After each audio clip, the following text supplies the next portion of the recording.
all on the board though.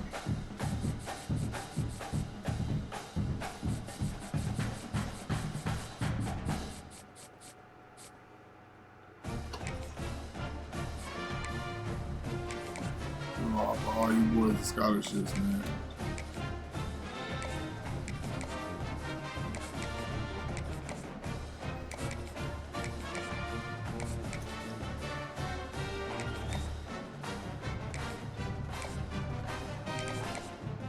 We're gonna be y'all too.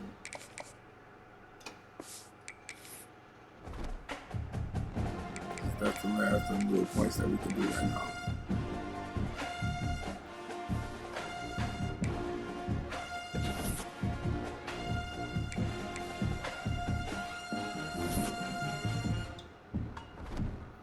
Like, why are we losing these?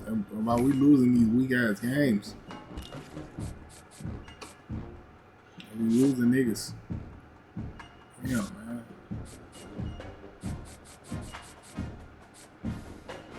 Super athletes.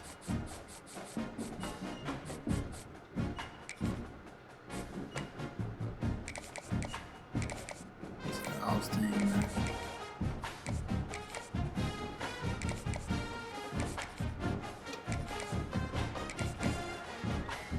Next week it's all week for y'all boys. Give me a little something. 89 speed right now. Okay. I'm not mad at that.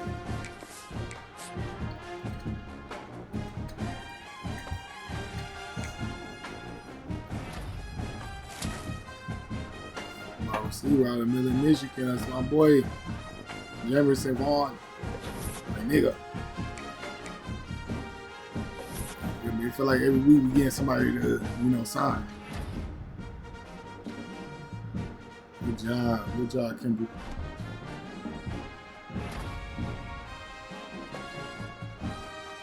Good job leading. Linden, whatever you call your name. 5-3, that's pretty good. All right, it's recruiting week for y'all boys. So with y'all athletes, man.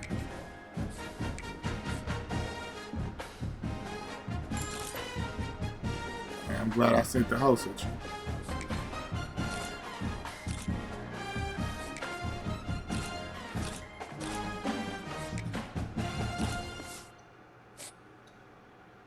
Boys better slide.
You guys that just joined the board, you will receive your scholarships.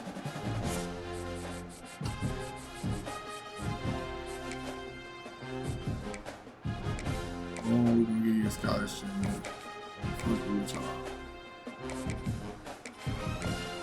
So y'all know I'm fucking with y'all.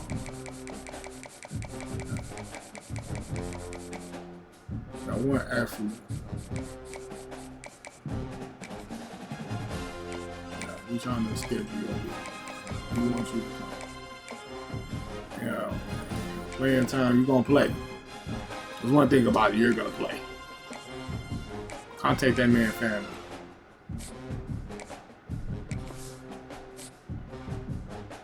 Hey, one thing about it, two things for sure, Mike, you're gonna play. Don't worry about it, Mike. You're gonna play. And I'm gonna run it. I'm gonna run it with you. What's that shit?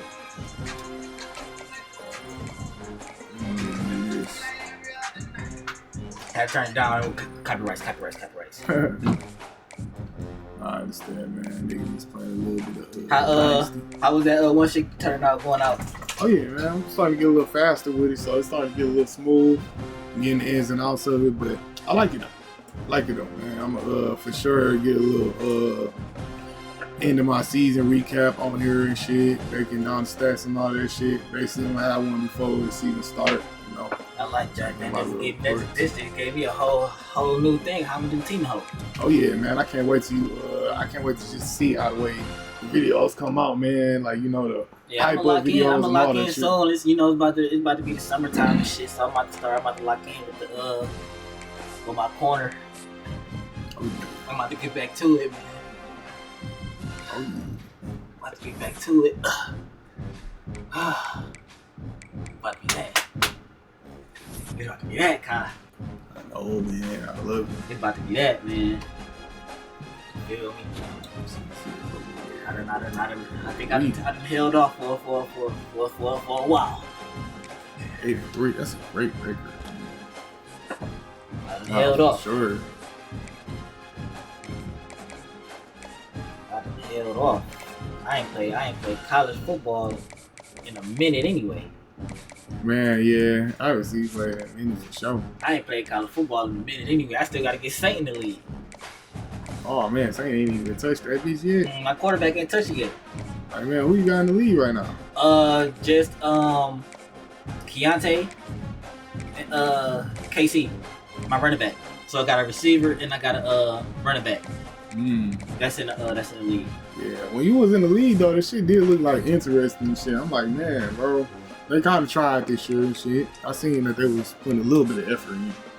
Yeah, it was it's the storyline is fun. Like when you make the storyline and shit, this shit is fun. I'm not gonna lie. It's just the edited portion. Yeah, I already know. Like you can have a fun 8-hour stream, but then it's like you think about it like, damn, I gotta edit 8 hours. You feel what I'm saying? Yeah. But you know, that little shit right there, what you just cracked the meta. So hopefully, you feel what I'm saying?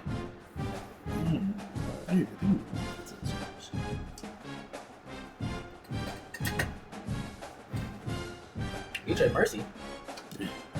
Yeah, basically about the Detroit Mercy University football team. How the fuck did you do that? It's a team building. Oh, hold on, time out. In your career? And my dynasty. Oh, this dynasty. Oh, okay. I'm thinking this is like your my player and shit. This is a dynasty. I was about to say, nigga, what meta did you just crack? Nah. I was about to say, nigga, Kai, I don't know what you been doing down here, but brother, you been cooking. Yeah, that would be some shit, but nah, for sure. I just wanted to create a university and shit, and basically, start from the bottom, see how much I can really do and shit. Get like 5-star recruits, 3-star recruits and shit. Yeah, I started off with 2 or 3. And shit.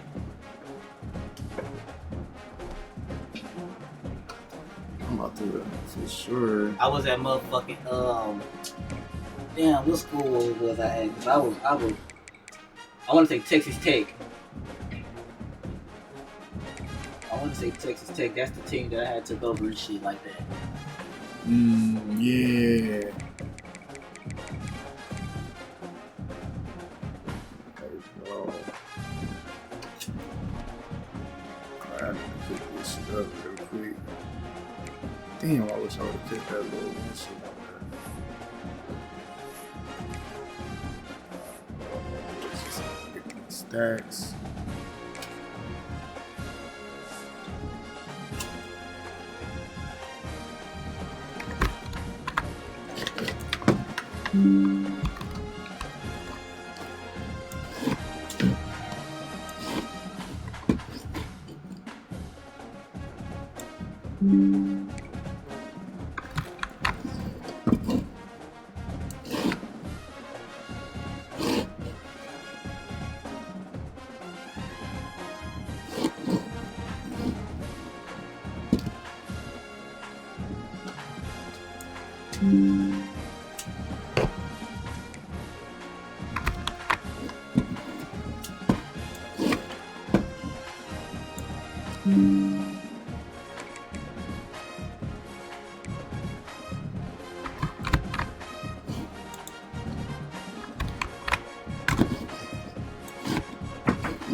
This shit was 11 years ago.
So what's this, the beginning?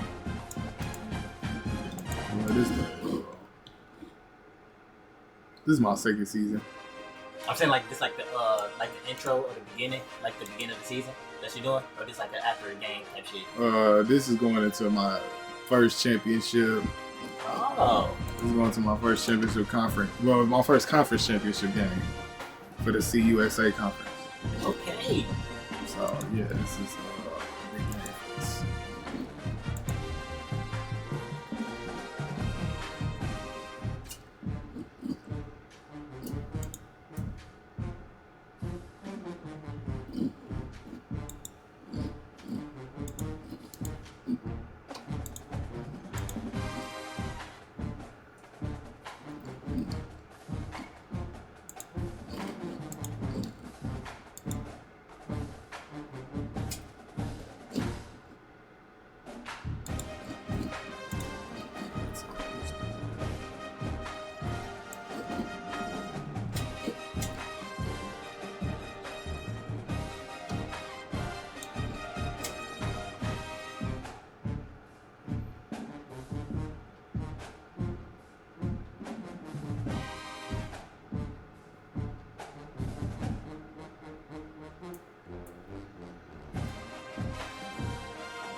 We went 6-7 last season.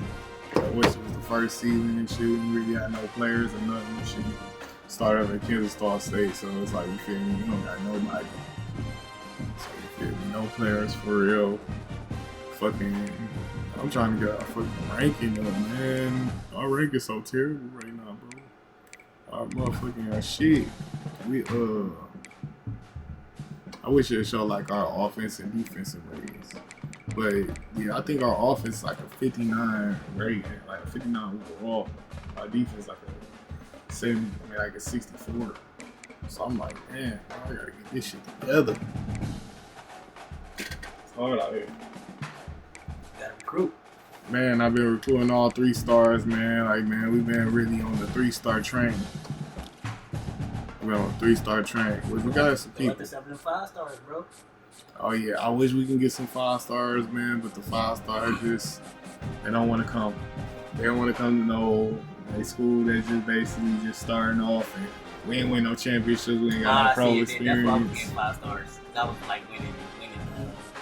Like I was at the Texas Tech. I was played like 4 years. First year we made it to the play, although we got eliminated. The second year we went to a bowl, but we lost.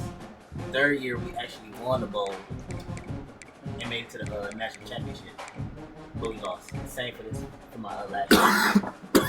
But I ain't gonna finish because the new one dropped. Like now, I understand, bro. Look at them 5 stars. You gotta see what they want. You feel what I'm saying? See what they want. Yeah, these niggas, they be all wanting this other shit, man. which our shit just went up in championship contender though. But you see, we have 59 offense and 66 defense, bro. With a one-star motherfucking college, bro. So we ain't gonna be getting no fucking 5-star niggas until we start winning shit. That's why we gotta win this motherfucking championship. Then niggas be like, okay, these niggas doing something. Then I bring in these 3-stars, and then I basically get a few 3-stars just on some transfer portal shit. And man, next year I'm shooting for some 4-stars. I'm shooting for 4-stars next year. But last year, my first year, I shot for 2 stars. It worked out a little good for me, which I say it worked out good for me because I got some good transfers that came over from different colleges and shit. But you know, didn't really work out on no young nigga shit. Like all the young niggas that was in high school, the niggas ain't really all that. But this year it should be a little better because we got 3-star niggas coming in. You know, they should be at least about a 70 overall. Something like that. Hopefully the niggas improve. But yeah, bro, like we started off from the bottom, bro, man. Everything is an F right now, man. Academic prestige, athletic facilities. Like everything is an F. They don't fuck with us. But it's okay though. Because straight up this season we was on the rise. 9-3. Bust ass this season. For sure did. So, you know, we win this game, we probably ain't gonna make it to nothing else for real, but it's to the point, you know, we win this game, get a championship under our belt. First one.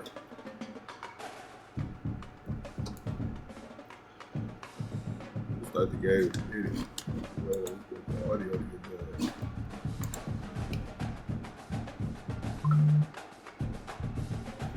But yeah, bro. Can't wait, man. I just want the new niggas to come in, bro. I just want these new recruits to come in, these young guys, and actually, you know, play ball, man. I'm trying to start these guys. I got a couple like athletic niggas that's trying to come in, and boy, I can't wait. Like this nigga right here, man, it's so hard. Can't wait till this nigga come in.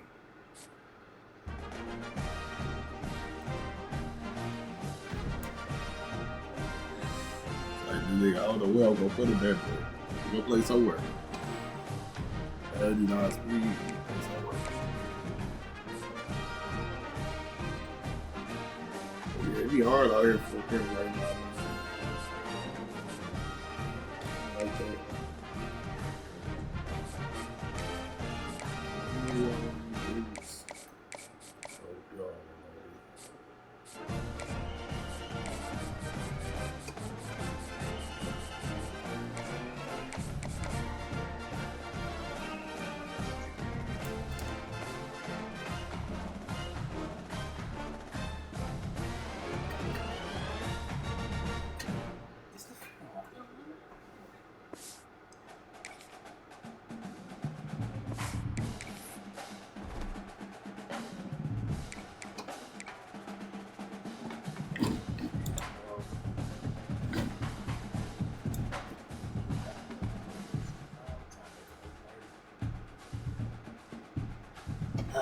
I guess I'll go play some motherfucking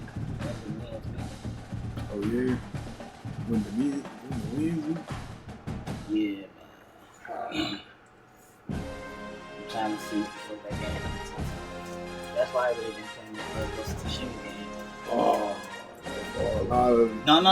I'm for sure not. I'm just trying to see like what the fuck this game really got to offer, because I really haven't really did nothing. Because there's a whole lot of cutscenes and shit like that I like skips. You feel what I'm saying?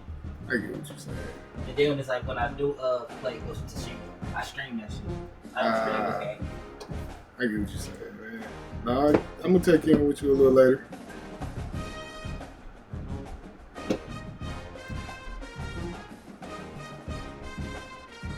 Shit, we gotta do this shit though, man.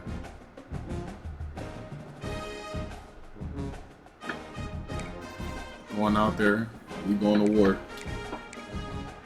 Let's see what the team looking like, man. What the team.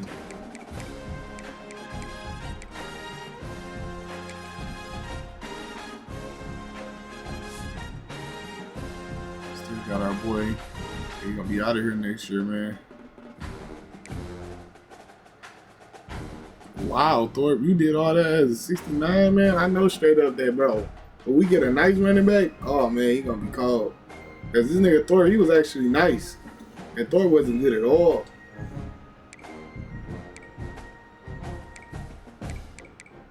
This the only nigga that's really straight on the team. And they be feeling like sometimes the other nigga straight for real. Because bro, this nigga, what is it, number 9? Yeah, that nigga number 9, he nice. But I like you though. Clayton, you have to stay. You have to stay next year, bro. Like, if you stay next year, we gonna have a nice season. Guaranteed. Have a nice season. But don't worry, we're gonna improve on all this shit. All this shit getting improved next year. Not like this shit. Hey, at the end of the day, all this shit getting, hey, next year it's gonna be a whole new year. Defense, man, you know, love you the best.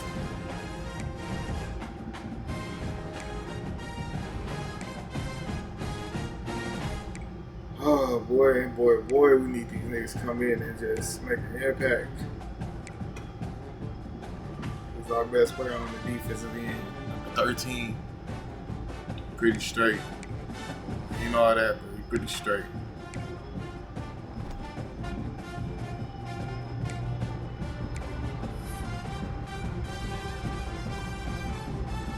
I'm hurt.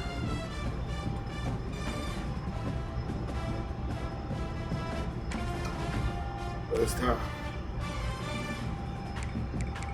Let's put on some new jerseys, man. We in a championship game. The Red City jerseys, the Blackouts. Blackouts don't even do too much. Y'all really ain't go too crazy on the Blackouts.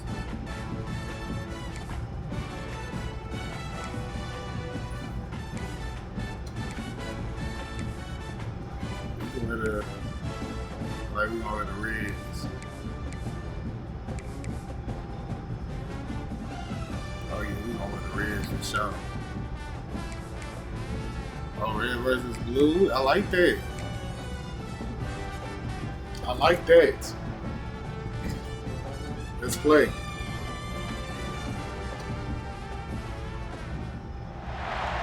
battled all regular season in the competitive Conference USA, and now it's time to crown the champion. The Conference USA Conference Championship game.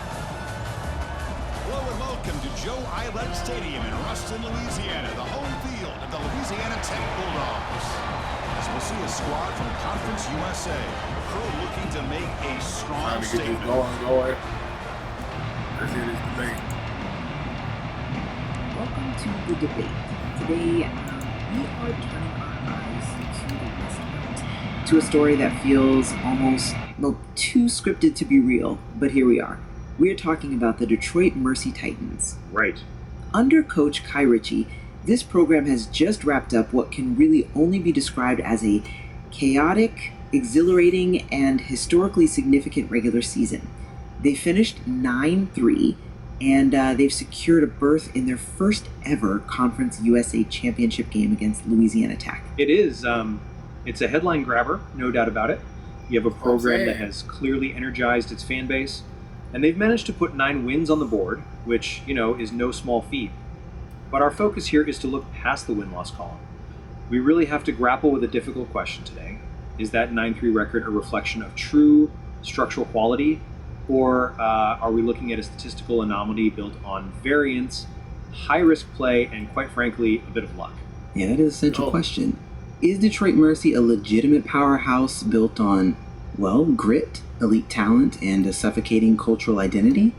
Or, as you seem to be suggesting, is this a volatile, flawed team that has basically survived on hero ball, destined to crumble when they face a disciplined opponent like Louisiana Tech? I think that framing hits the nail on the head. And I'll be honest right out of the gate, I am here to argue the latter. When I comb through the source material, the game summaries, the efficiency metrics, the season recap, I see a house of cards. I see a team masked by flashy highlight reels, but genuinely undermined by statistical inconsistencies, reckless turnovers, and a heavy reliance on individual brilliance over structural soundness. And I am here to take the other side. I believe Detroit Mercy has forged a genuine, resilient identity, what they call Detroit toughness. I argue that their 9-3 record isn't an accident or a fluke. It is the result of elite playmakers like Joshua Troop and D. Westmoreland, and a defense that, at its peak, absolutely proves they belong in the title conversation. Well, the table is set. Why don't you walk me through why you think this team is actually championship ready, rather than just lucky? Gladly. My position is that you cannot quantify the value of a solidified cultural identity on a spreadsheet, and that is exactly what Coach Ritchie has built. The season recap explicitly mentions that the team identity became very clear, fast, physical, and fearless. We are looking at a team that went 9-3, fighting through injuries and tough road games. In football, we often talk about finding a way to win. That isn't just a cliche, it's a tangible skill. That isn't luck, that is resilience. Wow. Well, resilience is a lovely narrative device. It sells tickets, and it makes for great locker room speeches. But I prefer to look at execution. Resilience in football is often just a euphemism for playing down to the level of your competition or frantically recovering from self-inflicted wounds. If you have to be resilient every single week against inferior opponents, that tells you aren't dominating. A championship team shouldn't need a miracle comeback to beat a .500 team. But see, that's where I think you're missing the forest for the trees. You're focusing on the struggle, whereas I'm focusing on the ceiling. Look at that first game against FCSE. That wasn't just a win, it was an annihilation. They allowed 36 total yards. Let me repeat that for everyone listening. 36 total yards. Yeah, that's... They allowed 2 first downs the entire game. The recap described the defense not as a unit, but as a prison sentence. When a team shows you that level of dominance, that ability to completely suffocate an opponent, you have to respect their championship viability. The flaws you're worried about, the aggression, the risk-taking, those are actually features of a style designed to overwhelm opponents. They won games this year they would have lost last year. That is growth. That is a program peaking at exactly the right time. I see why you latch onto that game. It's an impressive data point, I won't deny that. Holding anyone to 36 yards is remarkable. But let me give you a different perspective. You look at that 9-3 record and see resilience. I look at the underlying metrics and see sustainability issues. You mentioned the prison sentence defense, and we will get to that, but we have to talk about the elephant in the room. The quarterback? The quarterback. The Taven Jackson experience against a 10-2 Louisiana Tech team. A team described in the notes as having been here before. Talent without discipline is a massive liability. My concern centers entirely on the volatility of the quarterback position and the structural cracks in the offense. Even in that dominant FCSE game you just cited, Taven Jackson threw 2 interceptions in a 35-3 rout. He has 8 interceptions on the season. That implies a distinct lack of impulse control. Come on, he's a playmaker. You have to take the good with the bad. But at what cost? He's playing hero ball. Let's define that for a second. Hero ball is when a player bypasses the structure of the offense, ignores the read, ignores the check down to try and make a miracle happen. The source material backs me up here. It explicitly notes that the team is overly reliant on players like Joshua Troop and Westmoreland saving broken plays. In Game 2, the run game was bottled up because the blocking wasn't clean. You cannot win a championship on vibes and scramble drills. If you rely on your running back to dodge tackles in the backfield because your line missed an assignment, that luck eventually runs out. That's an interesting point, though. I would definitely frame it differently. Let's dig deeper into that quarterback situation, because I think this is where our fundamental disagreement lies. We're talking about the Taven Jackson experience, which I admit sounds like a ride in an amusement park. And maybe it is. It's a roller coaster without a safety bar.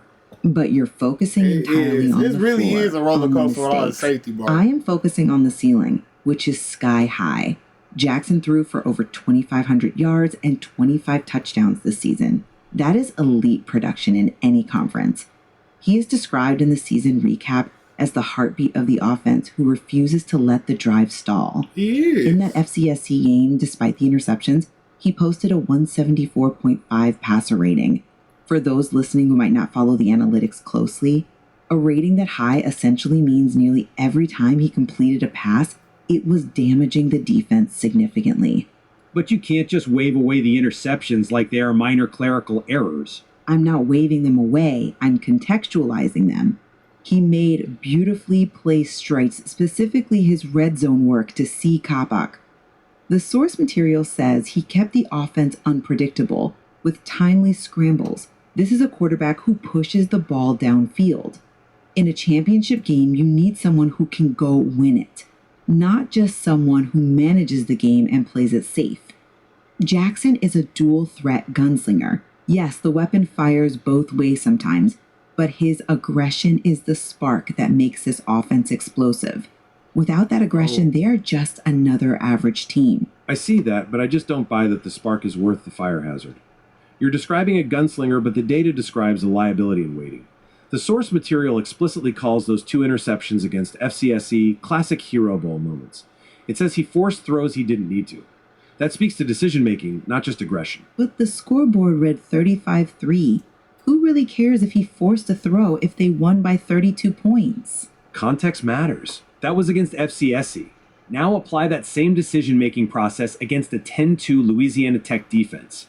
Those 8 seasonal interceptions aren't just stats on a page. They are potential losses. The recap notes that his discipline is still catching up to his talent.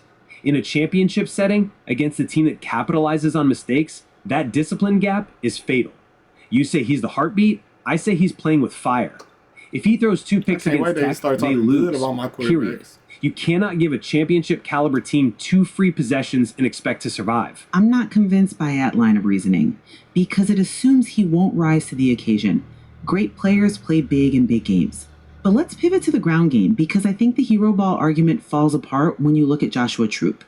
This man isn't just surviving broken plays. He is a force of nature. He is certainly talented, I'll grant you that. But talent needs a lane to run through. Talented is an understatement. Against FCSE, he had 12 carries for 163 yards. Let's do the math on that. That is 13.5 yards per carry. That is virtually unheard of. The source material describes his running style with incredible vividness. Elite vision, violent acceleration, and my personal favorite, he looked like a moving refrigerator at the second level. It is a colorful description, absolutely. It paints quite the picture. It's more than colorful. It's indicative of a player who breaks the opponent's will. He had 64 yards after contact in that game. This is a crucial metric. It means he isn't just taking what the offensive line gives him. He is creating yardage through sheer physical dominance. When you have a running back who can turn a simple zone run into a highlight reel, that relieves so much pressure from the rest of the offense. He defines the game. He dictates the tempo. When the defense knows a moving refrigerator is coming at them, they hesitate. That is a compelling argument if you only look at the highlights. But have you considered the Game 2 breakdown? This is where the paradox of Detroit Mercy really shows itself. In Game 2, Troop was bottled up for 2.1 yards per carry. That is a pedestrian number. Every back has a tough game. You can't indict the whole scheme on one bad afternoon. It wasn't just a tough game. It revealed a structural flaw. The notes say inconsistent run blocking. It mentions that Troop often had to create on his own. Against FCSE, he could get away with relying on speed over power. The notes specifically say he only had 1 broken tackle and relied on speed. But when the blocking failed in Game 2, the production evaporated. But he still contributes to the offense even when he isn't gaining 10 yards a pop. He does, but my point is about sustainability. You are arguing that his ability to turn broken plays into highlights is a skill. I am arguing that relying on a running back to dodge tackles behind the line of scrimmage because your offensive line is inconsistent is not a strategy. It's a gamble. The contrast between the stat padding versus FCSE and the grinders game in Game 2 suggested if Louisiana Tech has a disciplined front seven, Troop might not have the space to be that moving refrigerator. A refrigerator doesn't move very fast if there are 3 defensive linemen in the backfield the moment he touches the ball. I see the concern about the blocking, but I think you're undervaluing the other side of the ball. You mentioned earlier that the defense might be a house of cards, but I look at the defensive front and I see absolute concrete. We have to talk about D. Westmoreland. A phenomenal player. no doubt. Oh boy, But lovely. one player does not make a defense. He might. He is the engine of the defense. 12 sacks, 19 tackles for loss on the season. That's Just some think about shit the right production. there. That is true dominance. In game 2 alone, he had 3 sacks and 3 tackles for loss. The source material says he changes game plans. And looking back at the FCSE game, let's revisit that quote. Not a defense, that's a prison sentence. When you have a pass rusher like Westmoreland who can single-handedly wreck an offensive scheme, it hides a lot of other sins. He essentially guarantees that the opposing quarterback never gets comfortable. It doesn't really matter if the coverage is perfect if the quarterback is on his back. I come at it from a different angle. I acknowledge Westmoreland's dominance. He is clearly an elite talent. But a pass rush, no matter how good, cannot cover for everything forever. The season recap explicitly lists coverage lapses as a negative. It says big plays allowed kept opponents alive. That scares me. But they won those games. The defense stepped up when it mattered. They did, but this is the bend but don't break philosophy taken to an extreme. In Game 2, the host noted that the secondary gave up chunk plays but tightened up when it mattered. The advocate in you calls that resilience. The dissenter in me asks, why are you needing to be resilient against lower tier opponents? Elite teams don't need to respond to turnovers with stops constantly. They dominate without the lapses. If Westmoreland doesn't get home instantly, if he gets double teamed effectively by Louisiana Tech, is the secondary good enough to hold up? The evidence suggests they are vulnerable to the big play. If Tech protects their quarterback for just 3 seconds, Detroit Mercy is in trouble. But that's the nature of this team. High risk, high reward. And it's not just the stars. Look at the supporting cast. They have developed genuine weapons. Lyndon Rivare had 48 catches for 695 yards. Come on He's a now! breakout star and reliable chain mover.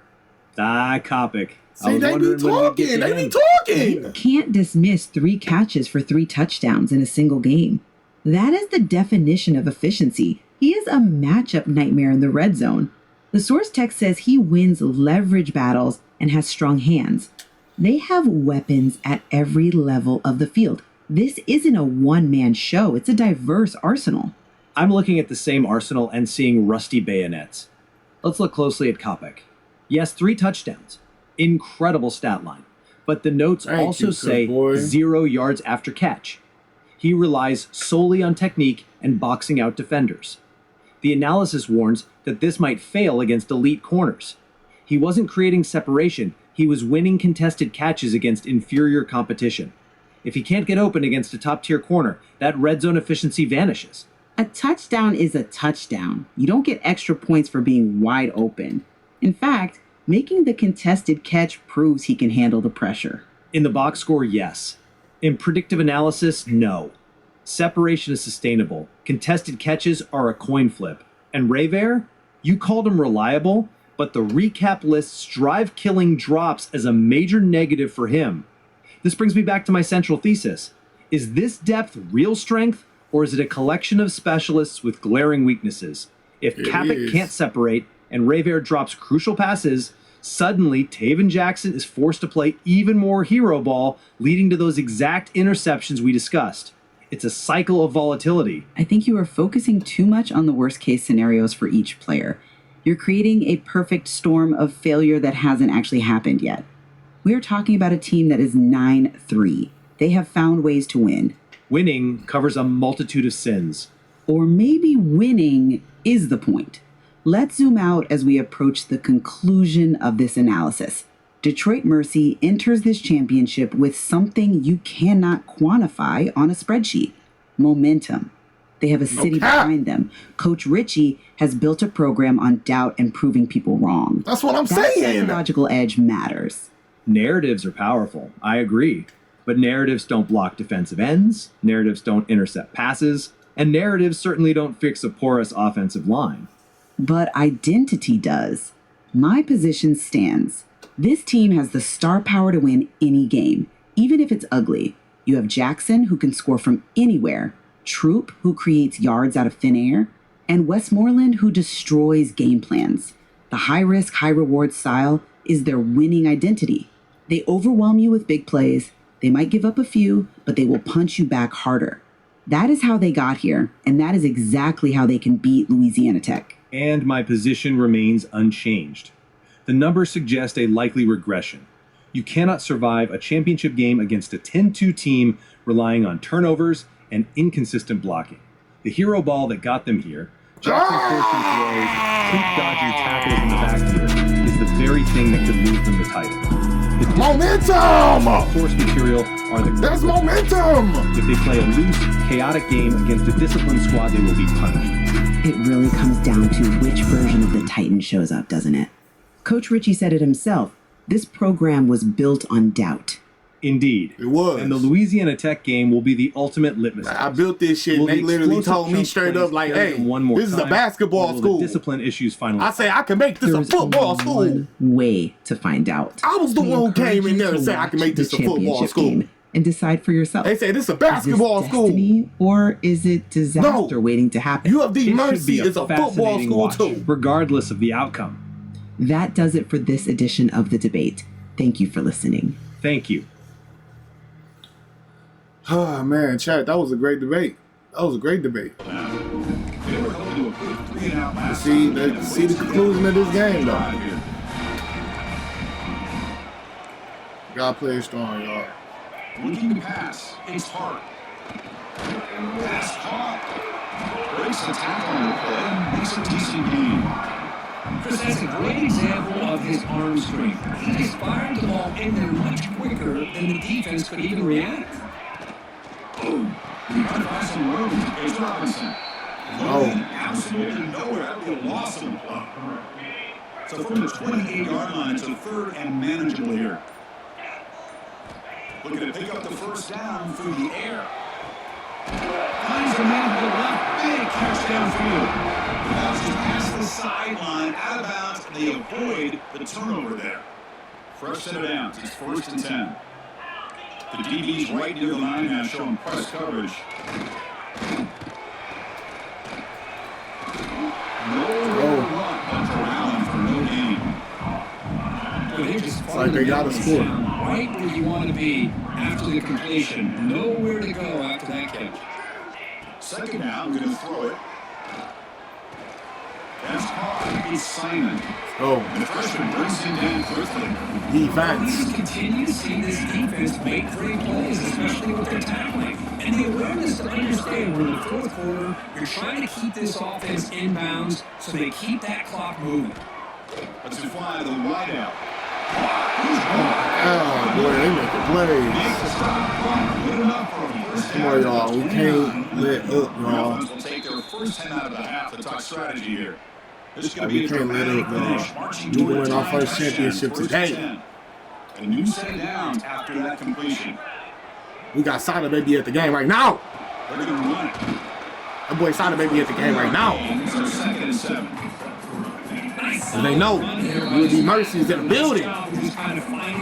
We in the championship game. Come on, man. Here we go. Conference championship game comes down to this. The offense got to make a play here with time winding down. Back to pass. It's hard. Oh, that could have been a pig. Break the pass up. The conference championship is at stake. Can the offense step up here in the final minutes? Dropping back and going to throw for the first down. Deep shot toward the end zone. Let's go! Game winner! Game winning interception, man. Throw that money. The game winning interception right there. It's over.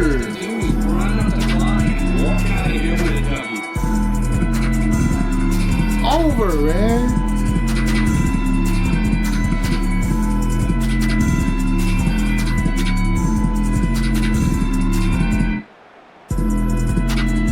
Over, man. Detroit Mercy is in the building.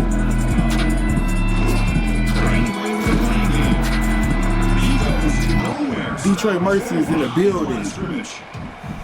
Now it's the defense that calls time. Like, we did this shit off momentum, man. Momentum. Closing in on the conference championship, this offense trying to wind down the clock and secure the That's all we're trying to do. It's over, man. Taken by the defense, trying to preserve as much clock as possible for their offense. Less than 2 minutes from the conference championship. Can they keep the football and secure the win? Tackled behind the line is a loss of 2. That back just had nowhere to go. Gotta give credit to the defense and their run fits on that play.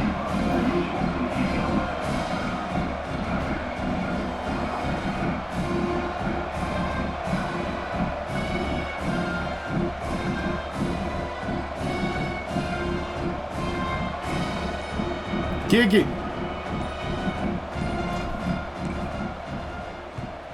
And the ball is away from his own end zone.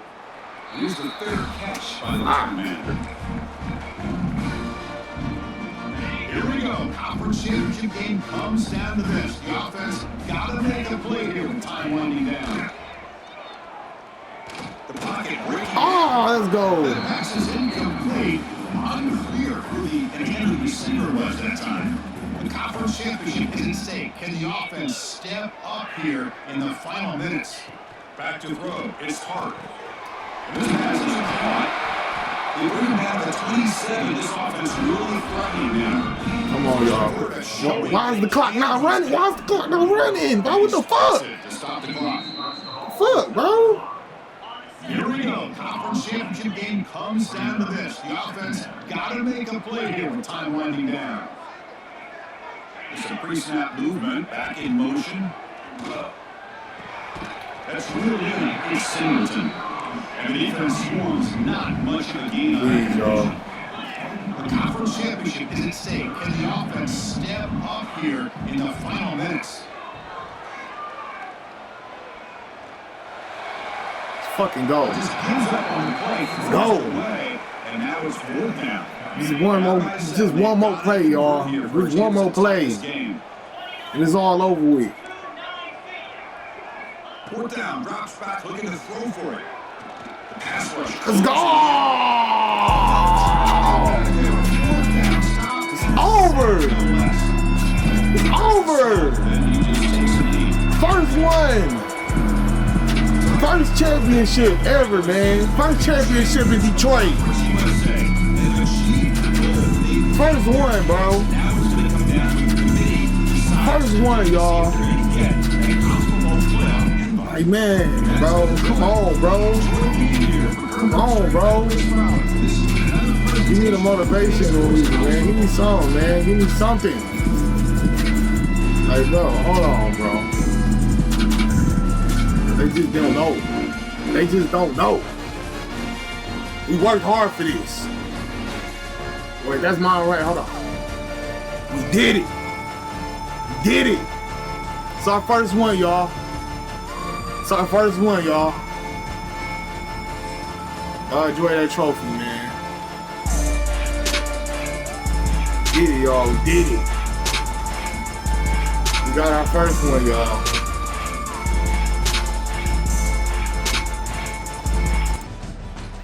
Oh man, we got our first one, y'all.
picked up. But yeah, we did it, y'all. We won. Feel good to have the first championship, man. Feels good.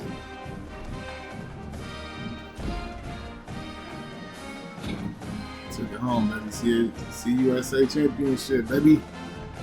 We got it. Got it. It's at the crib right now.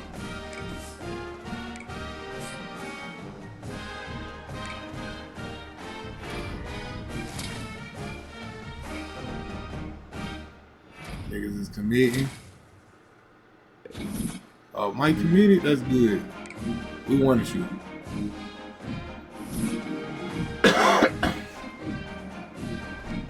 We're starting to get up there, man. Come on now.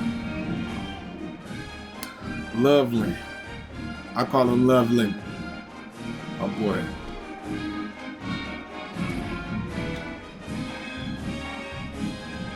This shit true.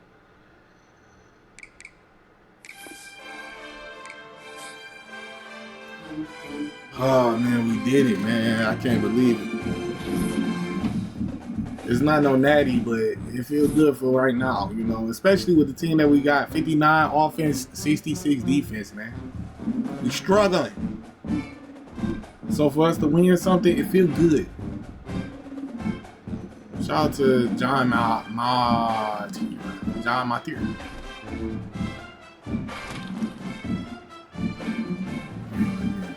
Buffalo with the Q.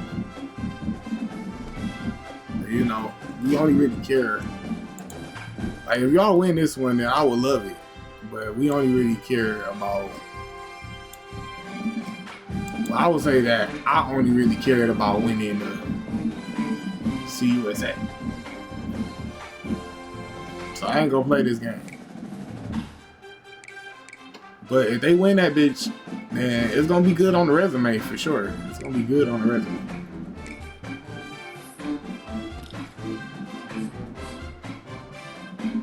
Can't believe you chose them fuck niggas.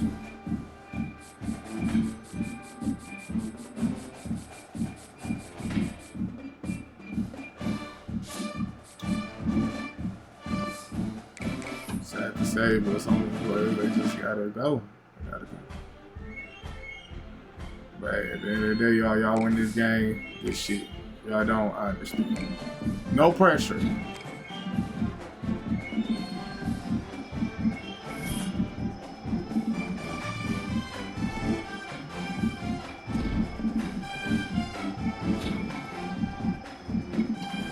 Ready to win.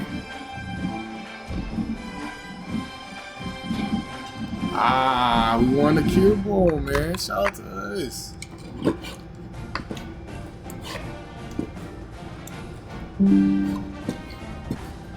at us. We did it, y'all. We did it. Motivator on a lot. Okay, red.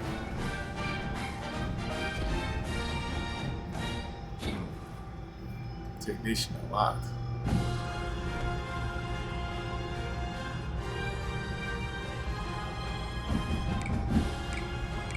No?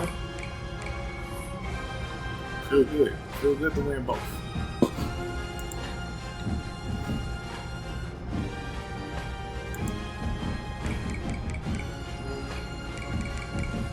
Job offers, they join somewhere else.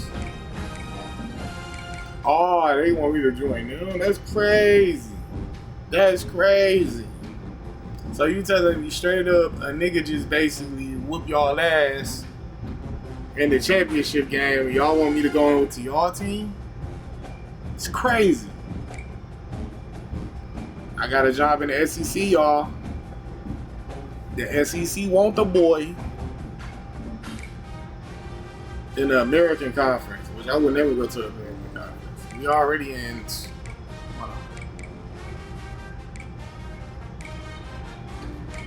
Like, all these guys want me for sure. I would never in my life go to y'all fuckers. Like, bro, I wouldn't leave my team. I just made this team, nigga. Fuck, nigga. Why would I leave? all I lead is organization. The organization never did nothing bad to me. They actually was fucking with me when I told them straight up, like, hey, you feel me? I want to build a football team. They told me straight up, like, I don't know about all that. This is a basketball school. It's like, what? I tried to give them the advice, you know, give them great advice, you know. Give them great advice. I tried to. But, you know, what happened was they basically called back. They called back. They said straight up like, hey, at the end of the day, you want to make a team over here? We only want one person to run it. You the only person that we want to run it. And I told them straight up like, yeah, come on. And at the end of the day, bro, first season, 6-7, not too flashy. But everybody's seen a couple wins. You've seen a couple wins at the crib if you basically came to a couple home games. You know, you've seen a couple wins. You feel me? You know? Came out to it. We said this year, man, we aiming high. We aiming high.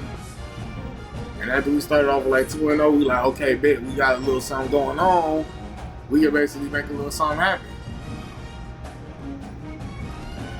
Straight up, you know, had a couple losses.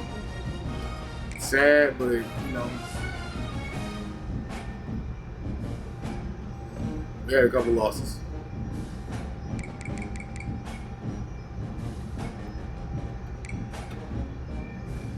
Had a couple losses, but hey, at the end of the day, we sat up and looked at ourselves like, hey, we can win some games. And we started winning. And hey, we looked at our record, we was like 6-3. We like, oh yeah, it's time. Worked hard. 10-3. You know?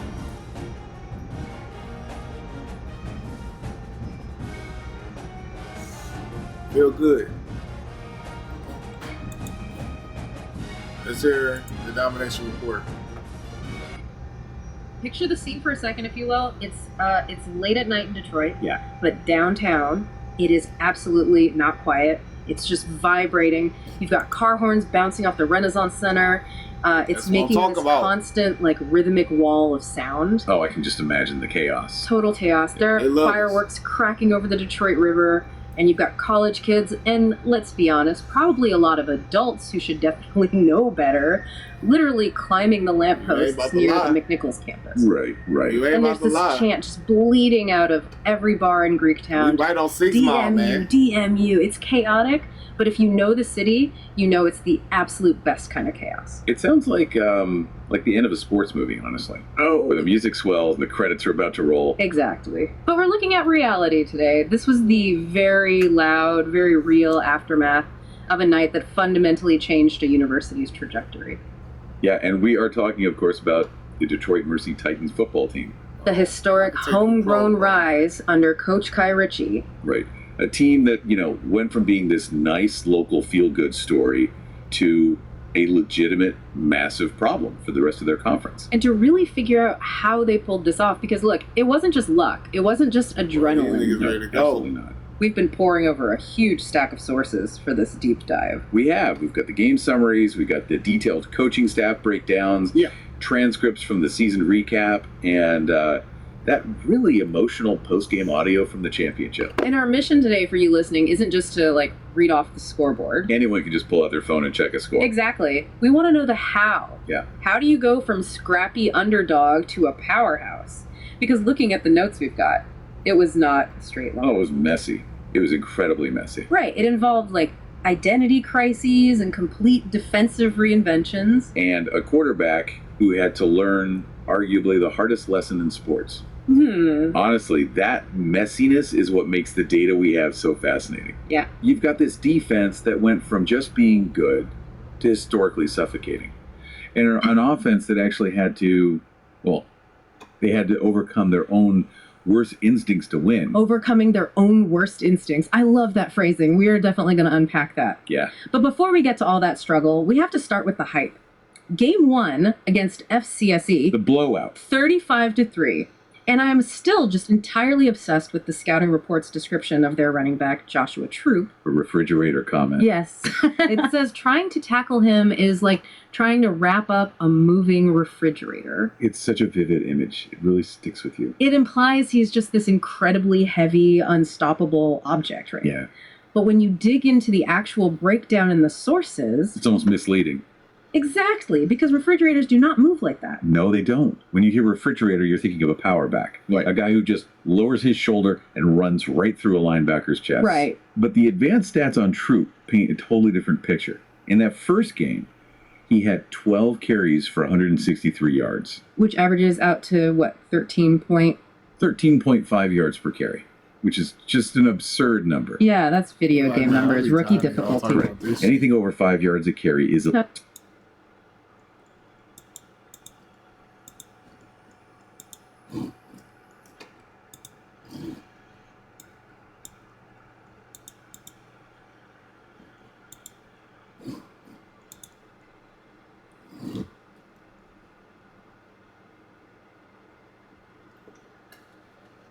Picture the scene for a second, if you will. It's late at night in Detroit. Yeah. But downtown, it is just a...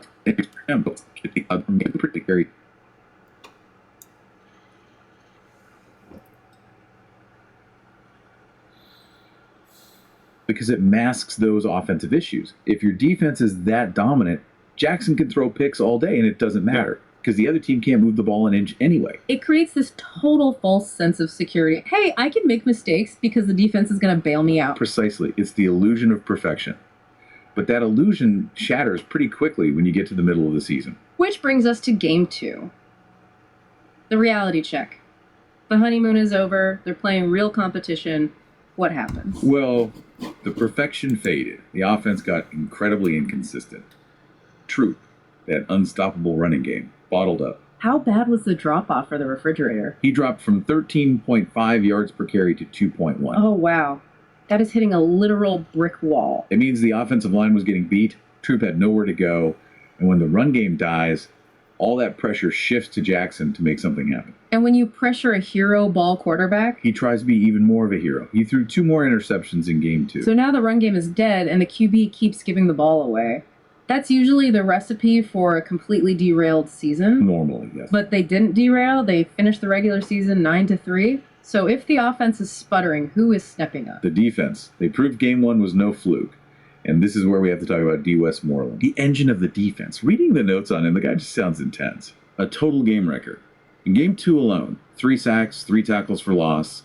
But there's a quote from him that I think perfectly captures their whole defensive philosophy. Oh, I have it right here. He said, if I won the first step, I'd win the rep. Just incredibly technical and focused. I like that. Yeah. It's not about, I'm going to go get a sack. It's micro-focus. It's about that split second when the ball is snapped.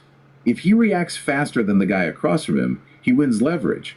And if he has leverage, the play is dead. Which sounds simple, but doing that every single down takes insane discipline. It does. And the analysis points out that this became their entire identity. It wasn't about scoring 35 points anymore. It became hunting season in the backfield. Hunting season. I like that. The offense slips and the defense just says, fine, we'll win it ourselves. Basically. I mean, the offense wasn't completely dead. Lyndon Rivera emerged as a receiver. The breakout star. He had, what, almost 700 yards on the season? Yeah, he was crucial. Gave Jackson a target when plays broke down. But even he struggled with drops. Inconsistent. Exactly. So you head into the conference championship. They're 9-3. They're not a cute story anymore. They're a real threat. But there is a massive looming question. Taven Jackson. Taven Jackson. He's got 8 interceptions on the year, 3 months of hero ball, and now they're playing Louisiana Tech. And LA Tech is not a pushover. They're 10-2. Right. If Jackson throws 2 picks against LA Tech, Detroit Mercy goes home empty-handed. The margin for error is totally gone. So the stakes are at their absolute peak. First conference championship in school history. They're the underdogs. And the game reflected every bit of that tension. It was not a shootout. It was this gritty, low-scoring 14-7 fight. Just hearing 14-7 tells you the defense absolutely showed up. Lights out. Westmoreland had another massive day. 4 tackles for loss, 2 sacks. And Davis Robinson gets a crucial interception to completely flip the momentum when LA Tech was driving. And the adjustment. Bitch! The notes say LA Tech didn't score a single point after the first quarter. We love that. Not 1 point. That is Coach Ritchie and his staff seeing what the offense is doing and just shutting the door. A defense that bends but refuses to break. But for me, looking at the sources, the real story here isn't just the defense, it's Taven Jackson's transformation. Yes. It really feels like the climax of a movie where the hero finally gets it. You see it right in the stat line. It's not flashy at all. 14 for 16 passing, 175 yards, 1 touchdown. Very efficient, not explosive. But the most important number. 0 turnovers. 0. He finally stopped playing hero ball. He played championship football. What's the fundamental difference there for you between hero ball and championship football? Game management. It's taking exactly what the defense gives you. Deep ball is covered, throw it to the flat, or just punt the ball and trust your elite defense to get it back. Right. It takes a lot of humility for a gunslinger to say, I don't need to be the star here. Yeah. I just need to move the chains. A huge psychological shift. To rein that in on the biggest stage takes real maturity. It really does. And because he protected the ball, they were right there at the end. And when they needed a play, Joshua Troop, the refrigerator, gets 8 catches and the game-winning rushing touchdown. Defining the game yet again. He did. Yeah. I ain't gonna So the lie clock to you. hits 0, confetti falls, Jackson gets the MVP trophy, but his speech really stuck out to me in the transcripts. Yeah, he didn't brag at all. No, I told you so. He literally admitted he wasn't perfect. He said he came to Detroit to build something. He thanked the O-line, thanks Coach Ritchie. He realized the team concept was so much bigger than his own stat sheet. And he closed with a line that is definitely going to be on a t-shirt. We finished the chapter, but we didn't close the book. Such a great line. It means they aren't satisfied, which is terrifying for everyone else in the conference. But you know, this deep dive isn't just about the trophy. We have to talk about the cultural impact. The brick-by-brick speech. Right, connecting the sports Come on story now. to the city. I bought this shit. Coach Ritchie Brick is by up there, brick. completely soaked in Gatorade, and he doesn't No talk cap. about football strategy. He says, built from the ground up, brick by brick. And then he tells No the cap. kids, I built "You this shit played from the like you ground were up." born in a steel mill. Man, that line. It resonates so deeply. Think about Detroit. It's a blue-collar city, the Motor City. They value grit and assembly lines over flashiness. Yeah. By comparing them to steel mill workers, Ritchie is totally validating the identity of the fans. He's telling them, we are one of you. They aren't just some college team. They're an extension of Detroit's actual work ethic. And the fans completely bought in. Look at the parade description. Police escorts leading them away from Ford Field. People lining the sidewalks with homemade Ritchie Dynasty signs. Because they feel like they did it their They way. know They what the built fuck it, they going didn't on. buy it. Our expert sources really emphasize this. It wasn't just a championship. It was a validation of a homegrown philosophy. The team looked exactly like the city's soul. Tough, loyal, unbreakable. When you have that kind of bond Not at least between about a a team good and a city, it 10. stops being just entertainment. It's pride. That's how a season turns into a legend. So let's zoom out and recap. We started with the moving refrigerator making everything look easy in game 1. Then, through the midseason grind where they had to rely on the defense just hunting in the backfield. Right, to finally ending with this incredibly disciplined, gritty championship win where the quarterback finally matured. A complete evolution from talented individuals playing hero ball to a cohesive unit that knows how to win ugly. The Ritchie dynasty is a reality, but here's the thought I want to leave you Ritchie with today. Dynasty, dog. They're I like losing that. seniors. Yeah. And the bar has been completely raised. The signs literally said dynasty. That is so much pressure to put on 20-year-old kids. That's the real challenge of success. It's one thing to be the underdog hunting for your first title. Right. It's a totally different psychological game when you're the champion and everyone else is hunting you. Can they sustain it? Was this just a lightning in a bottle moment where the defense played crazy and the QB got smart at the perfect time? Or is this the new actual standard for Detroit Mercy? Like Jackson said, they didn't close the book. But that next chapter is always the hardest one to write. Will they handle the weight of the crown? I think the whole city will be watching to find out. Oh, they'll be watching, probably from the top of a lamppost. Thanks for joining us for this deep dive into the Detroit Mercy Titans. We'll catch you on the next one.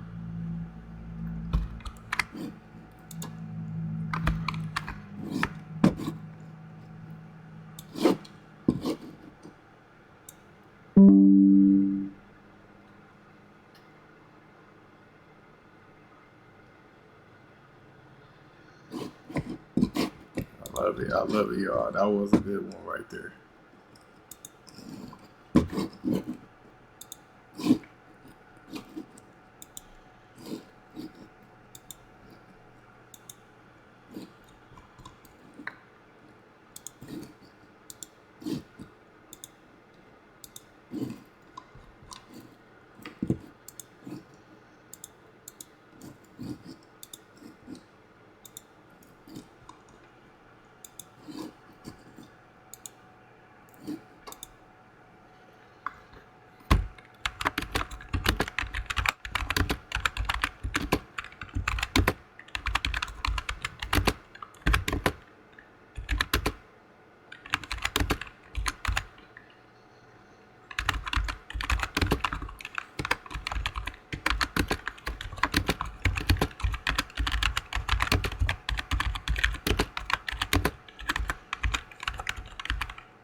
It's a real nigga.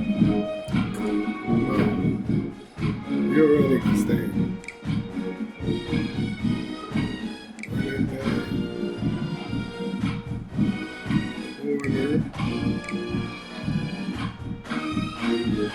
Are we still here? Let's go.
71 offense? Hold on now. Wait a minute now. We ain't go up on the defense at all, but that offense, boy, hold on now.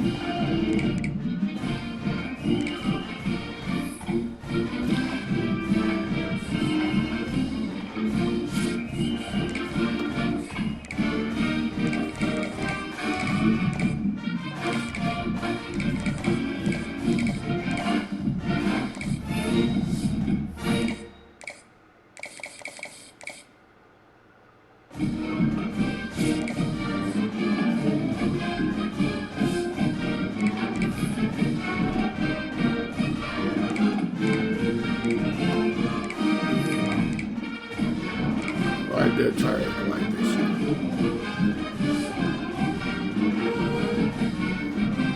Got the sophomore quarterback starting. Or we start one of the freshmen. We're gonna really see exactly what's going on with that situation. 92 overall senior. 97 fucking speed. 99 acceleration. Where did we get you from? Hey, I just want to say he's certified. He's the guy.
But yeah, this running back ball, this nigga, he done changed the game. We sending you to the league, brother. You must ain't know. We sending you to the league, brother.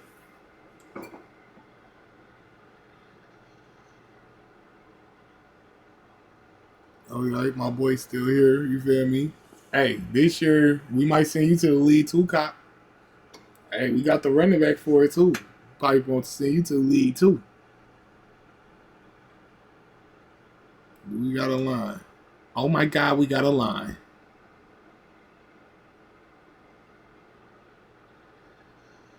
Oh my God, we got a line. Oh, I know, right tackle though.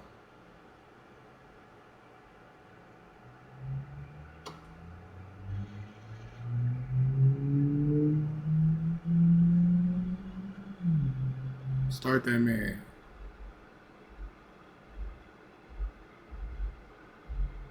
Oh, I'm gonna miss Dougie Bond on the other side, man. Loveland is gone, y'all. I don't know what school Loveland go to, but Loveland is gone.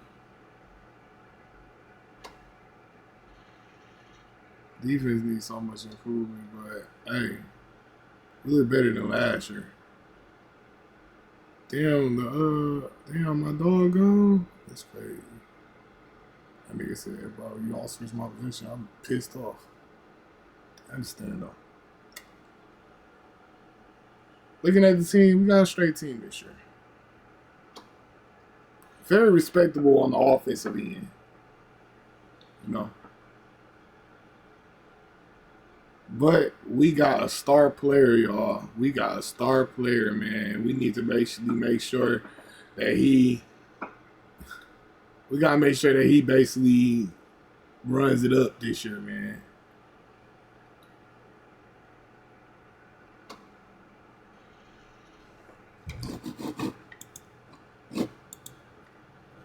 Like, bro, I want to get you number 1 for real. Damn, you gonna have to wear number 22. They just give you that jersey. Damn, that's fucked up. But real shit though, boy, you gonna be that nigga this year.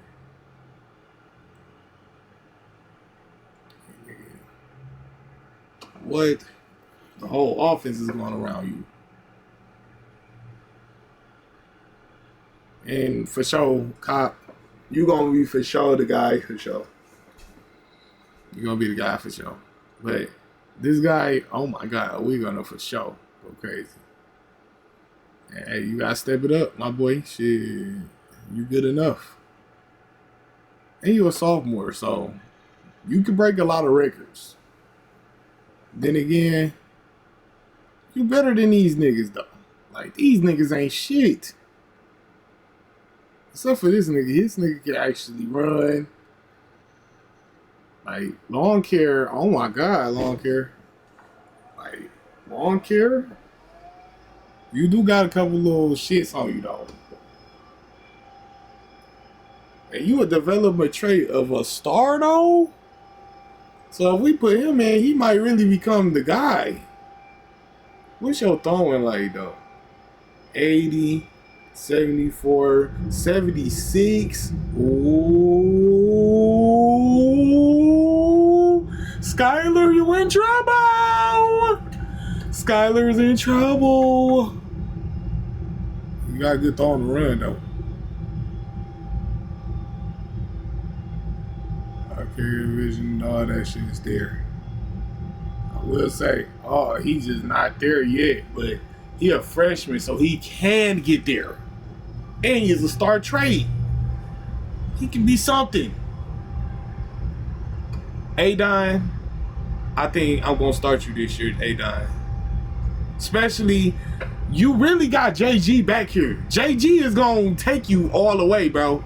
JG is gonna take you wherever you need to go. Like, come on now. Adon, you started. Congratulations.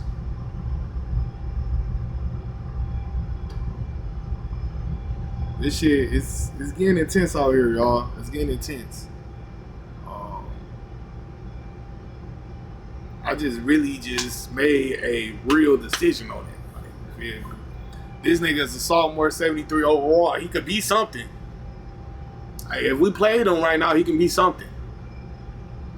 But it's like, hey, Adon, I believe in you, Adon. I believe in you. Especially being a star developer. I believe in you. Because this nigga's a star trade. And he's a 90 overall. You could be something. You could be something special. You're an impact player. I don't know what impact mean, but I know star player, that nigga look, hey, Doggy Bone was 90 overall. So I know what a star player look like. Impact player look like 84 overall. 99 overall. That's tight end. This nigga crazy. I would, bro, but we really need you on the line. And he's a star development trade too. So I know what I'm doing. Hey, Adon, you playing, bro. You better go out there and go crazy too, Adon. And you got number one. We don't never let nobody win number one for real. This is the brief on the Detroit Mercy Titans' historic rise. You know, just 2 short seasons ago, this football program was literally just a dream for head coach Richie. But they've completely turned that rebuild into reality by becoming Cure Bowl champions, taking home a massive postseason trophy. First, let's talk about how they pulled off that huge championship win. It was built on a perfectly rhythmic offense and a defense that kind of took everything personally. The real turning point? A massive late third quarter drive, capped off by an incredible pass from quarterback Taven Jackson to receiver Lyndon Ravare. Jackson actually took home MVP honors, noting he transferred to this underdog program specifically to build something real. Second, that winning momentum is already paying off big time with their Season 3 recruiting class. We're talking about landing some top-tier talent, like highly rated 3-star pocket passer Adonis Grimes. They got the literal weapon of a punter with a soccer background, Enrique Smythe. Speedster receiver V. Sampson, and an interior defensive line duo, Jay Orlando and Jay Solder, who honestly feel like they're smashing through brick walls. Finally, looking ahead to Season 3, the days of sneaking up on opponents are officially over.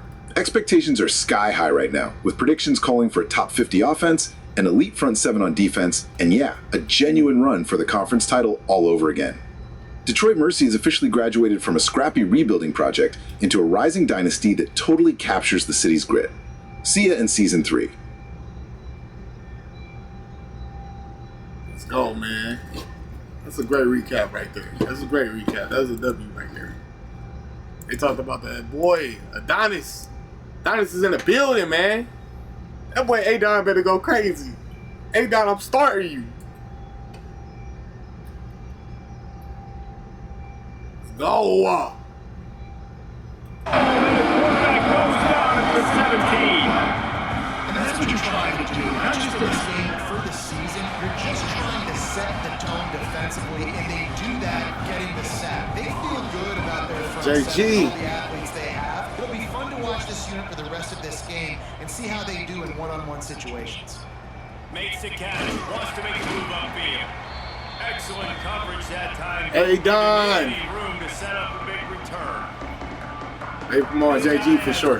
But hey, Don. He's got all the trust of this team, David, as he has been their leader, their warhorse throughout his career. Yeah, and we've seen him. He's been very productive.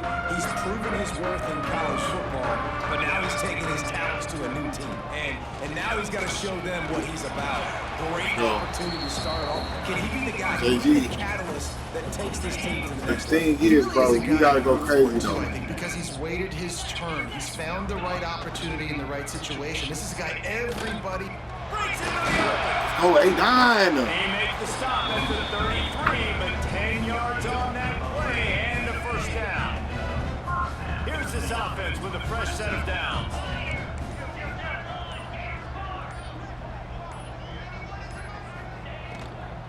From the shotgun, they'll run it. Oh, yeah. Oh.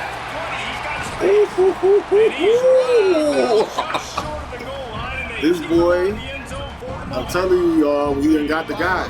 We got our guy. This offense is going to run the football. They're not just going to do it between the tackles, but they're going to attack you outside. You saw that with that handoff. They get to the right. They get him in space using his speed. I was trying to hit the ball like 3 times. So the decision has been made, and the coach will take the penalty. This offense in scoring position with a fresh set of downs. Wants to go up top. Here comes the heat. Right on the money. Good throwing catch. Takes it down to the 5 as the offense tries to cash in. Might be changing the route.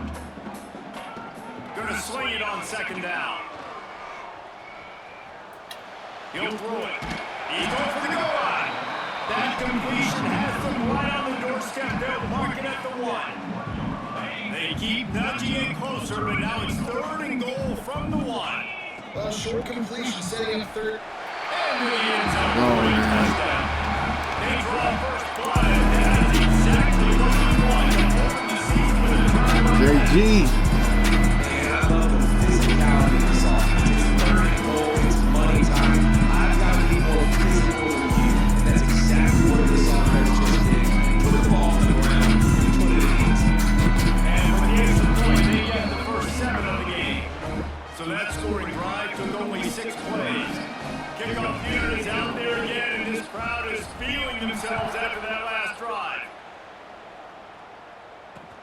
Here he comes from inside his own 5. And the return man showing great vision to be able to find some space and put his team in much better field position. They'll put the ball in play from their own 30-yard line. Dropping back, it's Beatty. Here's the pressure. Out of the backfield, he's open. And they pick up just a few on that completion. Plenty of work to do here on 2nd and long.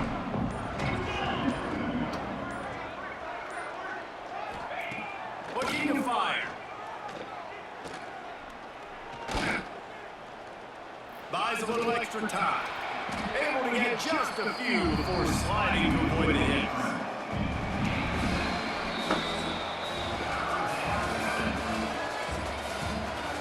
It's getting to the nighttime, man.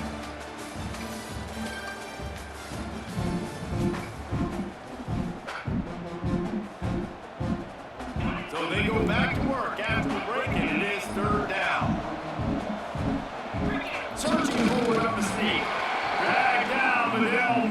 6 for a first down. The Titans come to the line with a fresh set of downs. Damn, it's lovely. From the shotgun now, here's an inside give. Let's go. And he never had a chance, just stopped cold as soon as he got it. And the Titans trying to find their way forward after the big loss on the last play. Second down, he'll throw it. Gets it out fast. And they get to him and knock him down to prevent a bigger gain. Just shy of midfield at the 47. The defense needs a third down stop. They'll try to pick up the first through the air. Fires to the wideout. Wide open downfield. And this defense's head is spinning. He gets it down to 27. We do need to get some defensive players. And it's frustrating the defense when you give up that first down, you give up that pass play. But here we go with this offense. They're right back on the ball. You got to running out, and he goes down at 34. Just a great job defensively, making him go through his progressions, and he really didn't have time to do it. And that's exactly what you do in zone coverage. You drop in your spots. You read the And here comes the pressure, and there he goes down again. You niggas ain't shit, y'all. Get through there. Teams find themselves in a hole here in the first half. This has been a sack party. They can't keep the defense off of their quarterback. They haven't been able to get the ball deep down the field, throwing it with the consistency they want, because they can't keep their quarterback standing up straight. Man down on the play as the officials take a break to let him be checked out. They'll send out the kicker here. This is going to have to be unleashed from 54 yards out. Why'd y'all hit him? Why did you hit him? Right down the middle. There is a flag on the play. Now, this is on the defense. He might not change that much. Offense has already made the long field goal. You must. Why would you hit him, bro? In a defenseless position like that, that penalty is going to give the offense a first down. From the gun. Give on the inside. Damn, man, these niggas got the ball for it. He's on the ball forever this drive, bro. Down to 2 minutes to play in the half, and the referee signaled for the 2-minute timeout. And this offense has a chance to pull even as we get deep in the first half. Defense trying to hold on to the lead. Looking to throw, it's Beebe. And they get to the quarterback and knock him down back to the 16. Defense rolls up deep in its own end on that last play. Now a second and long coming. Pocket breaking down. Makes the grab on the left. And he goes out of bounds after coming up with a positive yardage there.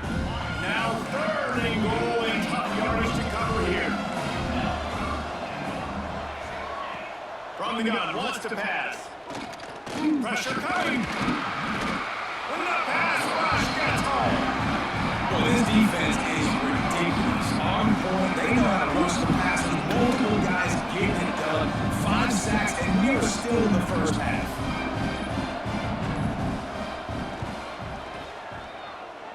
Spreads the uprights, it's good. That'll bring him to within 4. Let's go to the studio now and check in with Kevin Connors. Kevin, what do you got? Fellas, a big-time top 25 duel. Let's get right to the pictures. UCLA is currently up big right now in a game they'll be talking about in Southern California for some time.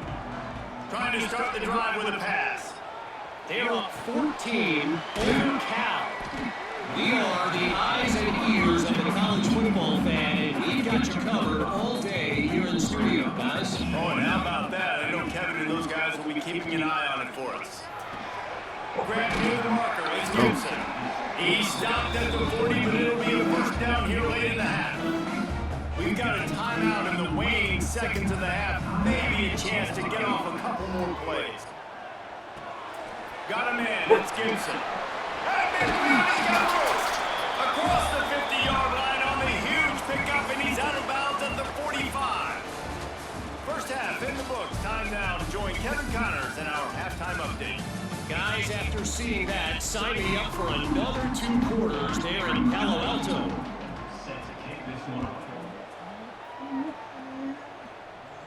And it'll come out to the 25. No attempt at a return.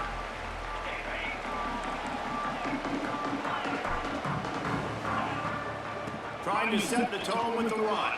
At the 35, he's got room. My God, boy. JG. Finds the finish line for the touchdown. What an explosive. JG, you going to the league. I just want you to know that, JG. You going to the league. And this back does it a lot. That he makes big plays. When you can make big You going to plays the league, like this, bro. it makes everybody's job easier. I'm going to make sure my first player ever to go to the NFL.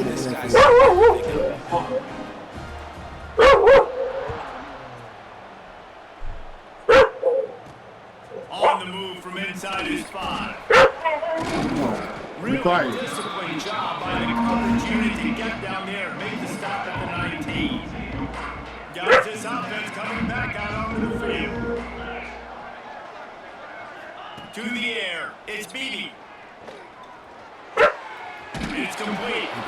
They were able to make the completion, but he had to pick his way for just a little bit. Needed a little more help just to bring in for some yardage. Yeah, if you're going to have success when you throw it outside like that, you're going to need some more blocking and better blocking downfield. Give the defense credit, though. They were able to rally and made a tackle. The defense wouldn't let it loose, and even though it's a completion, they lost yardage. If every journey begins with a step, this offense needs to step into a third down conversion and then try to turn it into some scores, and fast. And that should have been an interception. Defender all over him, knocked the ball to the ground, 4th down coming up. The Titans will punt this one away. This will be the second time they've had to kick it away. Makes the signal, secures the fair catch, and they'll put it in play at the 37. All right, guys, so here's the offense back on the field again. Looking to throw on 1st down. With the catch, it's Gibson. Stopped after a good pickup, and he'll be just a tad short of the 1st down. Looking at a 2nd and short now. Back to pass. Grab near the marker, it's Williams. They ripped off a big one, and they get it down to a 27. This offense absolutely humming as they come to the line again.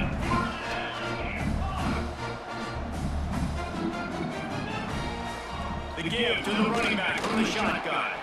And maybe he'll get back to the line of scrimmage, but no more than that. That's how you come up and make plays as a defense, man. Playing physical, playing downhill. They give him some plays today, man. He's got over 100 yards on the day. He's really had some success on that play. Really downhill, really physical, and a nice job getting him to the ground. Ball's at the 22. 3rd and short coming. Can the defense force them to settle for a field goal? Picks up enough to get them 1st and 10 from the 13. So they move the sticks on the run. Let's see what they do with this one. Off the play fake on 1st down, wants to throw. Oh, fuck. Intercepted in the end zone. Fuck. That's a decision the quarterback would love to have back. Down here in this area of the field, the red zone, these windows, they close so quickly. Everything just You're a has to freshman, be though, done man. You a gotta make little bit mistakes. faster. You got to be so much more precise. So and as a great, result though. of being late. Go, man. Knocked down back at the 13. And the Titans have put themselves in dire straits after that last play. It's 2nd and a mile. Looking to throw, it's Beebe. Oh, they're after him. And the pressure is coming in. These sacks. Now a lot of work to do to move the chains, keep this drive alive after that earlier sack. On 3rd and long, he's going to have to turn one loose downfield. Bought a little time, lets it go. Got his man. They stop him short and will have a big 4th down coming. The Titans will call on their punt team. 3 and out, they got stuck in reverse. They hope the punt can bail them out. Fields the punt and tries to work it the other way. He was able to get that ball up to the 48-yard line before he stopped. JG, come on. They'll start this drive at their own 48. From the gun, running back on the move. You'll take this every time, 5 yards on the 1st down play. Time winding down in the quarter as they come to the line. Good play. He'll get it inside the 40. They'll mark it at the 39 before he goes out of bounds.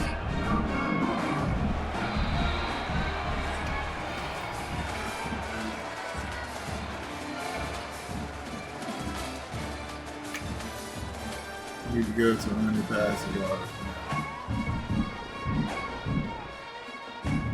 So first down will open up the final period.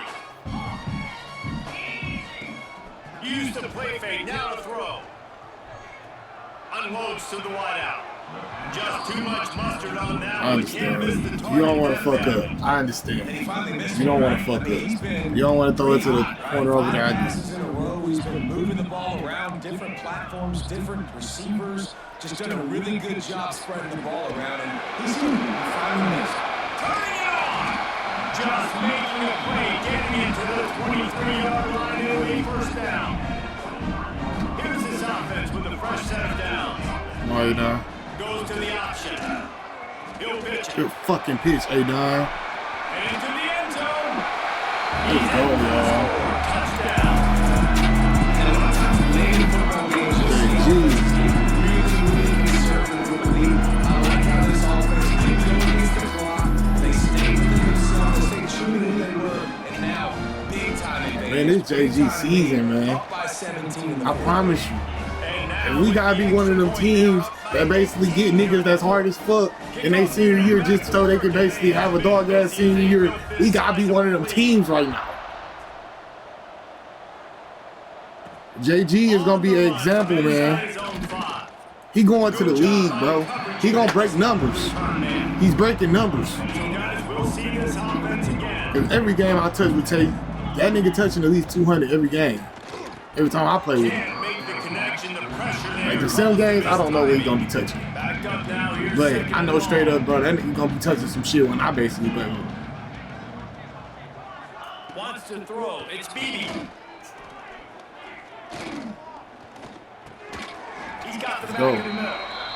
This offense has their work cut out for him, man, because the coverage has been so tight. And if you're not throwing to the sideline or you're not getting past the sticks, this defense is going to tackle you inbounds like they just did on that last play and bleed the clock. He hurls one deep down the left side. He's got it on the outside. Speeding down the left side. Wow. He got a step. I guess we don't got the points. Quarterback's abilities to read that was the some field shit is right there. huge, and also the anticipation, the time to be able to throw the football. Man, we was trying to get this game over with no fucking touchdowns on the defense side. We were trying to get one of them. Yeah, it's critical, David. Listen, a lot of times touchdown passes aren't thrown into the end zone. You've got to read the coverage, hit the open guy, and let him do the rest. He'll bring it back from inside his spot. And the offense takes the field. Take it to the field, JG. They're going to test the right side with this one. This time stopped behind the line of scrimmage. They're probably saying, finally, what a night he's had. And I think if you're the head coach, defensively now, obviously, you've got 3 timeouts in your back pocket. You're trailing at this point, and the offense is going to be running the football, trying to bleed the clock. Let's go, JG. The game clock as they can before snapping. You've got to start thinking about using some of those timeouts. With the first down, they'll put it in play from the 33. They'll try to keep this clock moving on the ground. They stop him cold, maybe gets a yard to the 34. Didn't get much on first down in 2nd and 9. At this point of the game, the offense has the lead. The offensive coordinator knows they want to keep running the football. So he's going back, he's looking at his playlist, and he's saying, which ones work the best for me in this game? What can I lead on? You're going to be a star at that, A-Don. You're going to be a star. Now facing a 3rd and long. From the gun, wants to pass. Throws to the wideout. Got him downfield. They got him free for a big gainer down to the 43. This offense is like running a perfection drill in practice against air. Chunk play after chunk play, and here they come again. And a decent gain there before the defense makes a stop. Halfway there on first down and 2nd and 5. I think you have to like what you see if you're the coaching staff here. Your offense is on the field, and it looks like you got a pretty good drive going. You're just going to try and keep this thing marching, keep the clock ticking. You got a really nice lead here late. Just want to find ways to keep the chains moving. They're doing that. The give to the left. Able to make the stop after a gain of 2 to the 22. And I know you can play these late game situations differently, but I love when you just stay physical. You run the football, you preserve the lead, you got great field position, you're in a great position to soak this clock away and get a W. That's not good. Looks as if we have an injury on that last play, and we'll take a break to check him out. They're trying to extend this already long drive. The ninth play is a 3rd and 3. It's incomplete, and this ought to be a boost of confidence for this defense, getting a stop against these guys on 3rd down. They already have a comfortable lead up by multiple possessions, but they're going to go for it here on 4th down. He'll try to throw and pick up the 1st down. This time it's complete. I mean, how about it, guys, right? I mean, we're up here in the booth. We can't believe they decided to go for it on 4th down with the lead. We thought maybe, okay, they're just going to come up and try and draw them off sides and get a cheap one, get a cheap 1st down. But no, this coaching staff, they decided to go out and not just go for it, throw for the 1st down, and they get it. I guess that explains why they're down there on the sidelines and we're up here in the booth. Quick timeout called by the defense, stopping the clock to save as much time as possible for their offense. Wants to go up top. Lets it go to the end zone. Let's go. Makes the catch and gets the score. Even when my boy went out, man. Even when JG went out. A-Don still throwing touchdowns. So they don't... I hope they don't be on some shit like, oh man, A-Don was really just going off of checkdowns. He was going off of all the plays that he was making with.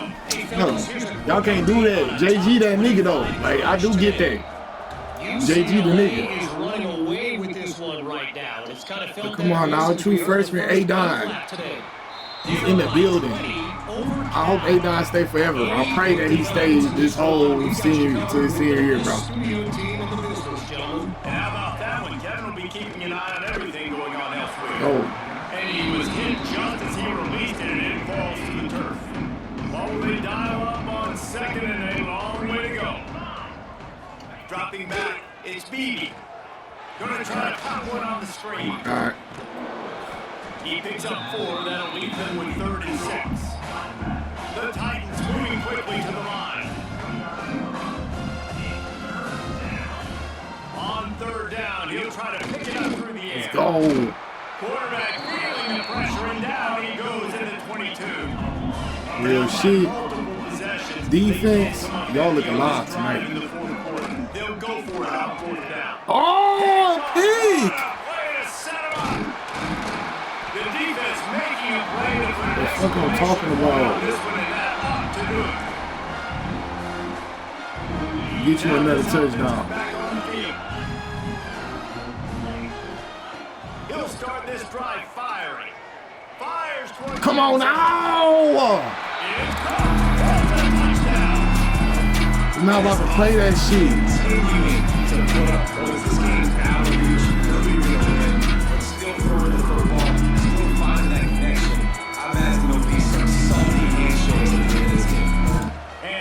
Hey, darn.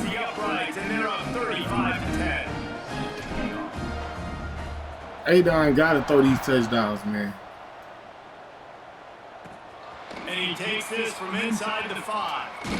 And he did a good First college football game ever for that boy A-Don, man. He out there balling. He'll get this drive started from the 29.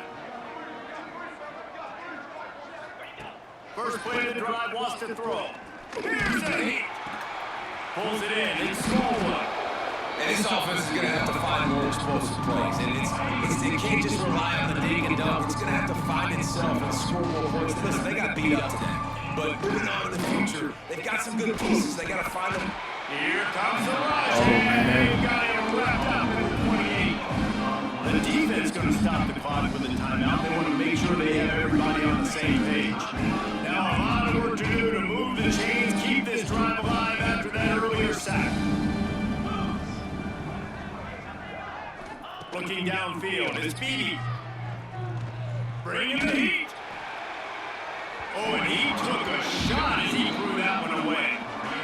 Well, at this point, you're still trying to throw stuff up against the blackboard, see if it sticks. You're down by a lot of points, so why not try it, right? And give the offense credit. You know, you're not just going to run the football. You're not just going to take a knee and go into the locker room and tail between your legs. I like the fighting spirit, just not enough of that.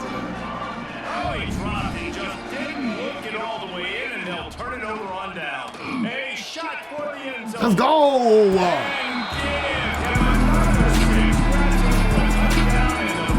Blow these niggas out. And it's been more of the same in the second half. This offense doing whatever they want. What a start to the season, man. This is exactly what you draw up. Everything they drew up in the offseason. We just throwing that bitch up at this point. And that's why they are dominating this football game. I mean, the first game, just, oh yeah. When JG went out, we was just throwing that bitch up at this point. Because JG for sure the guy. JG is the guy. But I think A-Dine, he's showing himself today. That he could be the guy one day. They're going to open this drive with a pass. He's taking a deep shot late in the game. And they can't make the connection, going for a big play on first down. 225 yards, 3 touchdowns, 1 interception. Yeah, they're going to be talking about you. They're going to be talking about you. Looking to fire. Rushes on him. He misses his man. The accuracy just not what it needed to be on that play. You make up the game plan and not a lot on the play sheet for this. 3rd and long from inside their own 20. From the gun, wants to pass. Another incompletion on 3rd down. And the Titans. I will say, like, A-Dine took it as motivation. JG went out.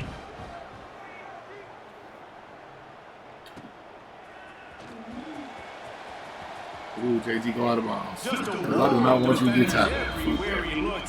You need to make sure that you make it to the next game. Here comes the offense back onto the field. They can't stop the clock, and the defense really can't do anything about this, David. Nah, great spot to be in for the offense. They know just take a knee, no timeouts for the defense, take the clock down to 0. And they gotta feel good too. Hey, nah. Hard-fought game. It's a physical contest. Hey, nah, like, hey, let's throw that bitch. Kill him. Just kill him. Just kill him then. Looking to throw on first down. Starting to feel a little pressure. Gets rid of it. Quickly to the tight end. And good coverage by the defense, just a short gain. And here comes the offense on 2nd down. They're still firing away even with this lead. Going for it all. Final pass falls to the Good win, though, man. Good first deal, y'all. We was playing games with them niggas. Every week, and for the first week, they get it done. Just amazing. 4th quarter, we did all that. Find a way to win. Was it perfect? Absolutely not. You're going to find things to work out throughout the season. But what you know, JG still was the player of the game, even though that nigga went out in the 3rd. That nigga still won player of the game, just because he really that hard though. Tremendous effort on the field. Guys flying around, flying to the football, trying to make the plays necessary to win this game. He definitely made a few mistakes, but that's what practice is for. But if you're the coaching staff, I think you're very, very positive right now moving forward. That will put the wrap on things from here. For David Pollack and Jesse Palmer, I'm Reese Davis. You've been watching another presentation of EA Sports College Football. Let's do the stats. All the shit from season 1, I believe.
about where this Titans team stands right now. Today, we're breaking down Detroit Mercy's 73-62 loss to Robert Morris, diving into what went right, what went catastrophically wrong, and what... Hey, bro, y'all niggas.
I know we're gonna go out there and play. We're gonna go out there and go. It's a new chapter though.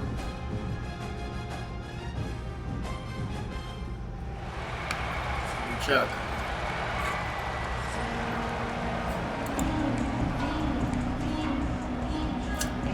Kickoff team is on the field and we're ready to get this one underway.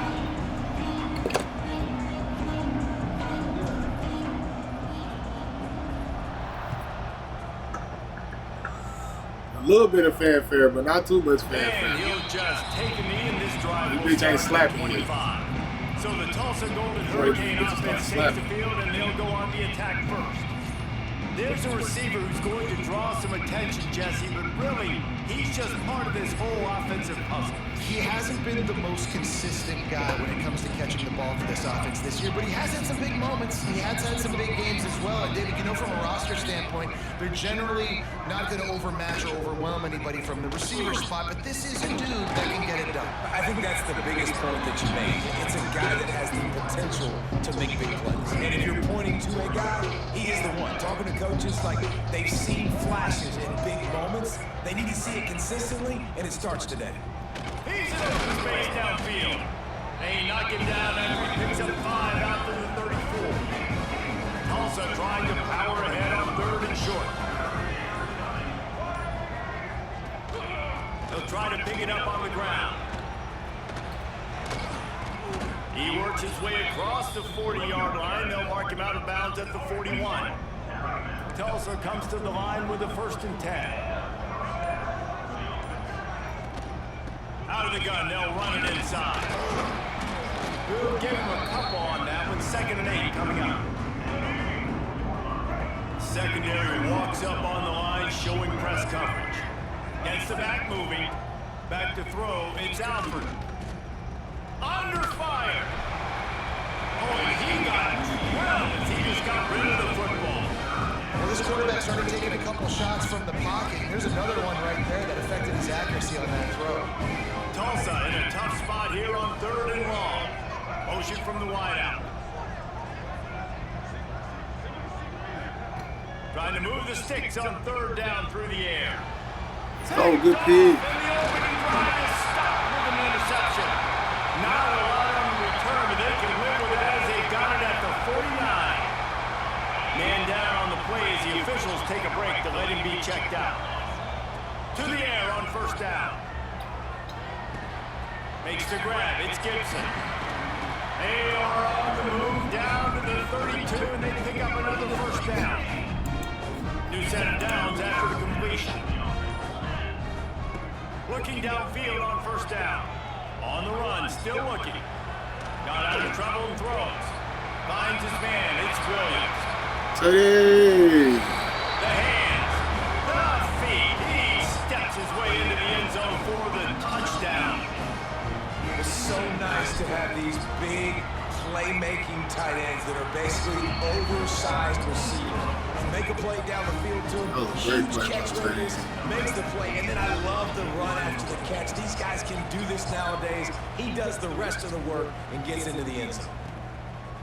Fielded in the end zone. It's Clay. He's brought down at the 16. Would have been much better off to take the touchback. The Golden Hurricane offense comes back onto the field. Finding themselves down 7-0, they'd love to get a drive going here. He'll keep it himself. He is going nowhere. Stop at the line of scrimmage. I don't think the quarterback made the right read on that play. I know they're asking a lot of his QBs, got a lot to focus on with the pass game and all the different types of runs they have in their playbook, but on that play there, that pre-snap look told me to hand it off. Good quickness to grab it off the deflection. And he was fortunate not to lose yardage on that play, able to wedge it back to the line of scrimmage. The Golden Hurricane needing a big play to keep this drive going. Trying to burn this defensive back. And that one's incomplete. They were just trying to move the chains. They were trying to move the scoreboard. Instead, it's 4th down. Tulsa will be forced to send out the punt team. This will be their first punt of the afternoon. And the punt team able to smack it to the ground. They'll go back to work on offense.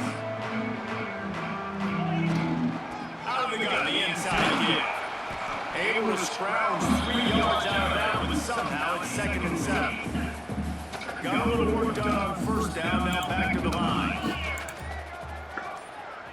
Let's send the tight end in motion. The play action fake. Quarterback moving out of the pocket. On the move to the right, looking for a big one. Let's go. And he's in for the touchdown. One thing this team has shown earlier this year is not taking them long to find their footing. They get off to fast starts. That was critical for them winning their first game. You've seen it here in this one too. They show up ready to go. There's no sleepwalking. I think you got to give this coaching staff a ton of credit for putting their players in good positions to have success. And here's the return. And he pops it up inside the 20.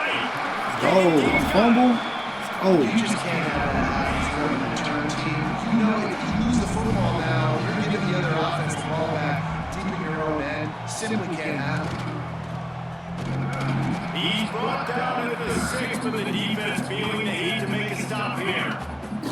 And now on 2nd down for this offense. Running behind that left side.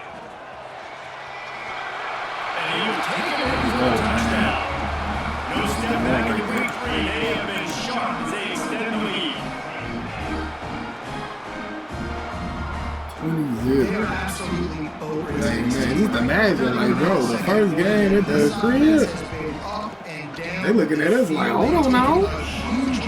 They busting ass. First game at the crib, everybody back at the school, everybody drunk as hell at the game, like, oh my God, these niggas is playing. Yeah. We got our Detroit people in the building. Man, we balling.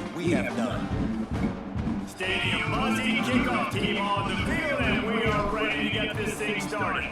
Because you got one of them things right now. You need to get more. He'll start the return inside his spot. He was looking for some running room, but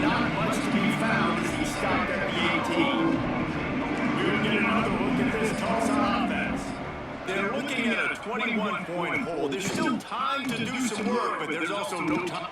And the defense makes a play, sacking him back at the 10. And how about the true freshman? We've heard about this guy. We heard he's got a chance to Gucci, be true freshman. really good talking with coaches this week, and he gets his first sack. Listen, guys, I'm a pass rusher. Everybody remembers their first sack. He had all kinds of company as soon as he got it. He had to fight his way back just to get to the line of scrimmage. On 3rd and long, no secret what he needs here. Gonna try to get it himself. Those defenses were smelling blood and the quarterback got down. Smart move. Tulsa will be forced to send out the punt team. This will be the second time they've had to kick it away.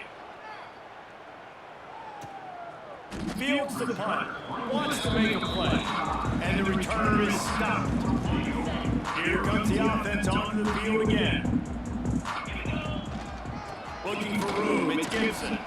And they didn't get it forward an inch. Defense wins the battle up front. Got stuffed on 1st down and 2nd and 10. Back to pass, looking to buy time. Finds a man on the right. Oh, what a big play for this offense as they get it to the 33-yard line. This offense lines up feeling awfully good after that big play. They get him stopped after a pickup of 5 to the 28. Looks as if we have an injury on that last play. We'll take a break to check him out. Wants to fire on 2nd down. Here comes the heat. And he will wisely throw it to the kid playing the tuba. Like the job by the defense there in coverage. They took every option away from the quarterback. He was outside of the pocket, nowhere to go with it, so they forced the incompletion throw. Buys a little time with his feet. The throw is complete to the right. Got enough to move the sticks. 1st down from the 17. Down 2 minutes before the half, and they'll take the timeout and see if they can add a little more before the break. From the 17-yard line, it's 1st and 10. Wants to go up top on 1st down. Throws to the back. They're working that left side. That throw and catch gets them down to the 6, and the defense is running out of answers. This offense has been running up and down the field, and here they are, 1st and goal, a chance to tack on another one before halftime. Defense is backed up. Shadow of the goalpost trying to defend their own end zone. A 1st down run in the red zone. We got a timeout here late in the 1st half, and they'll try to get more points on the board before the break. Can the defense stop them again on 2nd and goal? He'll run it to the middle, looking for the end zone. That is a big win for this defense as they were right there as soon as he got the ball. It's 3rd and goal and a long... Welcome to The Debate. Today we are stripping away the scoreboard and turning our attention to the engine room of Detroit Mercy football. We are looking at their most recent outing, Game 2. And if you just glance at the box score, you see a win. You see fireworks in the passing game. You see a defensive front that looked less like a football unit and more like a force of nature. Right, but we aren't here to read the headlines. We are here to perform an autopsy on the structural health of this program following a performance that was a fascinating, almost maddening paradox. You had moments of absolute brilliance, sharing the field with errors that were, quite frankly, baffling. It really was the definition of a Jekyll and Hyde performance. I mean, it felt like watching 2 different teams wearing the same jerseys, sometimes on the very same drive. And I think the central question we have to wrestle with today isn't about whether they won, because they did, but how they won. Does the statistical profile of this game indicate a resilient team that is building the quote-unquote real culture they keep talking about? Or does it reveal a fragile system that is currently relying on unsustainable individual heroism to mask deep fundamental deficiencies? That is the crux of it, and I want to be clear about where I stand from the jump. I believe this game was a masterclass in psychological fortitude. I look at the defensive dominance and the explosive capability of the passing game, and I don't just see talent. I see a remarkably high ceiling. This is a team that is learning how to win when they don't play their best. That is a trait of a contender.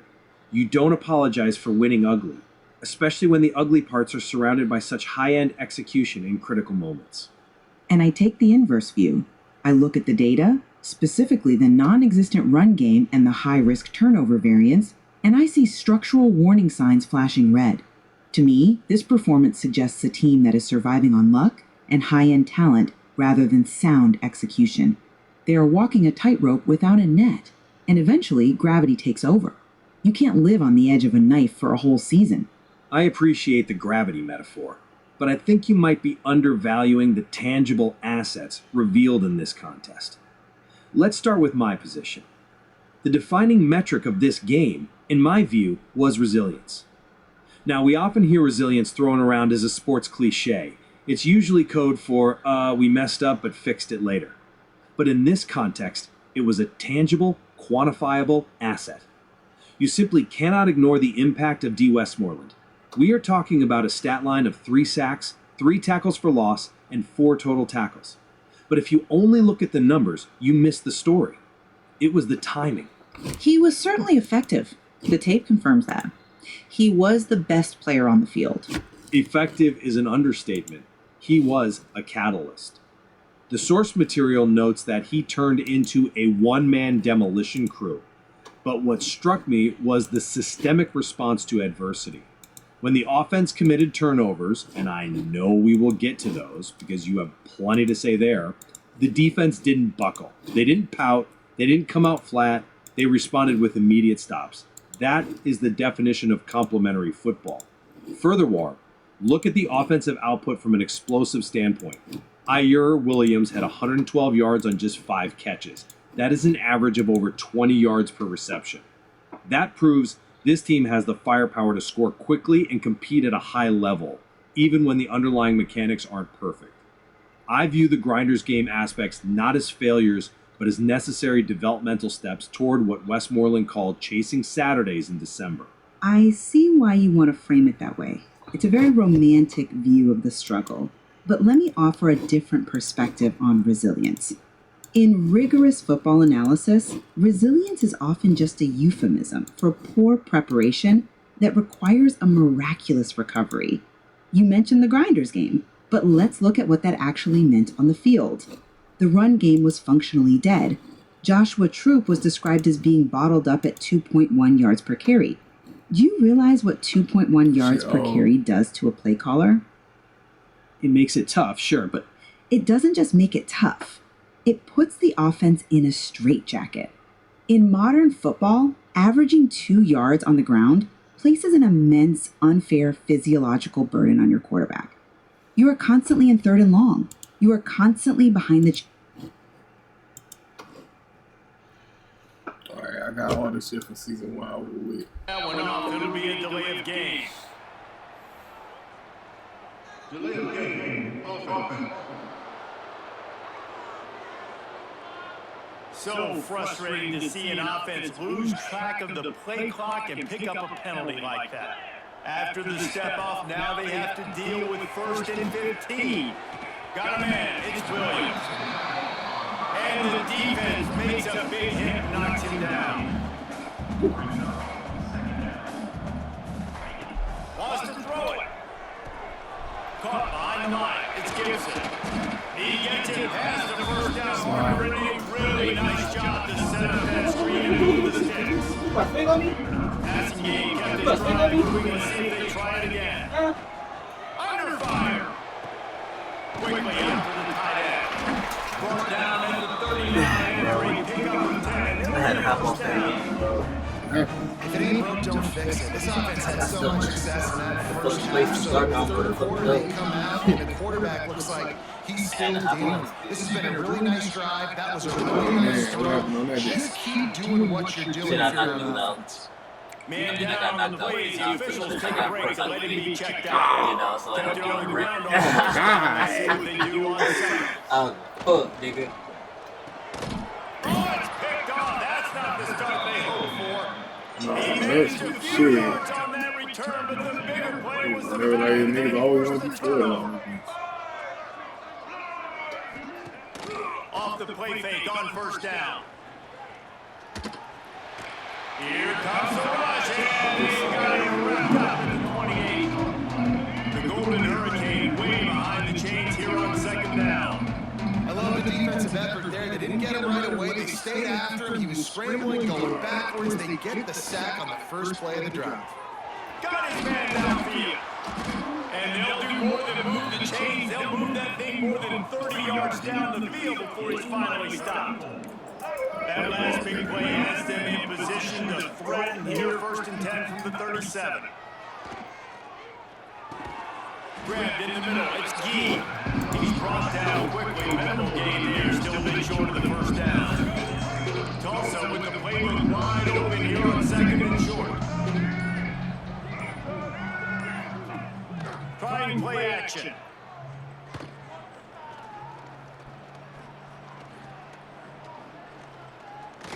Using his feet to buy time. How about this sophomore learning when to just do it himself? As they get set to snap it, just about to reach the end of the quarter.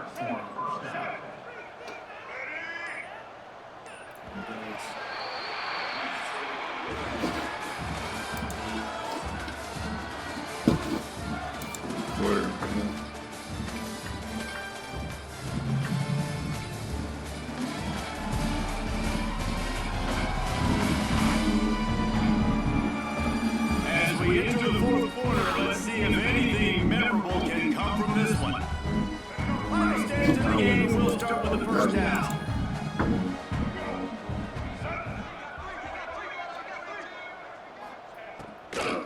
Leads it with the back.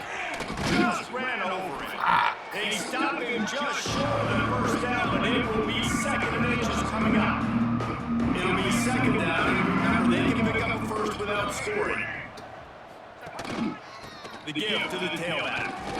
He'll be brought down to the 5-yard line, and this defense is on its heels. Tulsa will come to the line on 1st and goal. Scanning the field, it's Bailey. Looking for the goal line.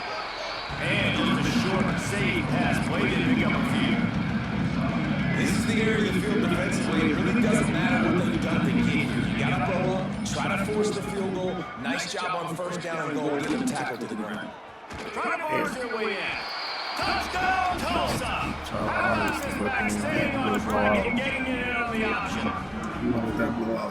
And finally, man, this offense, they have struggled all day. They've been shut out all game. Finally put a drive together, got some points on the board, got some good mojo. Maybe they can take this into next week. I know it's been a bad day, but sometimes these type of things can carry over.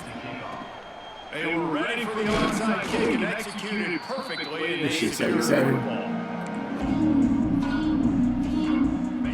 We'll see the offense make its way onto the field here, hoping for a successful drive. Looking to throw on 1st down. The short hands, it's Gibson. And a good job in coverage there. They stop it after just a few. To the air on 2nd down. Finds his man, it's Gibson. Makes the grab, and it's enough for the 1st down before he's dragged to the ground. Here's this offense with a fresh set of downs. Looking to throw on 1st down. Using his legs, keeping his eyes downfield. And it's nice to be a QB in this spot. He's had a great day, man. Like, great day. They built a huge lead now. Incompletion's okay. Just take care of the football. Don't throw that thing to the other team. Plenty of distance between him and the sticks here on 2nd down. Looking to fire. He's got him this time. And he's brought down after a nice gain. Down to the 16-yard line, it's 1st and 10. To the air on 1st down. It's complete to the left. Now the connection takes it to the 11. I know it seems like an easy pitch and catch, but for the tight end there, that route potentially changes if it's man coverage. So good job by him knowing it's zone. I'm just going to sit down. This is basically like a check down, right? Steps into the end zone for a touchdown. They add on to this lead and loses it. Yeah, they got it. And I'm liking what I'm seeing from this offense. Look, last year you found a way to win a close game. That's what you're supposed to do. But this offense looks like they're taking it to the next level. Hitting their stride a little bit, finding out who they got the transfer portal. 97 speed, 99 separation. Yeah, JG, that nigga, he a senior though. So it's like, you feel me? This year is just basically. This is Heisman year. This is his Heisman year. This is a business year. This is a business year to basically get him to the ball will come out to the 25-yard line. flood. Make it like comes back onto the field. Yeah, that's what we're trying to do. We're trying to flood the numbers with. Motion from the wide receiver. But he keep going out in the fourth quarter, man. It's like fourth quarter is winning until he's done. Like, man, so fourth quarter, it'd be like he can get back in the game, but at this point, we've blown the team out, so I have to make a little coaching decision like, man, no, fuck that. We'll get back in the game. You're just gonna fuck around and fuck yourself up even more. And there was nowhere to go, just stopping his tracks in the backfield. Tulsa checking to see what's in the playbook for third and forever. Working that left side now. Didn't pick up a lot there, moving forward just a few. Down by multiple possessions, he can't come up empty on this drive. They'll go for it on fourth down. A deep throw as the clock winds down. Wow, why does he keep catching these balls? There as they try to at least put a positive spin on the end of this game. That was wow. That was with the first and 10. To the air, it's Bailey. Sets up the screen. And he never had a chance. As soon as he caught it, the defense was... None of them team home. Welcome to the debate. They're not 40-10. Yeah, a blowout. Exactly. If you were to just, glance at the ticker or check the box score of Detroit Mercy's season opener against FCSW this morning, you would see a blowout. You'd see a program that looks like it's just on cruise control. A dominant power conference team taking care of business against a smaller school. Which is what everyone expected, right? Right, but if you actually sit down and watch the game tape, really dissect the 60 minutes of football that occurred, you see something entirely different. You do not see a cruise control victory. You see a program that, frankly, stared into the abyss of an existential crisis in the second quarter and had to reinvent its entire identity on the fly. It really was. It was honestly like a psychological thriller masquerading as a football game. I mean, I've watched a lot of openers, and usually they are sluggish or sloppy, but rarely are they this emotionally volatile. Yeah. We saw the highest possible high, a freshman quarterback playing like an absolute deity in the fourth quarter. Demon. And a low that was, frankly, terrifying. Losing Jarrett Gibson isn't just some, minor hurdle. And it isn't just a stat correction. It was a trauma event for that roster. Which is a huge question. It is. And I'm firmly in the camp that this was a stress test. We kind of like done with the trauma thing. I'll be arguing that today. And I come at it from a complete It do be like, what the fuck? Why are you going out in the fourth quarter? Dynasty talk is incredibly premature, honestly bordering on delusional. I look at that game and I see a mask. The final score is masking a chaotic, high-variance performance that is simply not sustainable against elite competition. You see a bridge that held. I see a bridge that is swaying violently in the wind, held together by duct tape and adrenaline. I love the imagery, I really do, but let's ground us in the reality of what actually happened. Okay, let's do it. True contenders are not defined by how they look when the script is perfect. In college football, it is easy to win when your starters are healthy, your scripted plays work flawlessly, and the crowd is happy. I agree. Anyone can look like a contender in fair weather. But the game notes for this opener explicitly listed team response to adversity as a key takeaway. That is the metric that matters here. When Jarrett Gibson went down, and we will get to the gravity of that loss, I promise, the team did not collapse. They paused, yes, but they executed. I have to stop you there. They didn't just pause, they froze. The report literally says the sideline froze. 4 touchdowns in the fourth quarter is not freezing. You can freeze for a minute and still execute. We are talking about an offense that generated 428 total yards. They averaged 11 yards per play. I want to contextualize that number for a second. It's a big number. It is a statistical avalanche. In modern college football, an elite high-octane offense usually aims for about 6.5 to 7 yards per play. Anything over 8 is explosive. 11 yards per play is unreal. That is not just moving the ball. That is erasing chunks of the field at will. Right. And on the other side, the defense was described in the reports as violent, fast, mean. My position is simple. Fragile teams fold when they lose their best player. This team accelerated. That isn't luck. That is the definition of a robust culture. Look, I appreciate the statistical optimism. Really, I do. But I think you are looking at the destination and completely ignoring the car crash that happened on the journey. You keep mentioning the 428 yards. But at what cost? Jarrett Gibson?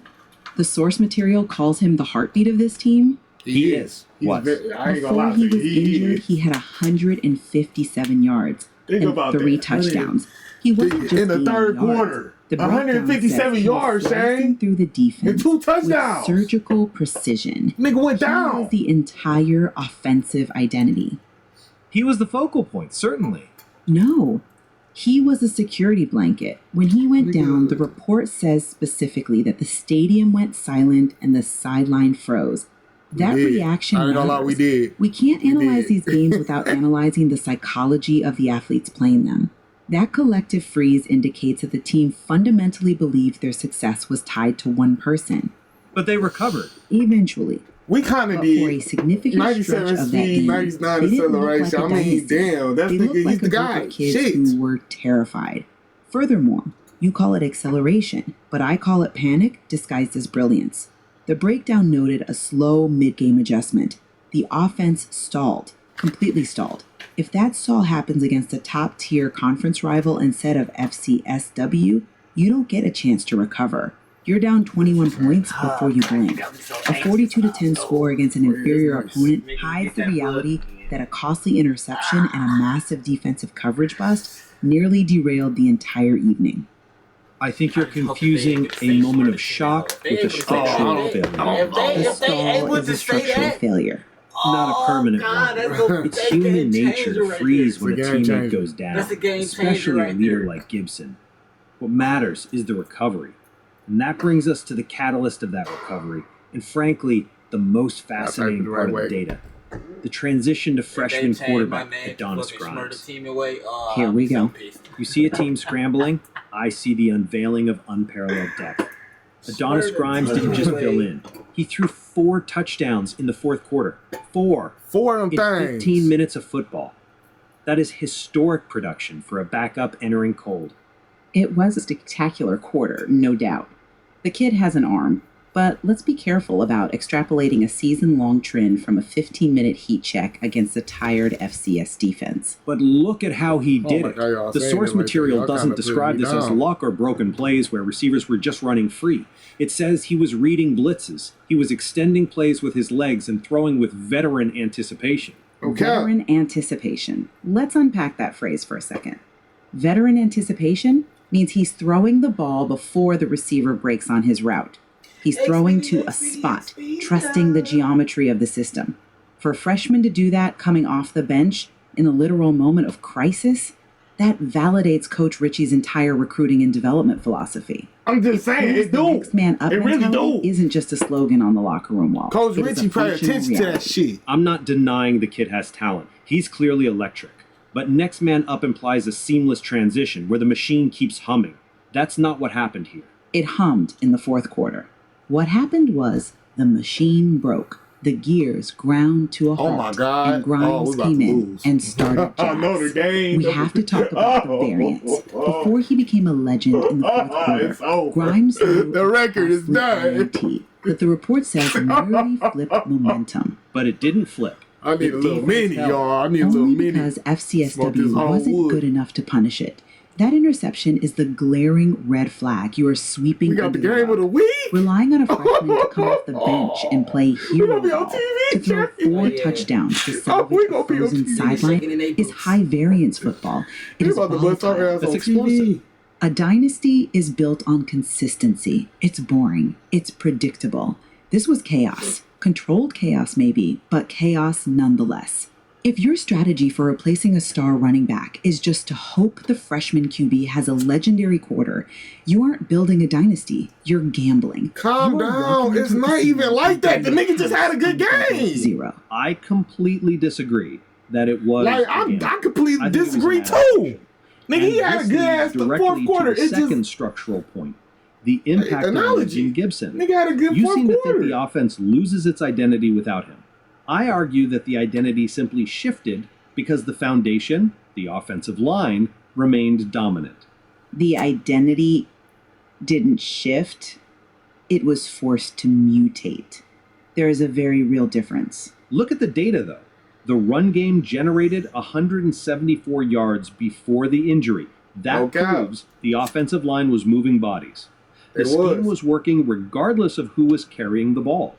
Gibson is a star, yes, but the infrastructure, the blocking, the play calling, remained perfectly intact. But let me finish this point. Cut her ass off. On the idea Cut that her the ass system off, is greater Shane. than the individual. Okay. And look at the psychology, which you mentioned earlier. We have the transcript of Grimes' locker room speech. He told the team, "Tonight wasn't about me. It was about all of us refusing to fold." That is a culture statement. That was a culture statement. God damn. Coach Ritchie declared this the first brick of the dynasty. You don't say that unless you see the structural integrity holding up under pressure. Words are win, though. Trusting the system is super easy to say in a post-game speech after you've won by 30 and everyone is cheering. But let's go back to the actual physics of the game. Gibson accounted for 157 yards and 3 touchdowns personally. He wasn't just running through gaping holes provided by this amazing offensive line. The report specifically says he was slicing through the defense. Sure. That implies he was creating yardage after contact, making people miss. When you remove a player who creates his own yards a heartbeat, the offense becomes significantly harder to operate. You say the line is good, and I agree with that. But once Gibson left, the offense stalled until Grimes started chucking it deep. They adjusted. That tells me they couldn't just slot another running back in and keep the machine humming. They had to completely abandon the run-heavy identity and switch to a freshman air raid just to move the ball. That isn't a system working. That is a system breaking and having to be jury-rigged on the fly. It wasn't like that, though. It was more let me give you a different perspective. Adonis stepped up and said, nigga, fuck that shit. If I bring back the out, ability I'm to about to shift throw from a these touchdowns. dominant ground game to Ain't an without there explosive through 4 aerial attack touchdowns. mid-game What's wrong makes with them that? harder to defend, not easier. What's the fucking problem with that? Practice. What's We like, just saw it. y'all If I'm a niggas, y'all defensive struggling coordinator because as soon as y'all get that, Detroit y'all Mercy scramble to next that. week, No. I now have a You massive think we problem. about to go to the second Can't running back and stack just the basically box get to him the stop ball the whole run, time? because I and know just they have hope a that he do the quarterback same who can thing dissect me that our if I number leave the one running back secondary do. exposed. Or you blitz the freshman until he makes another mistake like that interception. Which brings us to the other side of Yeah, football. that We are interception focusing was so heavily on the offense, but we The nigga was having absolutely a perfect cannot game ignore for the the defense. interception. While the I was offense so was hurt figuring on out that. its identity, the defense was putting on an absolute clinic. Were they, or were they just over 9 passes in a They row. were dominant. As soon as that 10th The pass exact term came, used in the breakdown was intercepted. I'm like, defensive havoc. In football analytics, havoc usually was refers to on plays fire. that result in a tackle for loss, a forced fumble, or a pass breakup. It's all about creating negative plays that put the offense behind the chains. We have specific names: Cooper, Grimes, Kimball, living in the backfield. Right. They had a good game up front. And let's look at the complementary football aspect. The offense had a third down efficiency conversion rate of 75%. Come on now. That kept the defense rested. And when the defense actually was on the field, they held the opponent to 10 points. Against FCSW? Holding any opponent to 10 points while your offense is undergoing a massive mid-game identity crisis, that is the mark of a championship defense. They bought the offense the time it needed to thaw out. Negative listed right there in the report. The 84-yard touchdown allowed in the fourth quarter. One play in a blowout. It was a coverage bust, described as avoidable. That is the very definition of a lack of discipline. You are talking about a championship defense, but championship defenses do not fall asleep in the fourth quarter and give up 84-yard scores just because they have a comfortable lead. Context matters. It was garbage time. In a 42 to 10 It was game, garbage time, though. sure, you Niggas can gave knock it up off. that bullshit But off what some if the garbage score's time 24 shit? I to don't give a fuck 21? about that shit. What if that coverage bust happens against the team that can actually capitalize on the next drive? That single play completely undermines the dominance narrative. It suggests that when the game gets chaotic, the mental focus slips. That's a stretch. No. Between the We interception already by knew who was Grimes winning. and We was the popping 84-yard bottles. touchdown allowed, And we there was were popping bottles two in the fourth distinct quarter. moments where the Stop game could have playing, bro. swung wildly if the Nigga, it was opponent had over. been confident. Niggas was You can't drunk in the build a fourth dynasty quarter. on what ifs, but you also can't just ignore the cracks just because the dam didn't break this time. Look, every game has errors. Perfection is not the standard for week 1. Potential is. And the potential shown by the defensive front living in the backfield far outweighs one coverage lapse late in a decided game. The report calls the defense violent, fast, mean.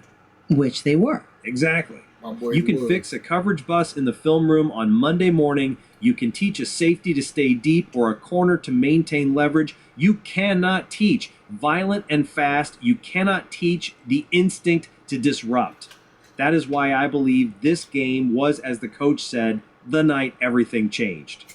It proved that the team's culture is superior to adversity. They took a massive blow, losing a Heisman-caliber producer, and they responded by winning by 32 points. That is not fragility, that is incredible resilience. It was certainly the night everything changed, but perhaps not for the better. I think we are looking at a team that is now walking a tightrope without a net.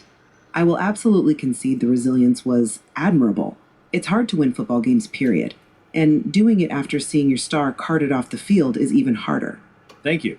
But the loss of Gibson is a massive subtraction. You don't just replace 157 yards of production seamlessly. And the reliance on late-game volatility, on a freshman having to play completely out of his mind to cover that loss. It raises serious questions about the season's trajectory. I think the dynasty talk is dangerous. Why dangerous? Because it sets an expectation that this team can just flip the switch whenever they want. But eventually you run into a team that cuts the power cord. I need to see them operate seamlessly, systematically, without their senior star for a full 4 quarters against a team that hits back before I buy the dynasty stock. And I think that is exactly what they proved they could do. They operated differently, yes, but effective is effective. Coach Ritchie's speech really hammered this home. He asked them to look around the room and realize they didn't fold. He said, we're not building a team, we're building a dynasty, and tonight was the first break. I believe him. The emergence of Adonis Grimes gives them a dimension they frankly didn't know they had. They are no longer just a running team. They are a multifaceted threat with a locker room that believes they are bulletproof. That belief, that morale, is a force multiplier. High morale is great. I love the speech. We don't break, we rise. It's very poetic. But morale doesn't block defensive ends, and morale certainly doesn't replace 157 yards of rushing production week in and week out. The locker room believes, sure, but as an analyst, I have to look at the mechanics. And the mechanics say they lost their engine and replaced it with a rocket booster that might explode. It's exciting, and it's going to be great television, but is it sustainable? I'm left wondering if that gasp in the stadium wasn't just shock, but a premonition of how hard this season is about to get. Or perhaps the gasp was just the audience realizing they were watching the plot twist that makes the movie great. We have seen the birth of a legend in Grimes, and we have seen a defense that can absolutely suffocate opponents. The glass isn't just half full, it's overflowing with potential. We shall see. I see a glass that just got a crack in it, held together by adrenaline. But hey, that is exactly why we watch the games. Precisely. There is so much more to explore in this material as the season progresses. We will see if that first brick holds the weight. Thank you for listening to The Debate. Until next time. Oh, that was a great ass debate, man. Yeah, it's 9 hours for sure. I popped out at 7:26. Got their ass, man. That's what I'm talking about right there. That's how you're supposed to be. Okay. We almost had their ass wins every clock that at 6:47. Not every explosive play in the passing game needs to be a 70-yard bomb down the field. If you find your running back in the progression, you just get it to him quickly. He's one of the most dangerous guys on the field with the ball in his hands, and he showed you that. Great vision, great speed, phenomenal job after the catch, and it's a big play for the offense in the passing game. Nice defensive play to get that game in there and knock it away. Really nice job of the defender knocking that ball away in coverage. He knew coming into this one that he was going to get attacked. What, JV? So he's showing right now he is dialed in, locked in. Really nice job right now. And here comes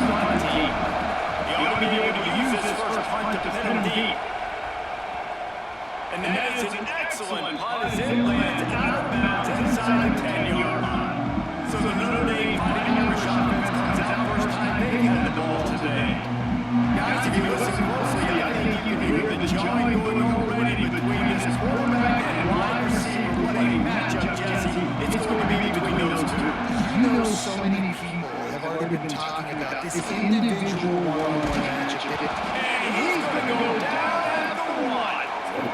Well, it wasn't great field position to start with, and it's getting worse now. The defense gets a sack. They're getting aggressive up the field. They get to the QB, and they're sending a message.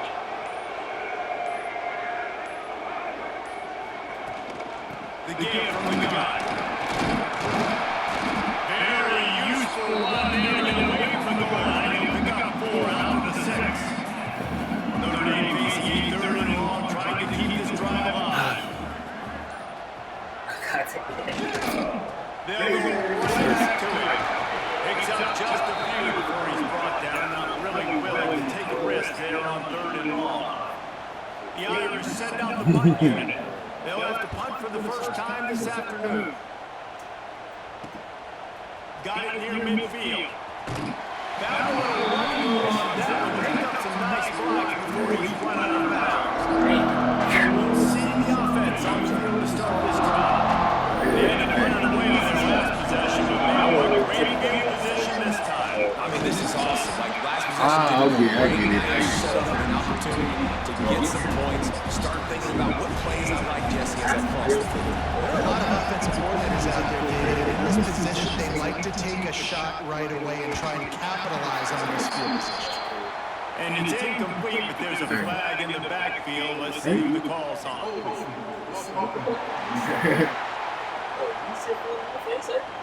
We'll repeat the previous down, but this time the offense has 10 more yards it has to cover. Line getting set on 2nd down. Back to pass. And he really needed to hold on to that one, but it was not loose, and 3rd down is coming. Trying to pick up a 1st down. On 3rd and long, you have to turn it loose deep. Trying to get rid of it. Forced to just throw it away on 3rd down, and now they face 4th. The punt team makes its way out of the field. Doesn't say much for your drive when you're looking forward to the punt. Nice job to make a fair catch at the 16. Make sure that ball didn't bounce into the coffin corner. A lot of work to do as this drive will start from the 16-yard line. To the air, it's A-Bang. Quick strike complete. And he'll make his way out of bounds. That is the solid pickup. Really good offenses are able to attack short. You've got to be able to attack the whole field to make it out of that underneath part, then the intermediate part, and then you take shots down the field. This will loosen up some shots for later in the game. It's been a defensive battle through the first period, and the stats tell that tale. You ain't at this game. It's how to be at the games. Like, we're at, hey, we made it to the championship last year, that game that you was talking about. So I was at that bitch. Show love. Show love. And we won that bitch. It was a great day. But you know, we need to get more celebrities up in the game. We need to get more celebrities to fuck. But that one though. Oh my god. Fuck, man. They defense so fucking hard, bro. So we can use that. Who's going to make the big play? They finally break through. They make the big explosive play, and maybe this is what they needed to get this offense rolling. On the move from inside his 5. He was looking for some running room, but not much to be found as he stopped at the 18. And the offense takes the field eager to go back to work. We'll see if they can be a little more productive this time around. A 3-and-out the last time they had the ball. Caught in the backfield, it's Gibson. And he broke one tackle on the way to a solid pickup there. Running backs just have to be a weapon in the passing game, even for little Think about running back versus linebacker. Oh no, that's a matchup in space. And so find ways to get the football to your running back in space where you break tackles and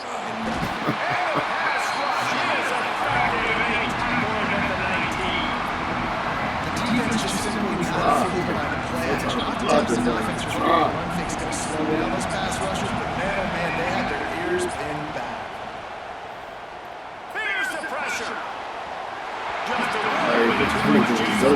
Every player was just double team. There's nothing open, bro. It's Notre Dame, man. How the fuck are you supposed to beat Notre Dame? And they'll touch it dead at about the 40. Here come the Irish. Hey, this is a Power 5 top 10 school. Touchdown drive. The last time they had a much better field position. Oh, there we go. There we go. What a pick! There we go. What a pick! Oh my God! Nah, that was a team and whole pick right there. Man, give him the money.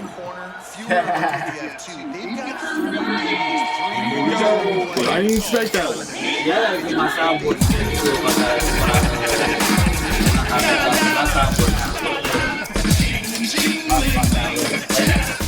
Hey, what's up, man?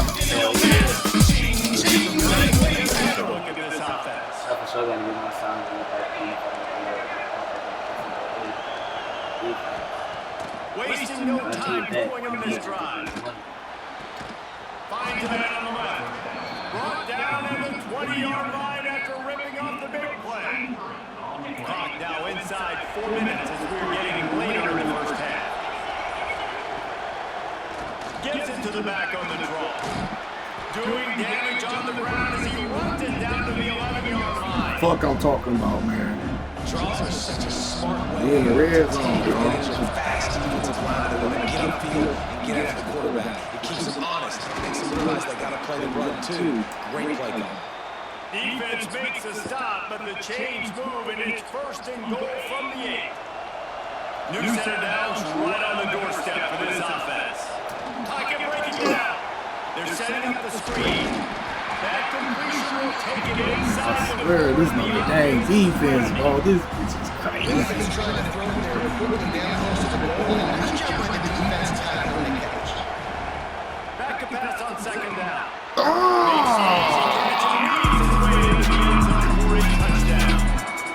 It's not over, bitch. Oh, it's not over, bitch. If we beat y'all niggas, we might be right. Oh, this, I'm dying about this shit. Y'all gonna have to play Notre Dame. Y'all gonna have to play us. Fuck that. Looking for the time. You know what they said on ESPN about us, nigga? About us being in the game of the week? Said that shit was disrespectful. Said, nigga, how the fuck do y'all put a third year?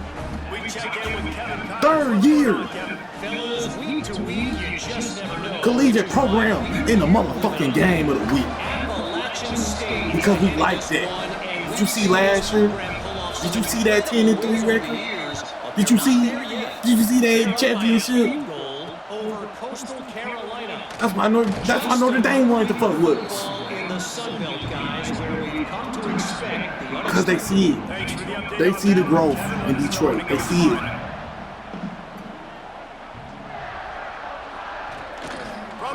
Come on. Look.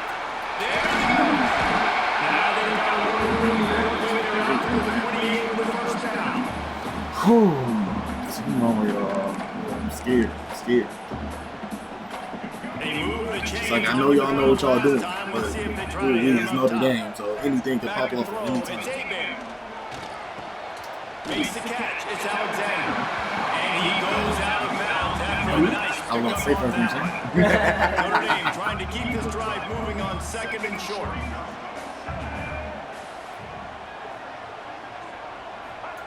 Wants to go up top. Going for the big play. We just don't got the DBs. We don't got the DBs for us. These niggas is coming through. We don't got the DBs for it. We ran the cover for the rest of the game, y'all. We don't got the DBs for this shit. Made the catch on the other side of the field. There's an example of how this offense can really attack every corner of the football field. Able to pick his way forward for a decent game before the defense gets him down. Quarterback on the keep. What powerful running, just driving the power forward for everything he could get. He'll be just a few inches short. This is a tense game. This is a tense game. Call by the offense after the play.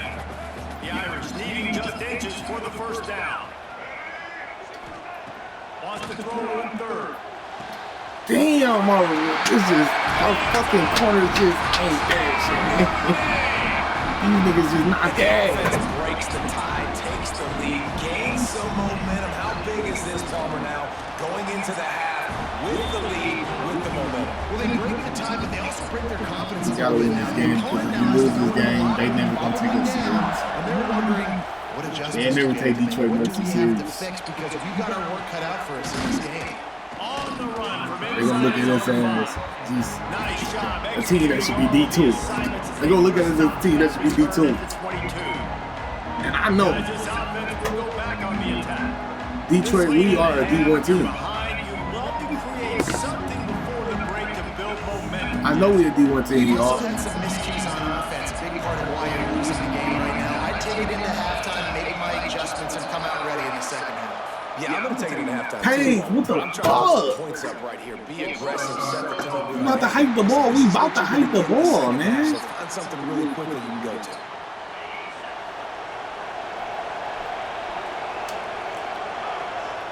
Here's the snap, looking to throw. That's caught. It's Gibson. They stay aggressive and push their way out to the 33, and it's first down. Last completion moved the sticks in. Let's see if they try it again.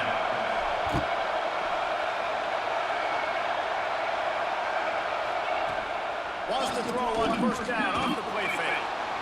Took the shot as he threw. The offense just has not been I'm just glad that you got it out of here. get their rhythm going here in the first half. You just haven't seen it in the passing game. That was a really good example of it again. If they're going to score more points in the second half, they've got to make some adjustments here at halftime. Makes the grab. It's Gibson. Oh, Gibson to the good. He could have busted up. We got a timeout Oh, here late in the touchdown. first half, and they'll try to get more points on the board before the break. They have a first down at the 41-yard line. Oh my God. Oh, He's Notre Dame, man. Fuck. That's the way you execute your offense, man. You keep your foot on the gas. Try to make this a two-score game. You do with that touchdown. This offense execute beautifully. The defense is going to have Damn, we just had a dog-ass job going. He'll bring it back from inside his spot. He was hoping for something a little more dynamic than they get him on the ground at the 20. Waiting seconds in the first half. Let's see how they handle it. Looking downfield on first down. Pass falls incomplete, and there are still 3 seconds left. Just wonder if the quarterback's trying to get it all back after throwing the pick the last time out. This time, that was not a good read. The defender was all over that throw. He should have intercepted that, but thanks to the drop, the offense stays on the field. This quarterback has got to take a breath, and he's got to settle himself down. It's Notre Dame, yo. It's Notre Dame. with the halftime update. And it should come as no surprise At that the we end of have the day, y'all, ourselves a fun I'm just matchup proud of y'all for even inside. scoring on me. This is like country day. You ain't gonna score. These niggas is like that. The returner will field it and bring it back. Look at it like He'll be that. chased out of bounds inside his own 20 at the 18-yard Y'all line. actually And a scored on great me. job of coverage there. And it looking like we about to do something. Ah, man, that first quarter felt good. We'll see if they even need to look for balance as we start the third I'm quarter. hurt now. It's gonna feel so good. They feel like we is a big part of the plan. I wonder how they adjust. about to put foot on their necks, you know? Teams in the building, you know, I had on my teams first half. Nah, nigga, I just got some regular Nike cleats. I ain't even shit. And that run really didn't go anywhere. And a lot of times we don't And then focus I on think it with the enough. team, How important those we five about guys to are do something, to man. get on those defensive linemen, to try to move them out of the way. Stumping on their necks, man. It squarely falls on the shoulder of those five offensive linemen. And he gets it out past the Yeah, sticks. it hurt. Notre Dame will have a It hurt. first down. Here's this offense with a fresh set of downs. Coming out on first down with the play fake. Fires to the wideout. Catch in the middle, it's Williams. Wide receivers is too strong. They're too strong and they're too fast. Explosive play to the 40.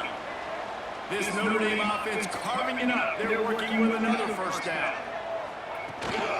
From the gun, leads it on the inside.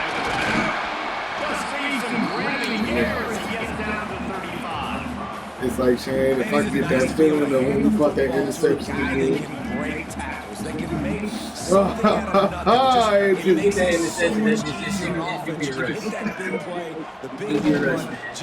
felt like we was about to win this game.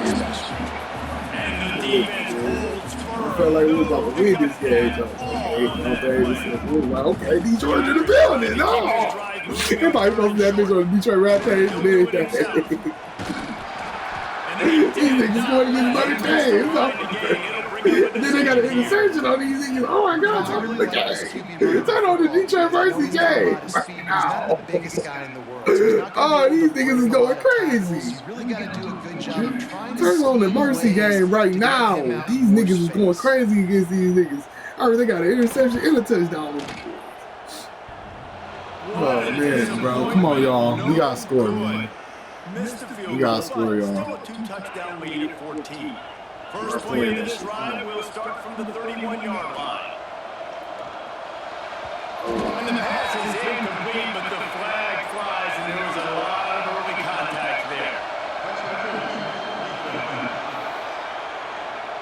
And the defender just way too handsy on that last play. You can see all the contact. Shit, was in the air. He simply can't do it, and the referee's caught.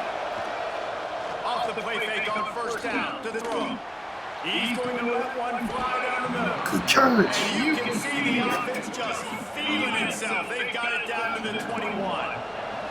Catch, boy. Play flip the field. Now they go to work from just outside the red zone.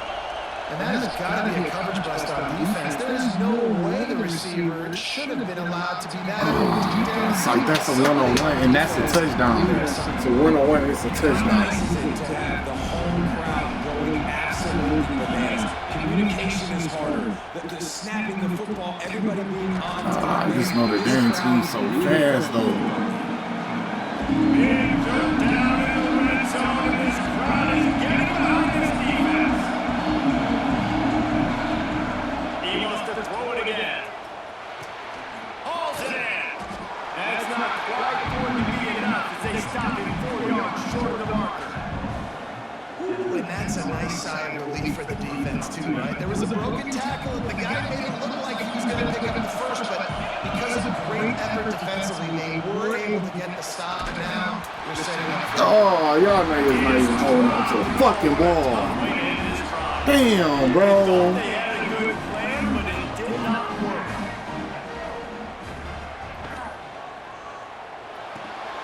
Grabbed behind the line, it's Larson.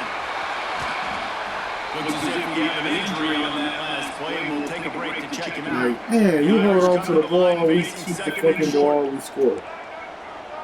Now it's over.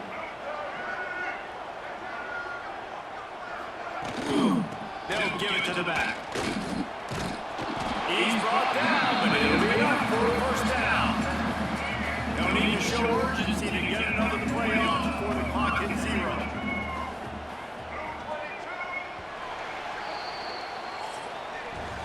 Guys, we've come to the end of the quarter, and Notre Dame has the lead. And they are starting to pull away as we come to the end of the third quarter. Let's take a look at how we got here. Damn, bro. They go back to work with the first down in the final period of this I mean, it feels good to be on DB's going to get a little ESPN. cushion. That's just still Off play action on first down. so The short hand for Richardson.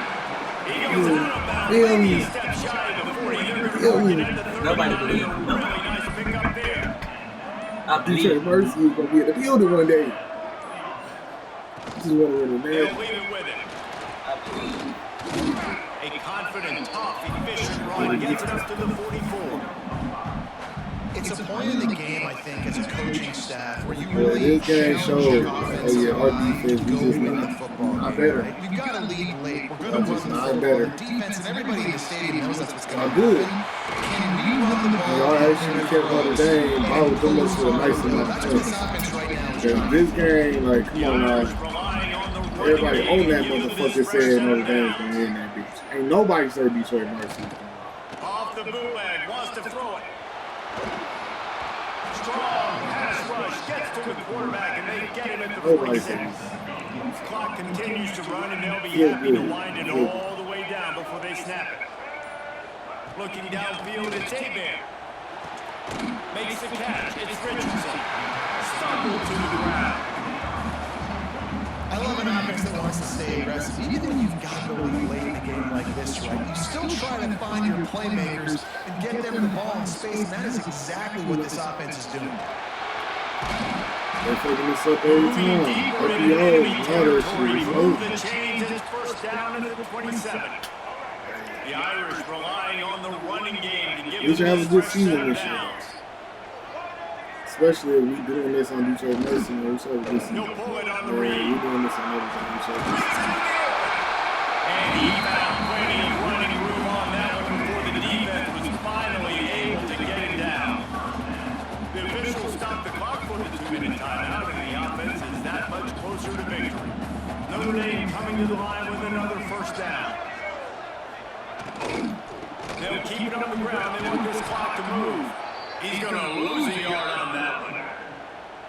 And this is the area of the field where it gets really, really tough. Because the red zone, you know you got to run the football more. Well, this defense is #1 in the nation against the run. So I look for this offense to be more physical, be creative, try to find ways to run the ball against this defense that is so dynamic. Notre Dame comes to the line needing a chunk play on third down. Out of the gun, the inside handoff, looking for a crease. He's brought down right at the 13-yard line. Still ways to go to make it to the line to gain. Let's see what they do on fourth. So they'll send it out to the field goal unit.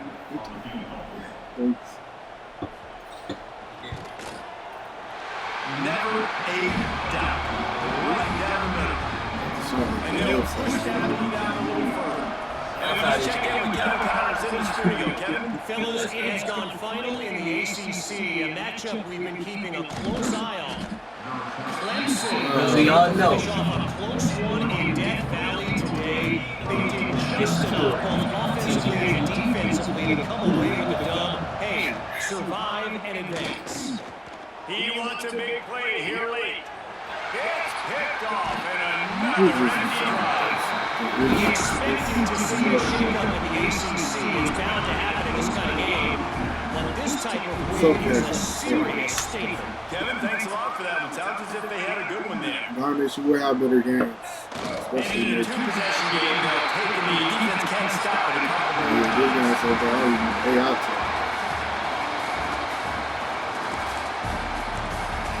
Let's keep on going. Yeah, 3 hours right now.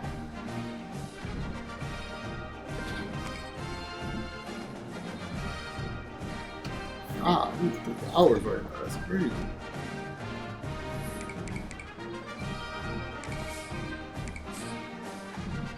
No, I'm glad I ain't telling none of the recruits to go to the Notre Dame game. Those niggas would have been done.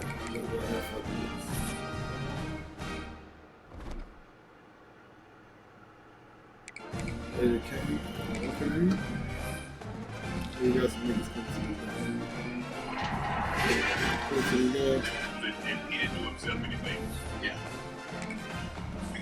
And that position, you got to know everything from the backwards.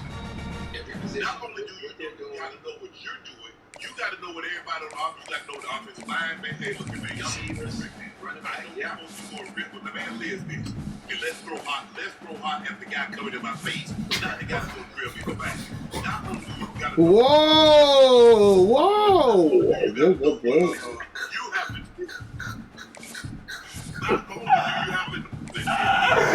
Oh, man. Nasty. Oh, man, that was nasty right here. Oh, man. You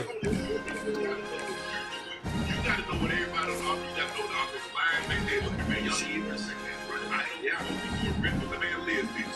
And let's throw hot at the guy coming in my face. Now they got to go drill me in the back. Not only do you got to know. God. Not only do you got to know what you have to. Ooh, they caught you with that one. Oh, shit. Oh, shit. He couldn't get past that one. Like, pause. Like, no. Oh shit. Say pause.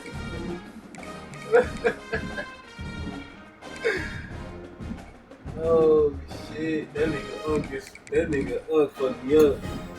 Oh man. Oh, that nigga fucked me up on that one, bro. Oh man. Yeah, that shit did not sound like, oh, my nigga is bad. Oh, that's funny when you already know who it is when I say my nigga is bad. Oh! I see the fucking thumbnail like it's split second when you see the video. Smart driving baseline, cut off on the off. Back to Reed. Reed, ties it up. Allen driving, sets the pass to Dunn. Back to Grayson. Fires it up, off the mark. O'Neal on the rebound. The put back. Got the Smart. Thought about the three. On the drive instead. No, Dane. 10. Fonte comes up to set the screen. Allen gives a switch. He dodged it stepping out. Grayson on the drive. Drops it off. Touch pass. O'Neal. Lets it fly. Oh my God. Somehow that's Brian Boy. If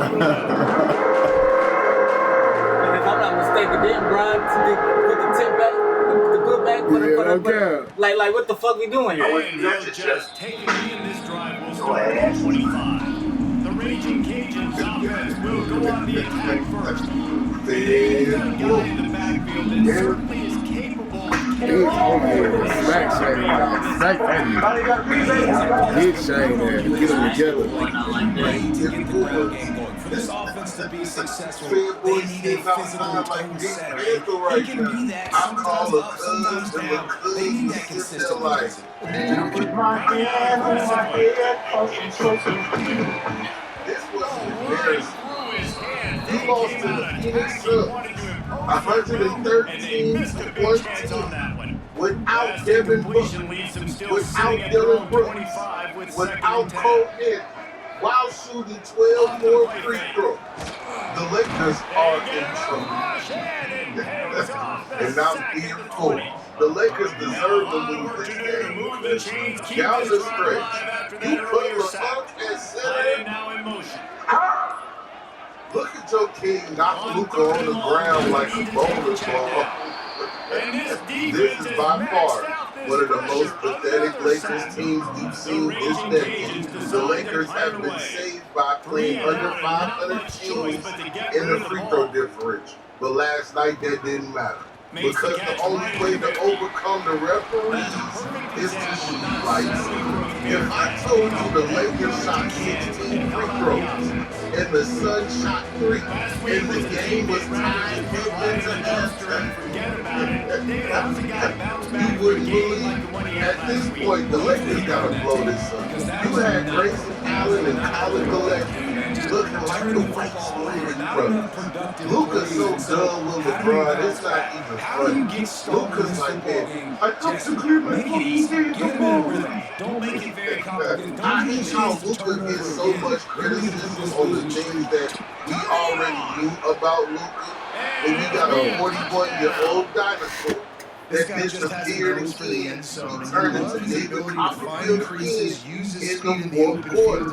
The only points he scored in the fourth quarter was seen in the intro. How does LeBron James avoid criticism when he's getting paid more than Luka?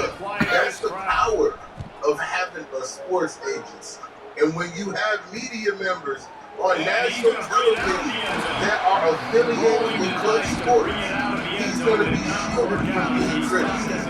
Just a couple months ago, we were talking about Austin Reeves getting a max deal, and they already saying he don't deserve a max. Austin Reeves was averaging 30 before this bum said, you know what, I'm done out, I'm going to come back to the team. And since Austin Reeves has been back from injury, he scored over 20 points 2 times since he's been back. They love to talk about Austin Reeves and Luka are playing defense, but they have the highest net rating when they're on the floor without LeBron. Did y'all forget in the beginning of the season when the Lakers were screaming Kumbaya what happened the best time of their life without LeBron. Luka and Austin Reeves will alternate 40-point games. No, you can get 40. No, you can get 40 tonight, bro. But as soon as LeBron came back, all of that went to him. The Lakers were 11-4 without LeBron to start the season. And since he's returned, they're 23-16. LeBron James is not helping this team. You know who else is not helping this team?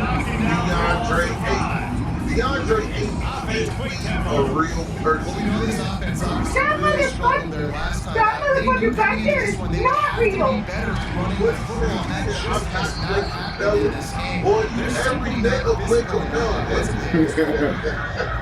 we gotta call the police because DeAndre Ayton is still in trouble.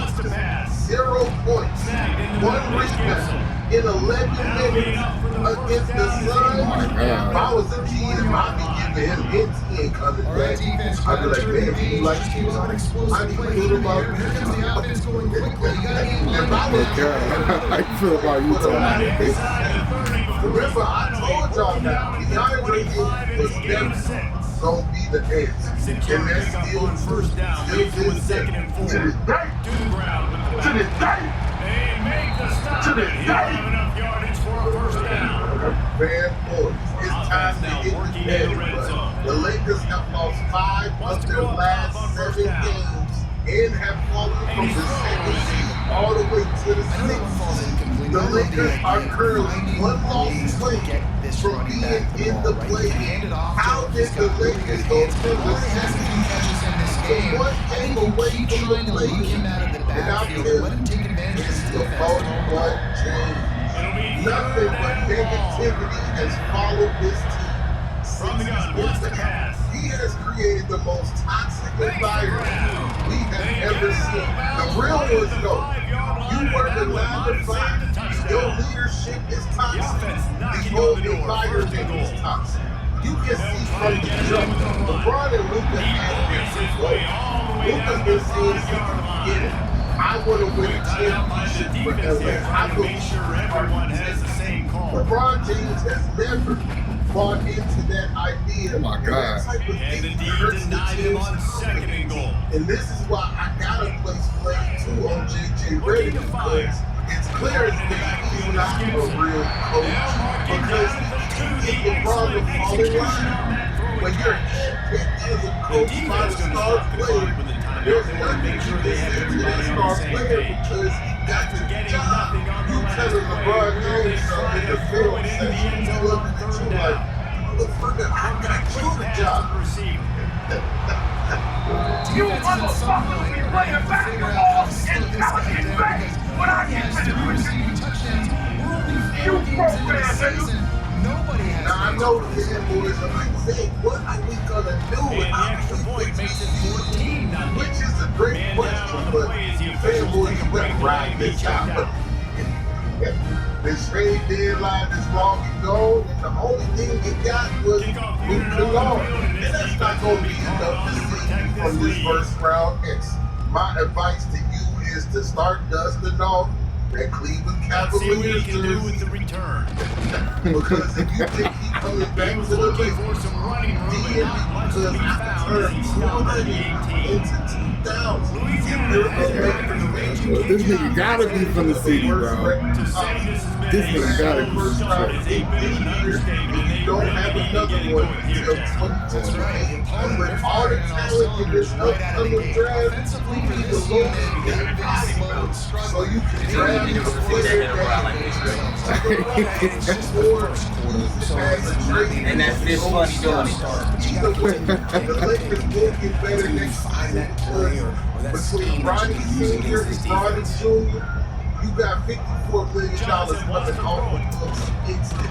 Along with Austin Reeves projected to take a hometown discount, the Lakers will be back considerably today. But this is the part of the video where I need y'all to beat the comment section up. Are the Lakers in trouble?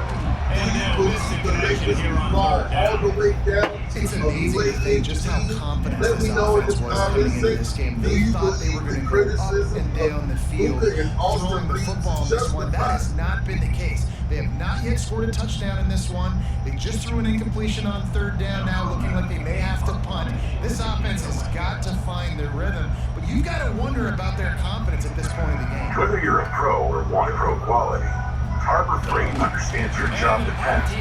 Never used to the pressure on the ground. Just wanted to embrace it. 5 seconds.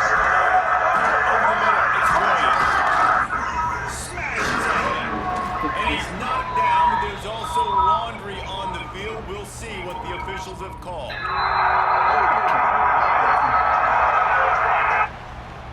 I wouldn't do that just yet. So the big gain, all for naught, brought back due to the laundry on the field, and they'll try it again. They'll have to hurry if they want to get another play off before the quarterback. And after the stop, that is going to put a bow on this first quarter. Make sure y'all hit that like button, hit that hype button, because you know we dealing with facts today, and we not dealing with anything fiction. I don't even know if I should say it. Should I say it? Should I say it? Okay, fanboy, I'm gonna go ahead and say it. I told you. If you was watching me last night, you made a lot of money. If you was watching me, I told you.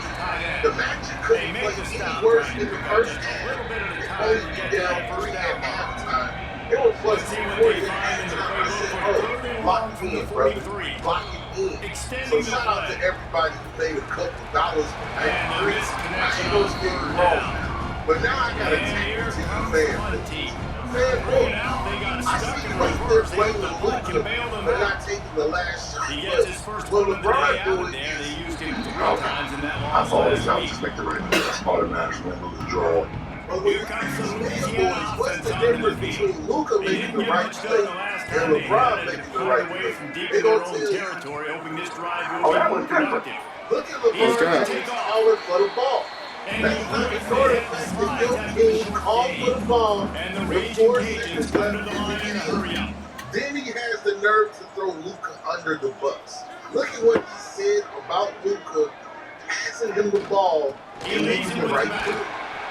Really good effort on that one to work his way up to the 42. Looks as if we have an injury on that last play, and we'll take a break to check him out. I thought he had a good look. Luka said it himself. He said himself that he was too far. He thought it was too far. It's funny how he said he was off balance when he got the ball, but he looked off balance right here. Something ain't adding up. Now, I told you, I'm like fact-based narrative. I'm here to tell you facts. I told you since the beginning, the Lakers play a lot better when LeBron James is not on the court. Now, let's listen to Brian Williams tell you exactly that. And we're going to pull the numbers up to show you why. Listen to this. When Luka, LeBron, and Austin Reeves play together, it's just not a good team. And I mean, they've been leaning on the fact that injuries over the last 2 seasons have prevented them from really having a lot of time together. But the dad is just the dad, okay? When Austin Reeves and Luka Doncic play together, when it's just the two of them out there, the Lakers are an excellent team. When all 3 of them play out there, they're not. So it's actually a 20-20 difference. If you look at every 100 possessions, if it's just Luka and Reeves, or it's the 3 of them, there's a 20-point spread between how the Lakers play over 100 possessions. Okay? I'm looking more in detail. That's just the way it is. They're one of the worst offensive teams in the league when those 3 guys got together. That's crazy. You say, how can that be when 3 guys all scored? When LeBron James is on the court, we see them generating this. They are plus 18 without LeBron James on the floor. And LeBron James is more productive without Luka and Austin Reeves on the floor. So therefore, that means LeBron James gotta go to the bench. You can argue with your mama, but you can't argue with the truth. Look at the numbers. The numbers tell you LeBron James needs to go to the bench. If I can see Brian Whitworth, the numbers support it. How can you sit up here and deny the true fan? I know last night was a roller coaster for you. I know when LeBron got that dunk with 26 seconds left, you was watching the game like, and then when he shot that turnaround three, you went from rubbing on your chest to sitting at home like your light is on.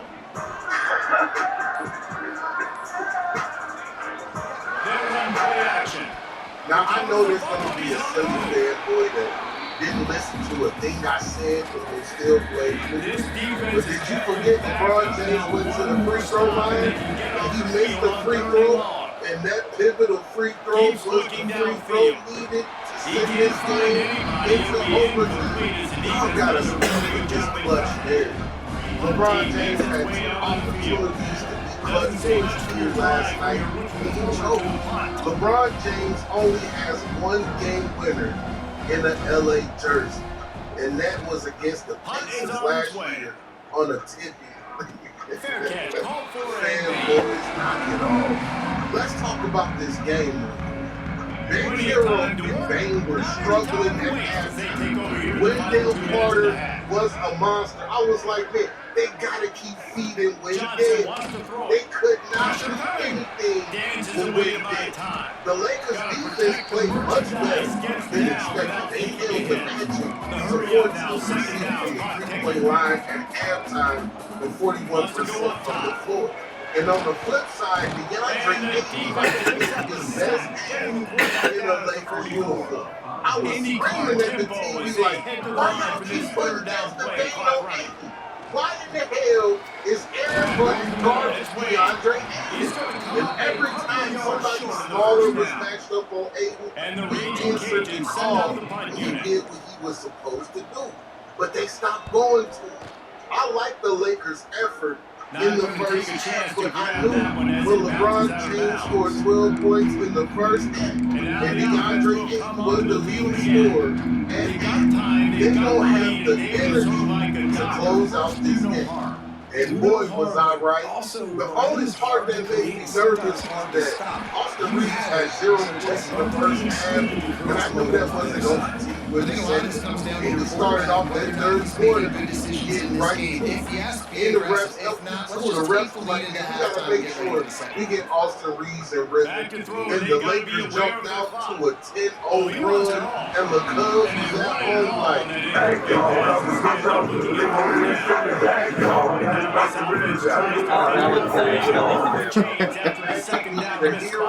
I wanted to say that shit on Instagram so bad. And in that third quarter, Max Hero scored 17 points on 6-of-7 shooting from the floor. He seized the moment and put the Magic on his back, even though they were short-handed and had to play Jonathan Isaac and Javon Carter. Some boys were selling, just like they'll to the third quarter off with only 2 points in the third quarter. And he had to watch Austin Reeves put his team on his back with 10 points in the third quarter. And at this point, Austin Reeves started to feel like he was in charge. Until Bane came around and told him, stay here, I'm in charge. Today in Lafayette. And a lot of coaches will say limiting the plays may be hitting on a few yourself is good, but I'm more of a Luka James guy. Give me efficiency every day of the week and twice on Saturday. The offensive game that subscribes to the less is more philosophy might be the one that leaves you today with a big fat now the refs did try to save y'all. That's why you keep that challenge in your back pocket.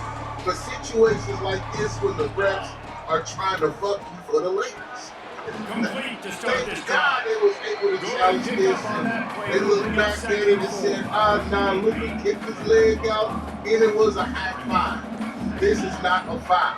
And after this is when your king gets sent to the free throw line and he goes 1 of 2 from the free throw line. Mind you, they playing Luka, but look at LeBron leaving Bane wide open for the 3. Look how open Desmond Bane is to take this shot. How can you blame Luka? Fanboys seen LeBron get this easy dunk and started standing up on the tables like, Stopped and forced out bounds at the 30. The Lakers don't box out, and Wendell Carter said, hey, it's like out. How is this not a 10-1 though? Look at Luka. It's Wendell Carter on the wrist. He's bugging him. Why is this not a foul? We already know this was Luka on the reach of LeBron. They're sending him to the free throw line. But it didn't matter because he got the break. And fanboys went on endless softball. Fanboys went from brick to gummy bear in a matter of 30 seconds. Running out the breakdown, it makes it And I so love easy, the every connection man. between quarterback, I tried to wide call receiver. him You can tell good, this he is a tried to good pretend one. like That's he why they was got sweet. 6 on that play. Tried to pretend like he had a long thing. Every time Brian be bullshit, every Brian fan be sleep, be bullshit. No difference, no honor amongst fan football. And this the part of the video where I need y'all to beat the comment section up.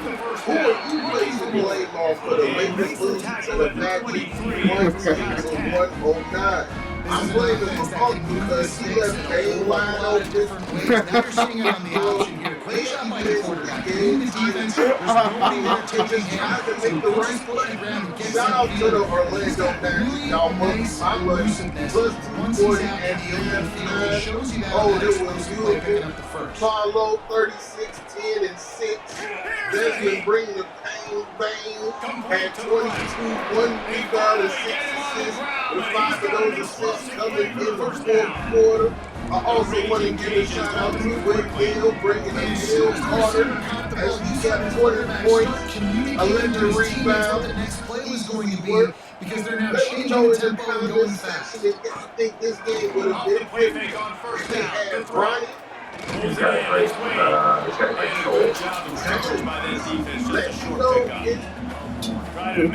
Oh yeah, fanboys pissed off at this thing. I see, man. Y'all be good. Oh boy. I love that my sport allows me to express myself. I was wondering what other sports would allow me to do that, so I'm asking Google. Freestyle skiing, the surface on snow. Sounds dramatic. My kind of sport. What is it that makes an SUV extreme? The all-new Hyundai Palisade. The Hyundai Palisade comes standard with America's best warranty. Want to be facing a top 10 Visit your local Hyundai dealer today. in the entire country. They didn't want to get down on the scoreboard like this, and all of a sudden have to throw the football when the defense knew that was going to happen. The incompletion there is not a big surprise. This defense knows what's coming, and it's all because of the points right now on the scoreboard. The missed 56-yarder makes that stop even bigger. Now the offense has outstanding field position. Downfield and outside. To be honest, I think the quarterback was a little surprised himself at the play call that came in that time. You've got a 3-possession lead here in the third quarter of this game.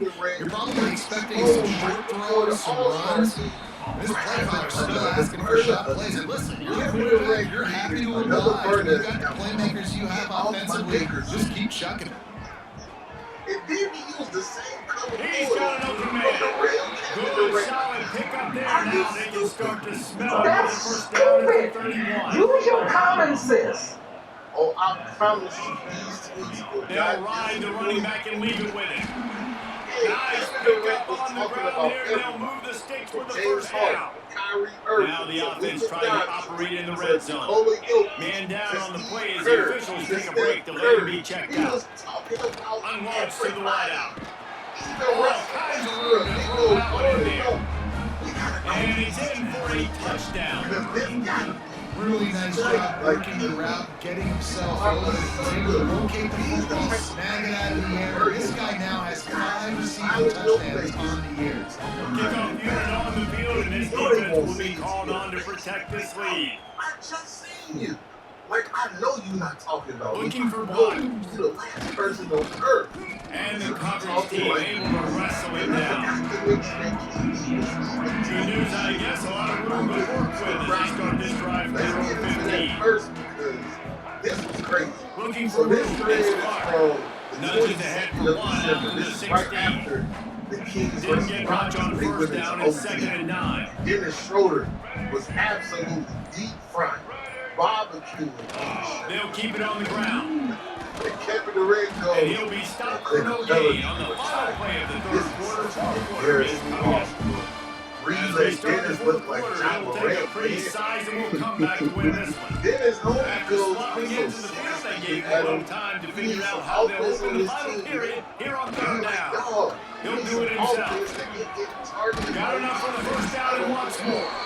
That's a nice pickup to give them some breathing room, and they've got it out to the 47.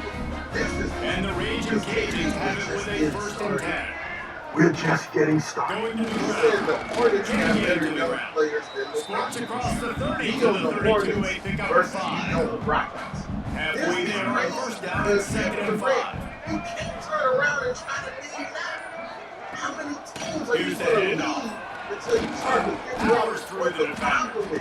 Just well his way for a third to the 35. Because you're not a leader. The Raging Cajuns come to the line on 3rd and short, trying to convert here. You wasn't a leader when you packed your bags and went to Golden State. Johnson to the wants team to that throw. beat your ass in the previous He's play. going to let one fly down the middle. Down And it's an incomplete pass on the deep shot. The flag is down. Let's check the call. He even went after Jabari.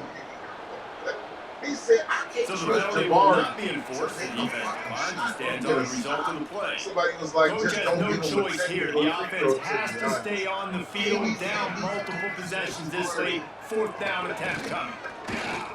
Throws to the wideout. And it's incomplete. The long pass on 4th down is to no avail. This offense has it with a really good field position. They keep it on the ground. Clock is their friend. And he never had a chance. Just stopped cold as soon as he got it. That way to start this drive. Now they'll try to fix it on 2nd and 15. I'm going to turn the ball over with these shitty Looking to fire. Flush down the franchise pocket. player can't shoot what And the quarterback will be slowed down back in the 43. Remember, these guys are your fresh legs, and you're y'all just just the started second putting play of him the by drive. They're able to get a sack. side-eye Sengun and telling him to On play 3rd and long, defense. you'll need to This push is it real. downfield. Kevin Durant really feels this way. Oh, they So really him could have saying used that Sengun as their in the physical All-Star pass game was all defense. It big brings up because 4th down. we know you feel Yeah, and different. just wonder if the defense now is taking out some frustration. Now let's get into the board.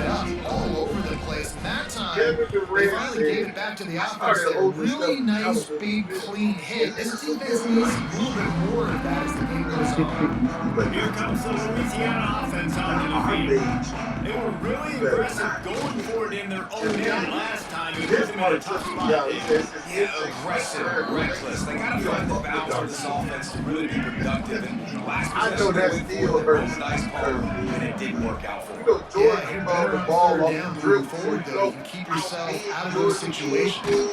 Got it in the middle. It's Jordan was like, they're able to get him stopped just shy of the 1st down mark. he left his head. And the Raging Cajuns are at the line looking to convert on 3rd and short. From Jordan punching him in the jaw. He wasn't done with Johnson the looking to Warriors. He throw. said, "You don't scream." Catch in the middle is Wade. And the big gain. They've got it on the 46. Let's go. We got some life. We made a big play. So we're building off of the points. And we need them quickly. Time's running out. We're trailing big in this ball. The offense setting up shop at the 46. 1st and 10. Looking to throw on 1st down. Oh, Kyrie for the call. And he gets home. They knock him down back at the 45. We're out of control. The defense puts the exclamation point on the day. They have had a wonderful day, man. Doing everything great. Just, you can tell they were dialed into what was going on. And now just throwing another sack in the equation, hitting the quarterback, being disruptive. They've been all over the field. The offense will stop the clock and use one of his timeouts. Now facing a 3rd and long. Defense going to jam his receivers right off the line. Fires to the midfield. He'll be stopped about 2 yards short of the 1st down. They were unfazed by that earlier 4th down failure and will try for his 2nd time in this one. Points and free members are 2.7 times more likely to get fired. First down. The Once people try Taco Bell's new lunch value, which includes the new mini taco salad with its crispy tortilla shell bowl of half chipotle crema, they start expecting everything to be as nice. Wondering which is the mini taco salad for? It's this one. 10 extravagant indulgences. All $3 a piece. 27 seconds left. Chevy Equinox is more than an SUV. It's your dugout. It's your dugout. To survey the field, get through his progression. So as soon as he feels a lane to take off and run, he's going to take it. A really nice job that time, showing off the athleticism and picking up the first down. Smoke with all Europeans, y'all. But it gets worse. You can really see that but they keep fighting. Nah, that nigga Kai really on his best behavior around He'll the move it down. But treat his He'll own go out of people bounds like at the 18-yard line. You would have thought This is what you're looking for when you have the better team. Go out and show it. Don't fool around with them. Go out and play to a standard of excellence. Just dominate. You know you're going to take the risk. You know you're going to win. It's like how many can I win by? And I like that you throw the gas and you continue to pile it on. It's their job to stop you. It doesn't do their job. They just don't know. It's not about the X's and the O's, it's the Jimmys and the Joes. This is why recruiting is so important in college football. They just had better players, more physical. Oh, you understand the trainer, huh? Yeah, you want to be like James and force your way out of everywhere, don't you? You don't care about loyalty, don't you? This is what we talk about. Bum activity, man. This guy is a homeless nomad. He's the nomad of the NBA. He goes around from team to team. He has no home. OKC gonna get guilt tripped into retiring his jersey. Golden State might be a medal of honor, but that's about it, brother. It's over with. KD had smoke for Ben Simmons too. He said Ben Simmons is going through depression. He ain't playing ball either. Why would we trade Kyrie for a nigga who gets basketball? I don't know what the Nets was thinking going to trade with Ben Simmons with knowing damn well Ben Simmons don't want to play basketball though. He done got his bread. He is done, bro. I'm wondering why he said Kyrie because they traded James Harden for Ben Simmons, not Kyrie, but this is still funny either way because this is so true. Why would you trade for Ben Simmons when he's giving absolutely nothing? So this next post, I guess they were talking about guards and their numbers. It was some kind of post. He said that pick is proven though. That's the point. I wouldn't say Kyrie was healed, but that light skin and that triple-double cocaine better was. I think he's talking about Jamal Murray and Jokic. Yeah. They call Jokic a triple-double cocaine man. This is crazy. So Jokic like to play in the snow? Is Jokic off that booger sugar? Let me know in the comment section. Do you think KD hate light skin? Let me know. He also has smoke for Chris Paul. He said CP really ain't it. Somebody said OKC runs basketball. And KD said every time out he can be sitting in the corner. He said this while I'm in the tunnel. I'm crying. The ending of CP's career has to be studied. Like he's really well in the last episode. Nobody wants Chris Paul. Nobody. They can't stand Chris Paul. You mean to tell me none of the 30 teams wanted to give you a farewell? That says a lot about you as a teammate in the game. This took me out. Somebody sent him Shannon Sharp's post to talk about LeBron. Like, I'm pouring honey on you, go. Is it illegal to kill a bear unless being attacked? Somebody said, is this normal? KD said, man, this was beyond KD. Shannon Sharp dude gotta be studied, man. There's no way he walking around here at nearly 60 years old with LeBron bed sheets. You gotta go to the Smithsonian YouTube when it's over, Shannon Sharp. You a Hall of Fame group for saying some of the shit you say about that old ass dynasty. I forgot this one from Ben Simmons. He said, man, I really gotta laugh to stop crying. I swear I miss Ben Simmons. He's the nigga who give me the ball. Kevin Durant is unhinged, man. This brother is really hurting inside. And I think therapy is the best thing with Kevin Durant because he gotta let it out. He has some smoke too with Devin Booker and Frank Vogel. He sent 2 dictators, Joseph Stalin and Kim Jong-un. The Suns are my team when we lose, and Book's team when we win. This is crazy, man. He jealous. You know it's Devin Booker's team. You went and joined Devin Booker. Devin Booker didn't come and join you. Why do you think that you can come to somebody's house and take over their house? You are a squatter. You are a visitor. You are there on a lease. You are a tenant in Devin Booker's house. They knew you weren't staying there long. Kawhi Leonard was in this is Kawhi Leonard to a T. I could really see him saying this. He said Kawhi funny shit. Nigga text the dude like, hey, gang, it was mutual. Good luck. Shout out to Kawhi Leonard. He went crazy in the All-Star game. I got a video on that coming up later. I'm going to go ahead and get this out of the way. This was going ultra hot. We had to talk about this. Kevin Durant is the softest superstar in the NBA. It has been confirmed today. There is no ifs or ands about it. But it's over with. Kevin Durant, you're done, brother. Ain't no coming back from this. Kevin Durant gotta be studied. But this the part of the video where I need y'all to beat the comment section up. Is Kevin Durant a sucker?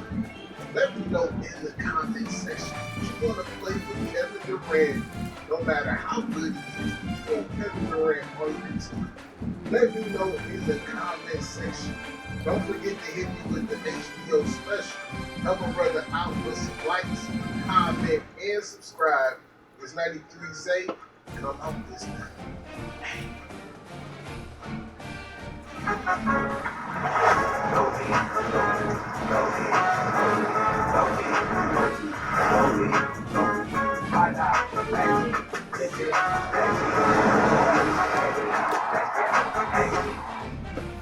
This is still Domino's best deal ever. I mean, it's the only deal that gets you any Domino's pizza with any toppings for just $9.99. You saved $20. Said save like $32.89. Only at Window. Oh yeah, we got recruits coming out to this game. We gotta go crazy, y'all. Draft classes are usually ranked according to which ones put out the greatest superstars. Guys like Jordan, Duncan, LeBron, Kobe, the all-timers. But the 2005 draft didn't have any players of that caliber. No MVPs. But it was...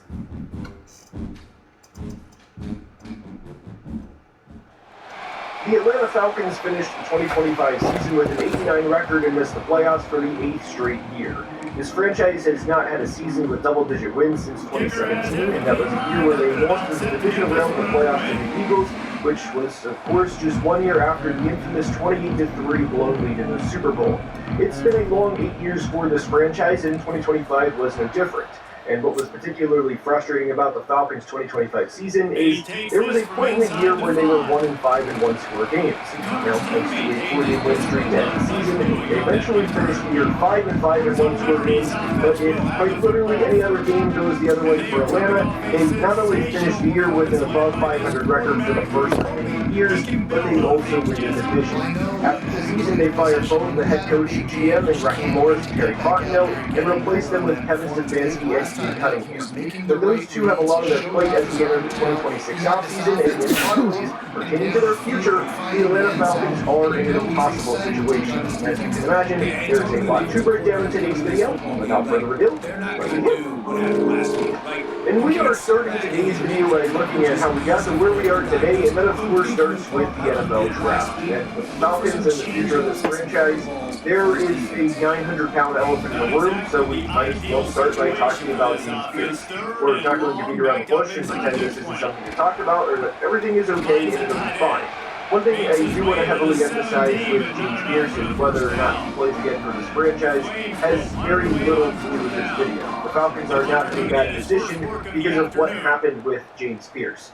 James Pierce had 10.5 sacks as a rookie and had a good first year, yes, but that doesn't mean he was automatically going to become the next Michael Parsons or Miles Garrett.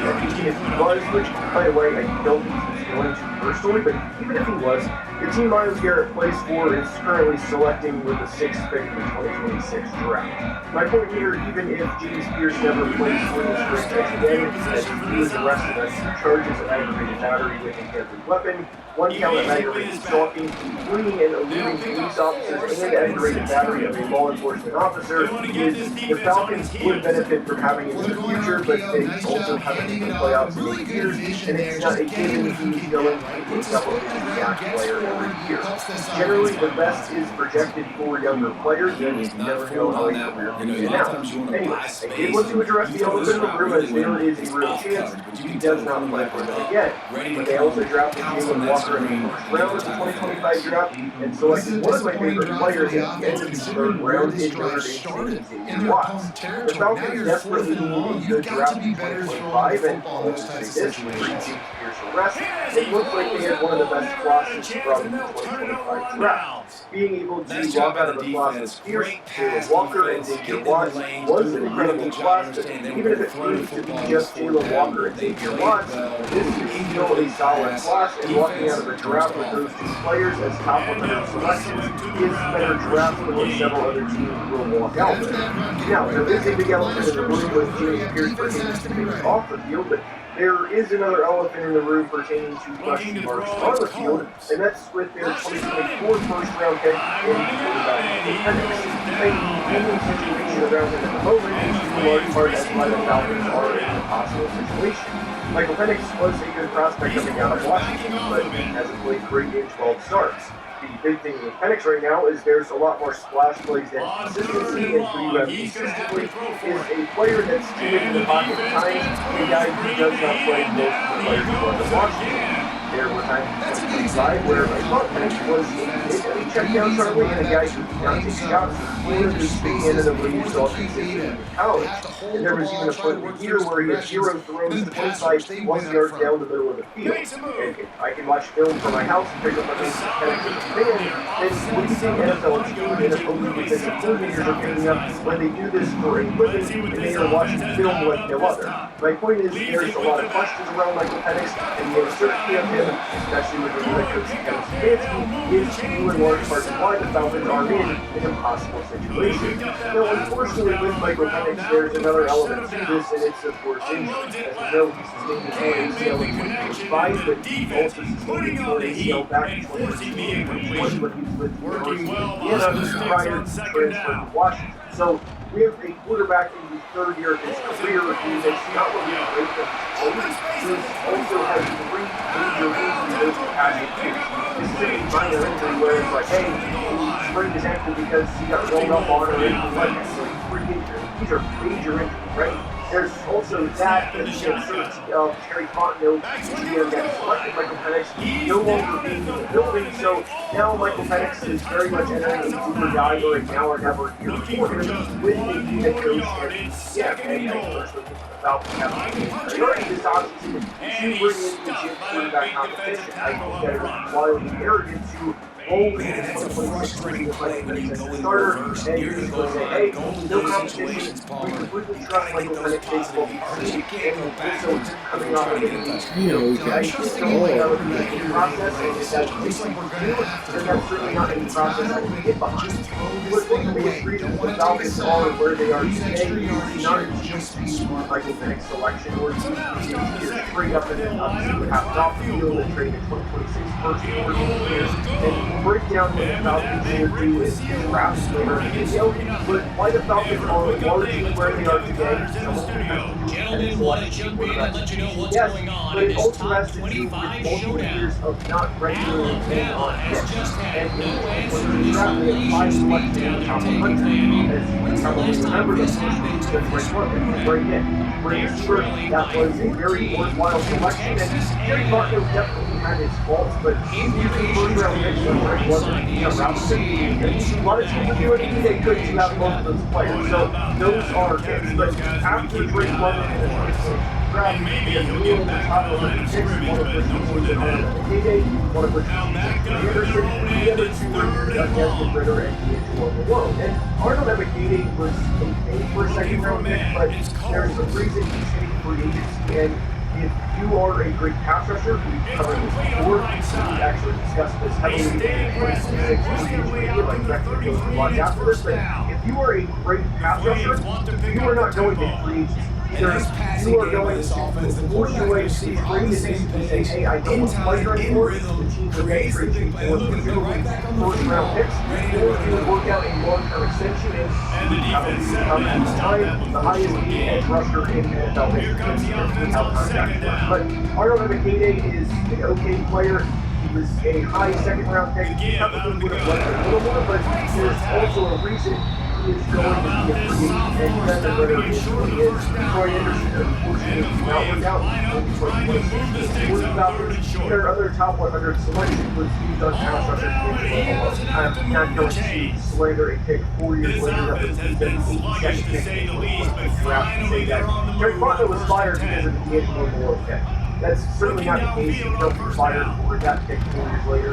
There's a lot bigger fish to fry with Jerry Fontenot than a middle of a third-round pass rusher not working out. There is a conversation to be had about whether or not the Falcons should have rolled with Tyler Algier as their starting running back moving forward, because David McCown starts rookie, and there is a conversation we had of whether or not they should have rolled with him and then selected Jalen Carter in 2023. But I'm not going to kill the Peachman Robertson selection when I very much think that he will certainly be in the conversation for Offensive Player of the Year for the next couple of years, and win an Offensive Player of the Year award. I would have probably do it one this year. So I know some Falcons fans look at their interior defensive line problems and kind of trying to say, hey, Bijan's good, but we should have taken Jalen Carter. There were also a lot of factors. I'm not going to personally criticize Bijan Robinson's selection, although I know those conversations have been had. The Falcons' next two picks in 2023 were used on guard Matthew Bergeron and defensive lineman Zach Harrison.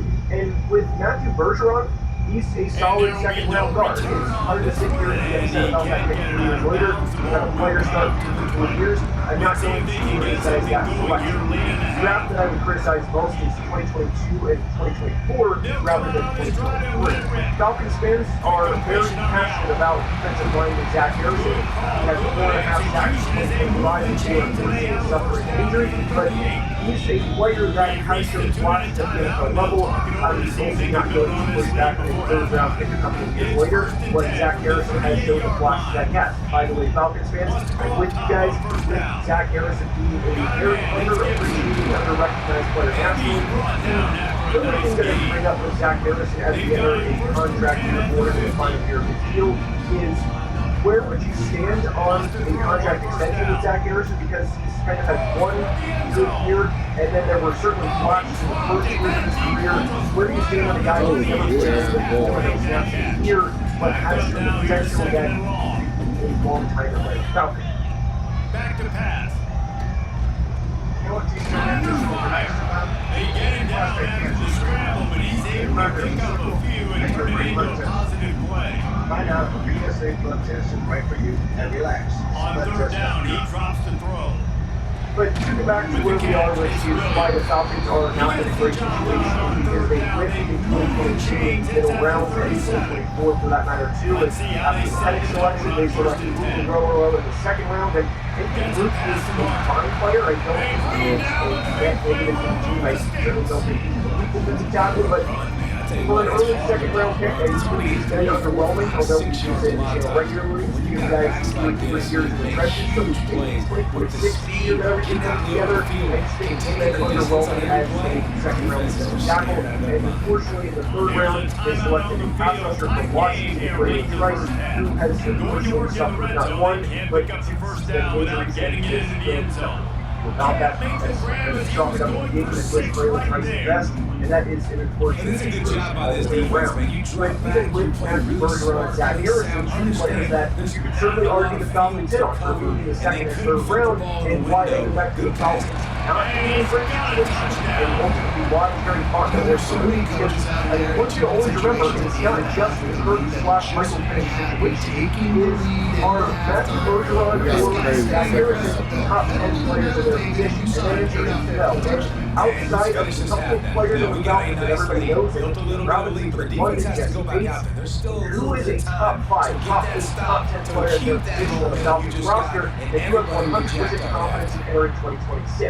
They are going to franchise tag Kyle Pitts, and I have been a Kyle Pitts believer for several years, and I hate that he continues to be on the years that he's had in the past couple of years, but Kyle Pitts is certainly not the player that he was drafted to be when he was selected 8th overall back in 2021. All of this to say, Falcons' lack of successful drafting is where they are today, and that's why they ultimately have to move on. Terry Fontenot and Ricky Morris to bring in Ian Cunningham and quickly, before we transition to the next part of the video, this is during the Terry Fontenot era, so I'm not disrespecting AJ Terrell or Chris Lindstrom or even Caleb McGarry. We are focusing strictly on players that Terry Fontenot drafted between 2021 and 2025. So, before you comment about how I'm disrespecting AJ Terrell and Chris Lindstrom, love both of those players, just want to make a clarification before we transition to the next part of the video.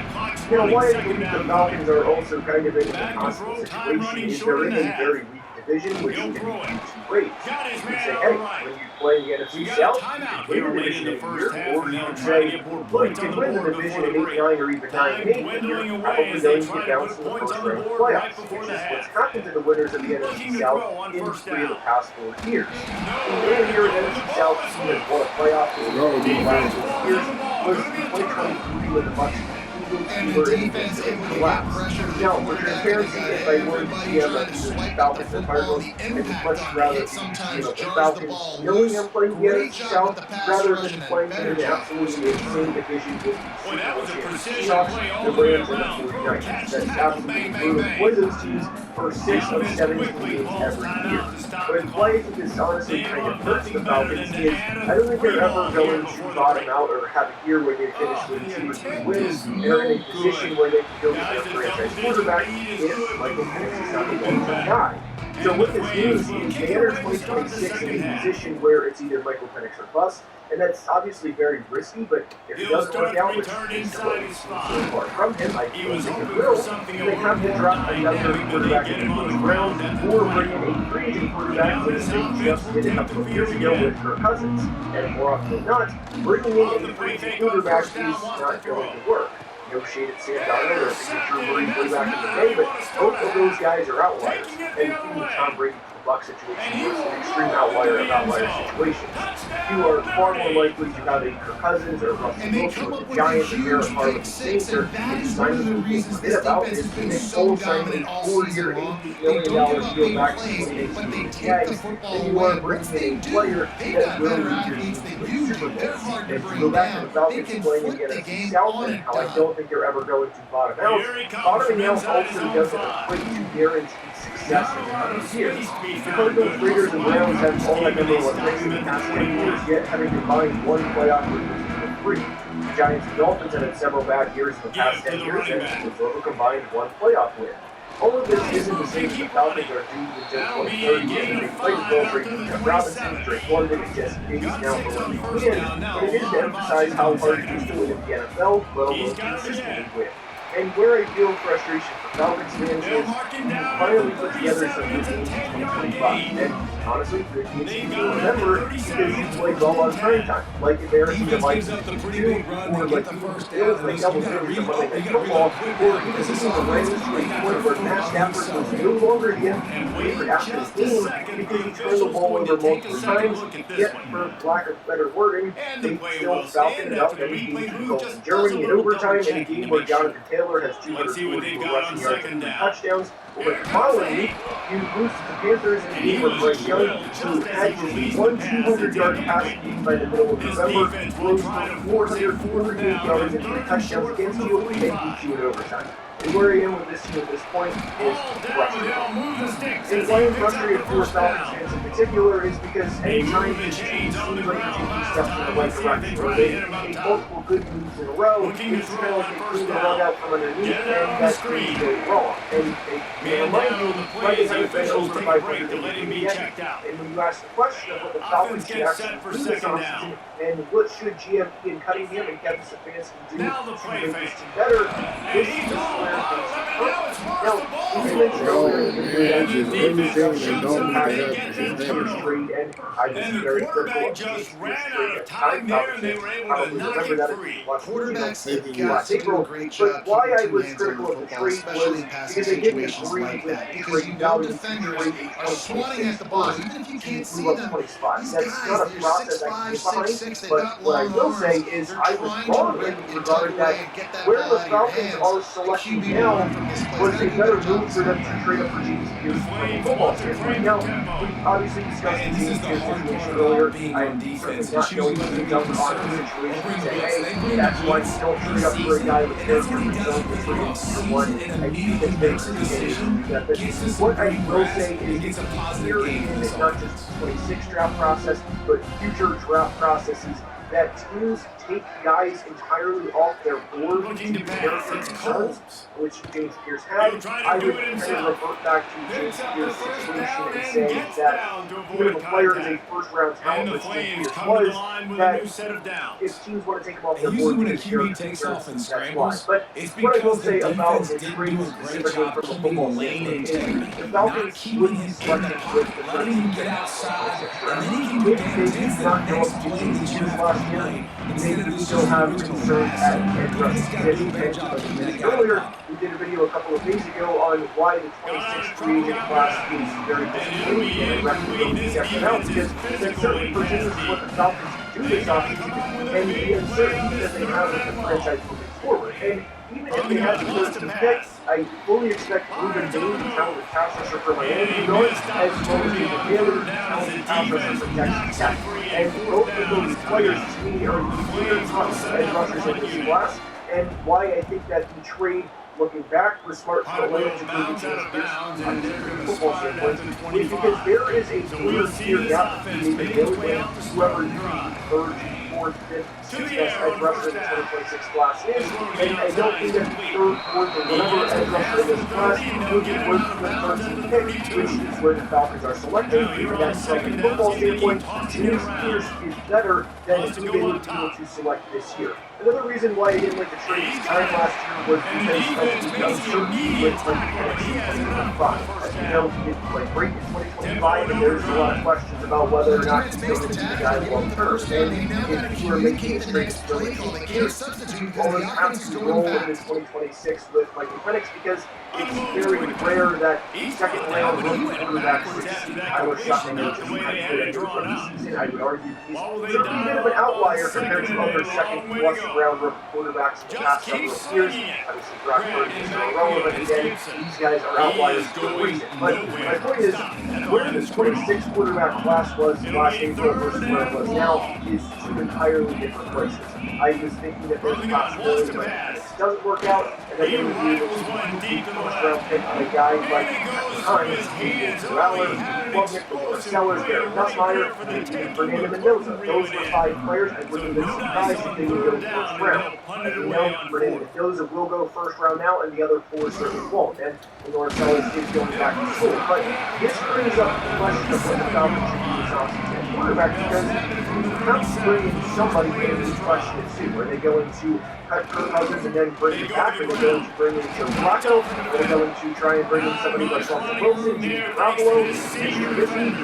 Who's they going to bring in? I don't think they're going to try and find quote-unquote the next Sam Darnold and bring in a young guy like Zach Wilson or even trade for Will Levis. I do think there would be a 30-plus-year-old quarterback and a veteran to kind of trying to keep it like Penix / have a floor for the 2026 Falcons season, but this is a difficult situation to be in. Also because they only have 2 selections in the top 100 of the 2026 draft, and they only have 5 selections in the entire 2026 draft. So for GSP and Cunningham, he's not exactly going to have this plethora of draft picks to be able to build a young, great roster and a core nucleus that his team should envision, or that he wants to envision with for the next couple of years.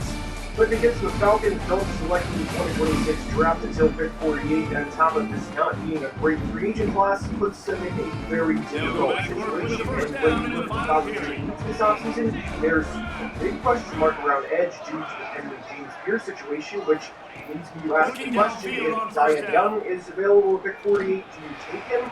not knowing any future of James Pierce because I think Zion Young is a really good prospect and is available. I think that the Falcons would go with the NBA approach, and quite honestly, I think the Falcons should go best player available approach with each of their first two selections. I think the Falcons need to do everything they can to bring in the best football players they possibly can, whether that is Zion Young or whether that is a player like Colt Smith from Tennessee if somehow he falls to pick 48, maybe somebody like Brandon Cisse from South Carolina.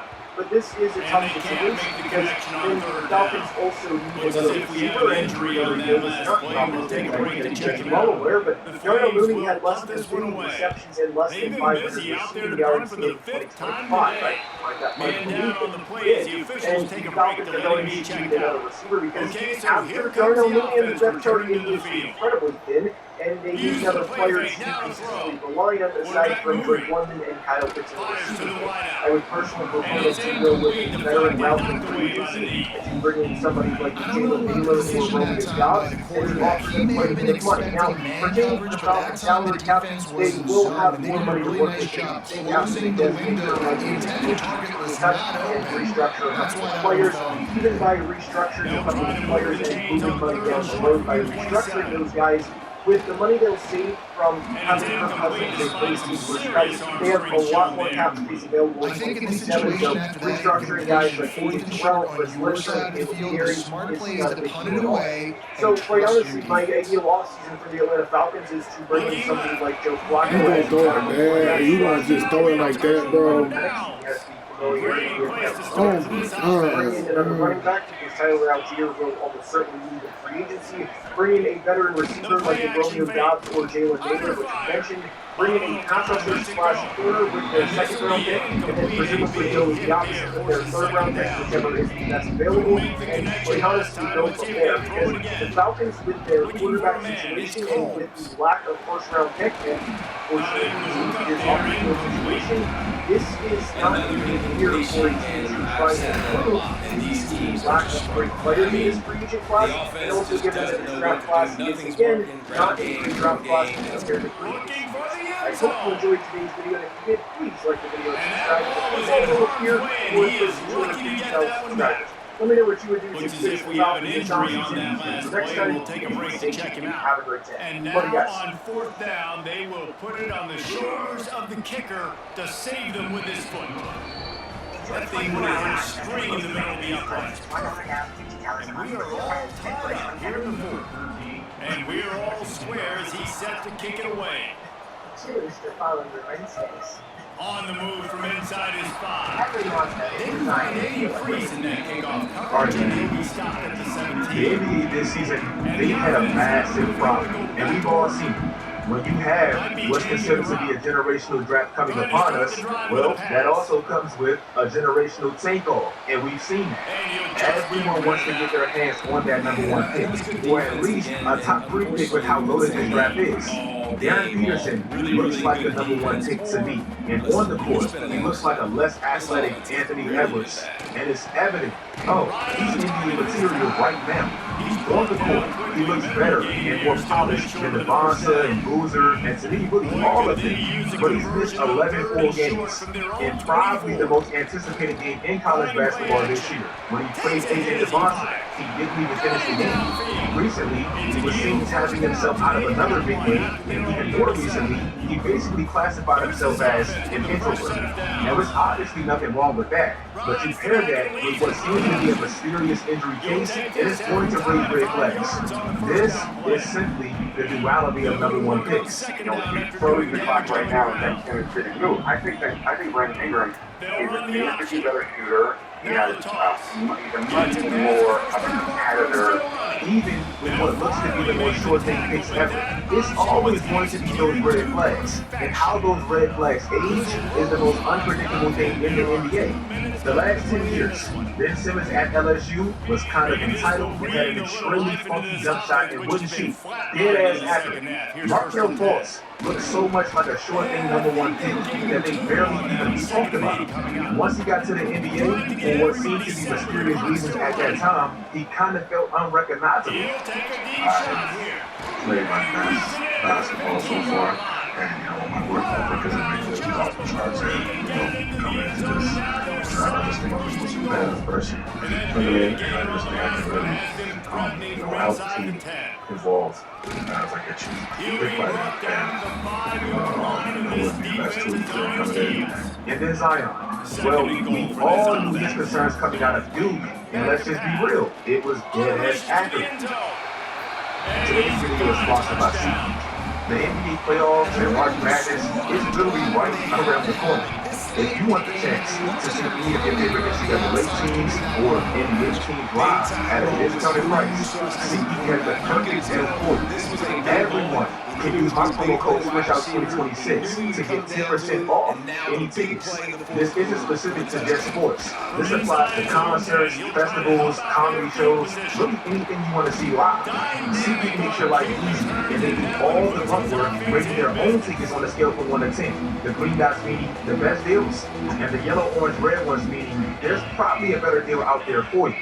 Also, all their tickets are backed by their buyer's guarantee, so you can feel secure getting your spot. Click the link in my description box below and download the app. That way you can automatically have my code added to your account. You can use it later. That's 10% off any tickets with my promo code SWITCHOUT2026. Do it now. This is for a limited time only. I was going through the drills and he kept stopping me. Like, that's all you got, that's all you got. I'm like, bro, I didn't want me to go. Like, what you want me to do? I'm sweating crazy. He like, man, you got 6 steps, take me a pre-work out. We went to dinner that night, and they still was continuously telling me, like, you didn't work hard. Like, if we had the number 1, we would take it. Anthony Everett's biggest concern coming out of college was legit his love for the game. But even with him rapping before the draft and basically saying he doesn't really watch basketball that much, it's safe to say that concern was absolute nonsense. Since he's been drafted, Anthony Everett has played in 6 most games of his life, and he's 3rd in minutes. Also, for a player that doesn't really love basketball that much, quote unquote, he popped very, very soon. It's what I look forward to. I think, I don't know how long ago I said I want to be the best player on both sides of the ball in the NBA. This is actually what a number 1 pick looks like. A team that hadn't even won a playoff series in nearly 20 years. So yeah, the Ant-Man stuff was definitely home, and now it feels like we're begging him to be the face of the league.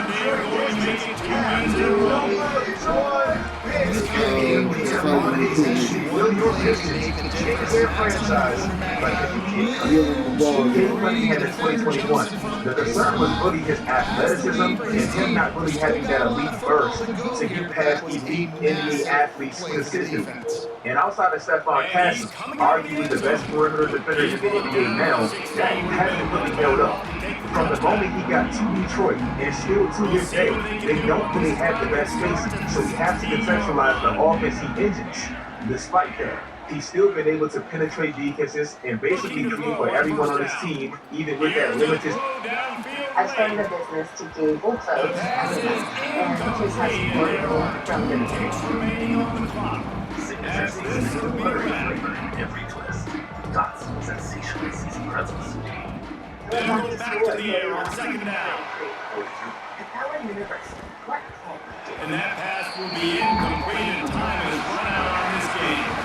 Guys, this is a really good win for the ball club as they put together consecutive victories. And in the season that you got to put together a good week.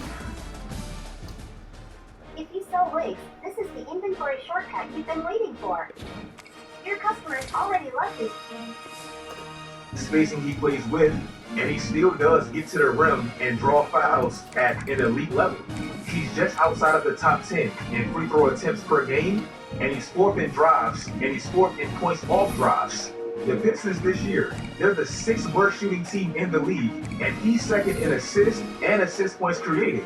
He didn't really have too many concerns, but the concerns he did have weren't really that detrimental to anything. Paolo Banchero as a number 1 pick was questioned for his shot selection, his defense at times, and could he really be the best player on a championship level team? Well, so far, a lot of those concerns have proven to be valid. Paolo still takes questionable shots, and the team is honestly better when he's not shooting with the volume he tends to shoot with. Back then, I used to give him that excuse, oh, he's not really playing with the best spacing, but it's hard to keep giving him that excuse when he's the worst one. For a while now, Paolo has been below average, basically shooting at all three levels.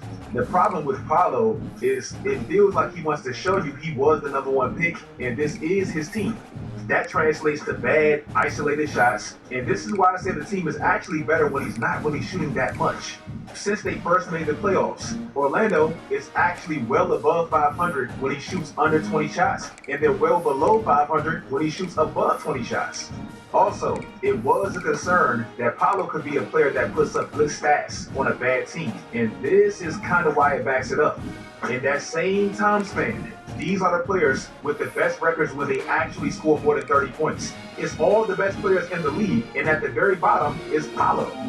Victor Wembanyama is the singular greatest prospect in NBA draft history.